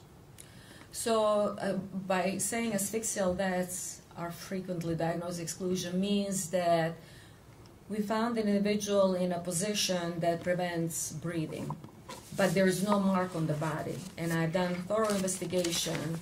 Unlike in this case, there are plenty of marks on the body. But what we say with the diagnostic exclusion, for example, is that if I have a drowning victim and I have absolutely nothing else on the autopsy, no heart attack, no evidence of seizure, no evidence of trauma, no evidence of drugs, well, the only now conclusion is that I excluded everything else, and therefore drowning as a part of the asphyxial death is the cause of that. So that's what I meant by diagnosis of exclusion. Okay. In this case, as it relates to the medical reasons contained in the autopsy, and I'm not talking about where the child is found at the scene, but the medical conclusions, were you able to come up with a cause of death? So there was no other reason for this child to be dead because there was no evidence of infection or or tumor or anything like that that was identified at the time of the autopsy. And the review of the medical records, which is always mandatory for forensic pathologists to review medical records, birth records, pediatric records, did not indicate that anything was wrong with the child, such as seizures or anything of that sort. So this child had no objective way or reason to be dead. And as I said, the tissues were sampled, and even with decomposition that sets in the organs, if there is some major infection in the body, it would have been identifiable, and it was not there. Okay. What is sudden infant death syndrome? Sudden infant death syndrome is actually an abandoned, antiquated term that was used to describe sudden death in a child that essentially had negative autopsy findings and negative scene investigation, which means that we don't use that term anymore. That was antiquated because it was never a syndrome. It always, syndrome means that there is a constellation of symptoms, findings, and signs that would kind of create this entity that one can actually have the reason for this person to be sick or dead for that matter. So there was never a syndrome. It was never a constellation of findings. What it meant actually is that we didn't find anything at the autopsy, therefore it's kind of this SIDS, nebulous diagnosis. Now we actually know with the scene investigation and the advances in our field in forensic pathology that those situations with that is with no findings at the scene or in the autopsy are extremely rare. We call them sudden unexplained death in infancy, or SUDI. So that's a new term that we use. And I can tell you with the proper investigation, the proper scene investigation, proper autopsy, and proper ancillary studies such as microbiology, histology, toxicology, the rate of those SUDI, unexplained deaths, is extremely low, actually almost non-existent. So you're telling me that if another pathologist said this child could die of SIDS, they're just wrong? Yeah, he's wrong, or she is wrong, because SIDS doesn't exist. SIDS never existed. So if that pathologist is using the term SIDS, that pathologist needs to go back to... I can boil this down.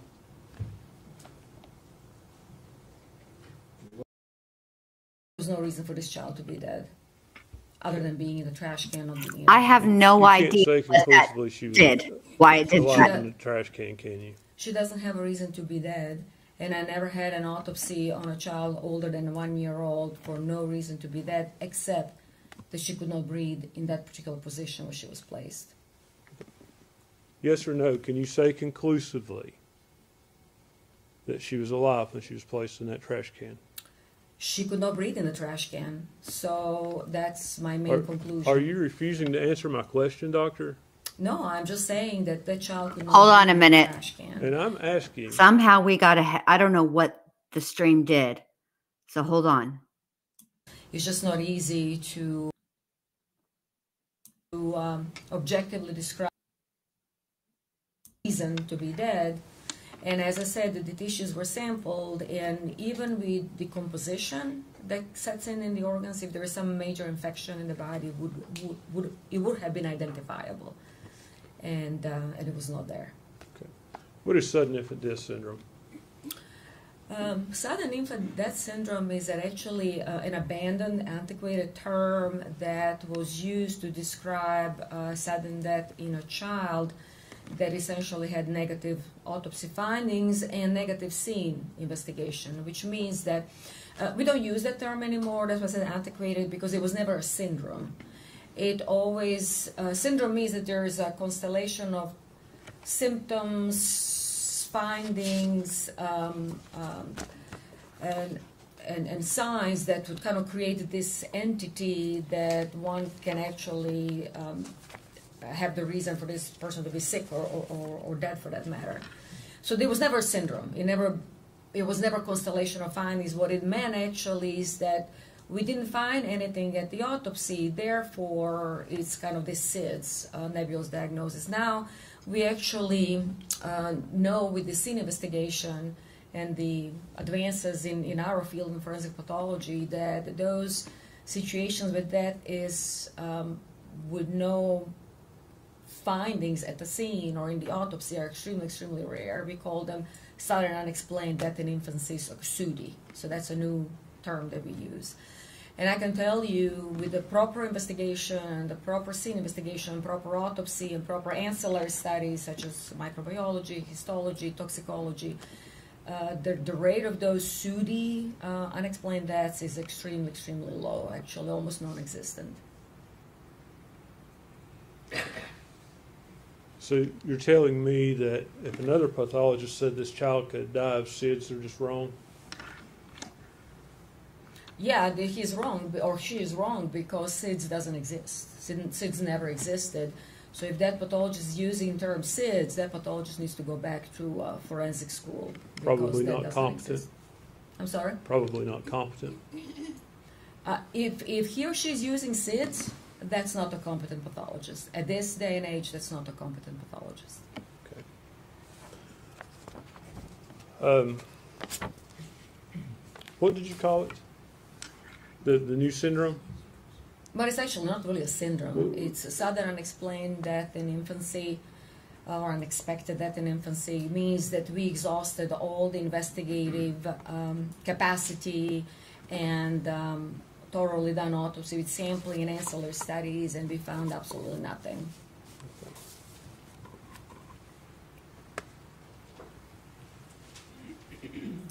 Well, damn.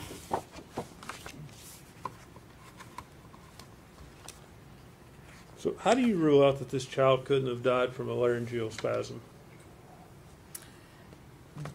Because laryngeal spasm needs to have a reason for that to happen, and I've never had a case of a laryngeal spasm in a otherwise healthy child. And laryngeal spasm is basically something that somebody would give a diagnosis or the reason for a child to be dead when they're really trying to kind of come up with stuff and create some new category. That's pretty much it. Gastroesophageal reflux, that can lead to a laryngeal spasm, can it not? But that would not... Yes or no, can it lead to that? And then explain. That's actually not something that is described in the forensic pathology field. Laryngeal spasm would not necessarily kill a child. But could it kill a child? No, I've never seen it. Could it? I've never seen it.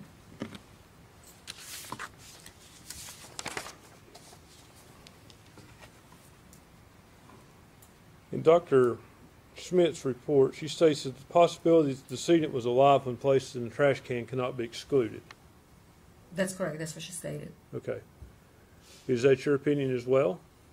I believe she died in the trash can. Okay. You have no proof to show she was alive when she went in the trash can. I have all the proofs of her not being able to breathe once put in a trash can. Doctor, you don't know if she was breathing when she went in the trash can, do you? She would not be able to breathe no matter what. And as I said, because of the composition, of course, we were a little bit handicapped as far as being able to completely examine all her tissues and organs. But there was no reason for this child to be dead, other than being in the trash can, not being able to breathe. You can't say conclusively she was alive in the trash can you? She doesn't have a reason to be dead.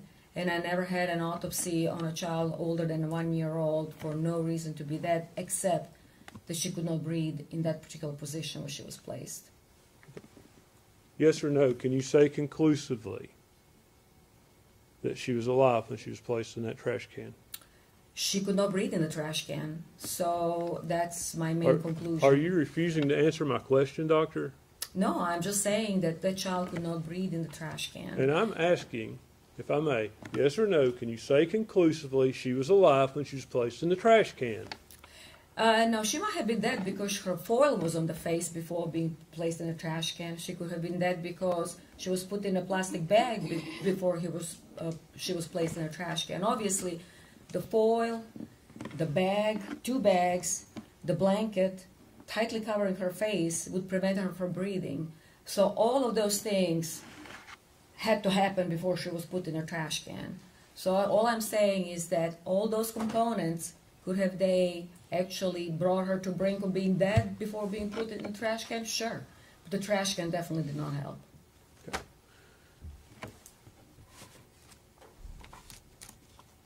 You can't say I like her. conclusively she was alive while she was wrapped in that blanket or tinfoil, can you? She would have definitely died with a tinfoil and the bag and the blanket. And there was no reason to put all of those things and tightly apply to her face and her body unless she was alive. You can't say conclusively that she was alive when she was wrapped, yes or no? All I can say is that she cannot breathe. With a foil, Judge, I would ask with you a bag, to ask the witness to answer my blanket. question, yes or no. Doctor, you need to answer his questions. He's asking yes or no questions. You can explain afterwards if you want to, if you feel the need to. But you do have to answer his questions directly. So I'm sorry, what was the question? You can't say conclusively that that child was alive when it was wrapped in the blanket and when it was wrapped in tinfoil. I have no reason for this child to be dead. Yes or no, doctor? Nobody can tell exactly of the state of her body except that she cannot breathe with the foil and the bag. Judge, I would ask the court to instruct the witness to answer the question yes or no and then explain.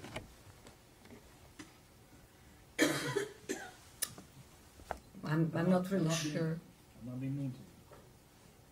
But he's asked you the question, the answer is either yes or no.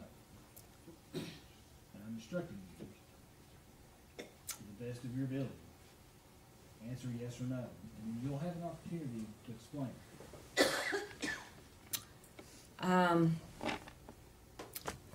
For a forensic pathologist, it's hard to answer that question, yes or no, but nobody can guarantee or say with certainty what really happened to this child prior to the foil being put on her face.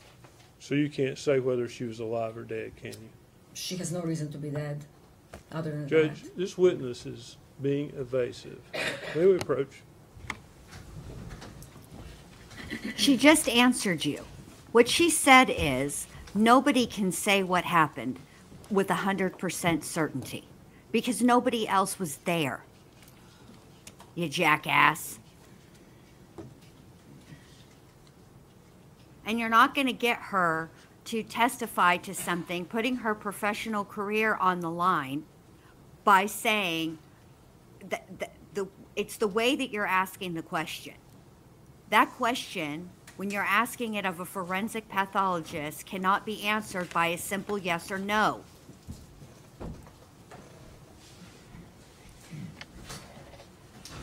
Let me just say this. I need a minute. Let me just have a moment, y'all. I'm having a moment. All right? This ain't no George Strait song, bruh. Okay? You can't check yes or no. Let me see if I can boil this down to the lowest common denominator. He's going to ask you this question one more time. And I understand this case and this situation. But ma'am, I'm telling you, if the answer is not yes or no, you'll be facing contempt of court. Can I be more clear? Yes, sir. Ask your question. Ma'am, yes or no, can you say conclusively that this child was alive or dead when it was placed in the blanket and the tinfoil?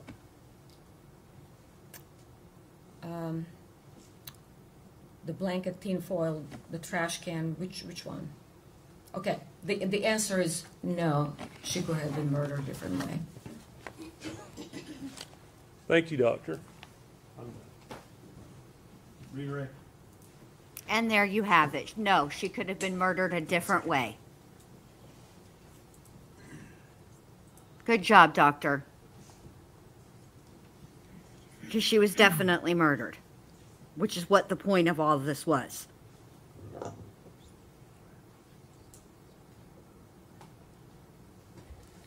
Nothing further, Judge. May she be excused. Yes, ma'am. Yes, sir. I looked at her and called you ma'am. I apologize. Doctor, thank you for your testimony. You're released from this opinion. Thank you. Bless it. That's 5:30, y'all. What time you think they're going to keep going, or you think they're going to stop? Any other? You have more witnesses? I think we're a good stopping spot for today, Judge. All right. Ladies and gentlemen, I have to give you these admonitions, even though you've heard them.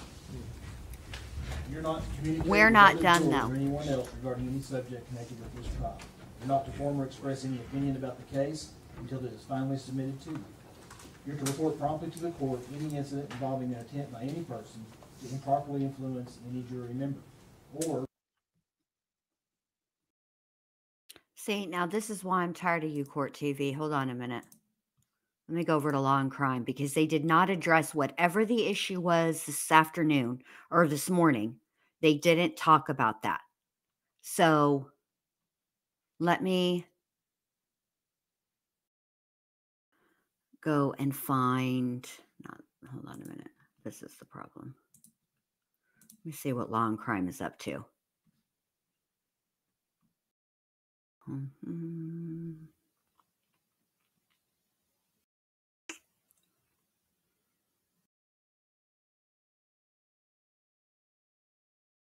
Give me just a second, you guys.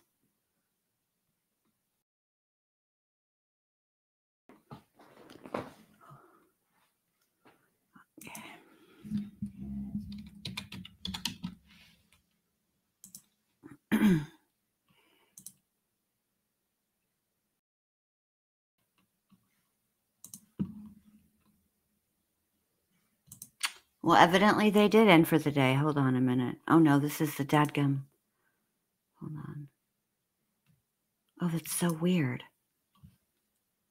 I clicked on their one that's 8 hours long. And it's only an hour's worth. That's weird. Anyway, I guess they are done for the day, because I can't find it anywhere else. Hold on. Let me just make sure. Let me keep checking. Hold on.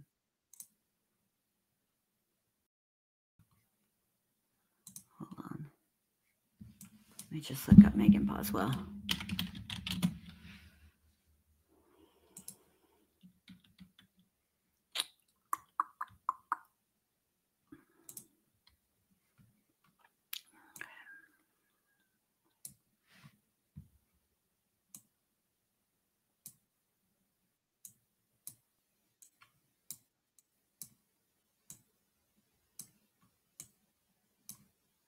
Well, they all cut the feed, so there you have it. I guess they are done for the day. I guess whatever they had to discuss either was resolved, or I have no idea what the deal is. All right, but anyway, I want to thank you guys all for being here. If you have not done so, could you please do me a favor and give your girl a thumbs up? And I would definitely appreciate that thumbs up, thumbs down, whichever you feel I deserve. I think Allie's doing a recap on her channel tonight, so I shall see you guys over there. Have a great rest of your day. Thanks for being here, and I'll talk to you soon. Bye.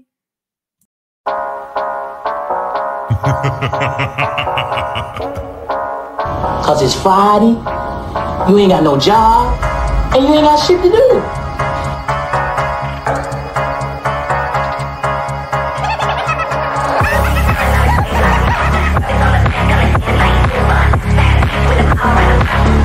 Well, fuck you.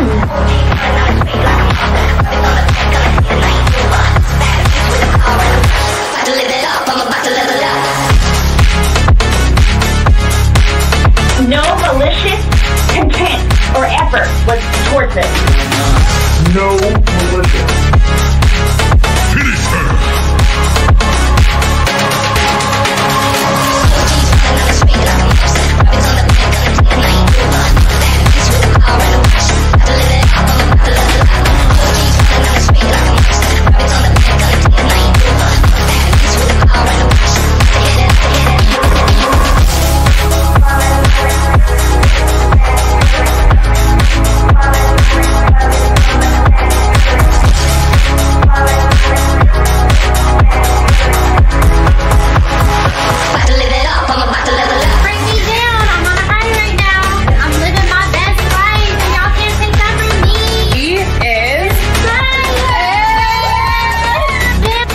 Minutes later.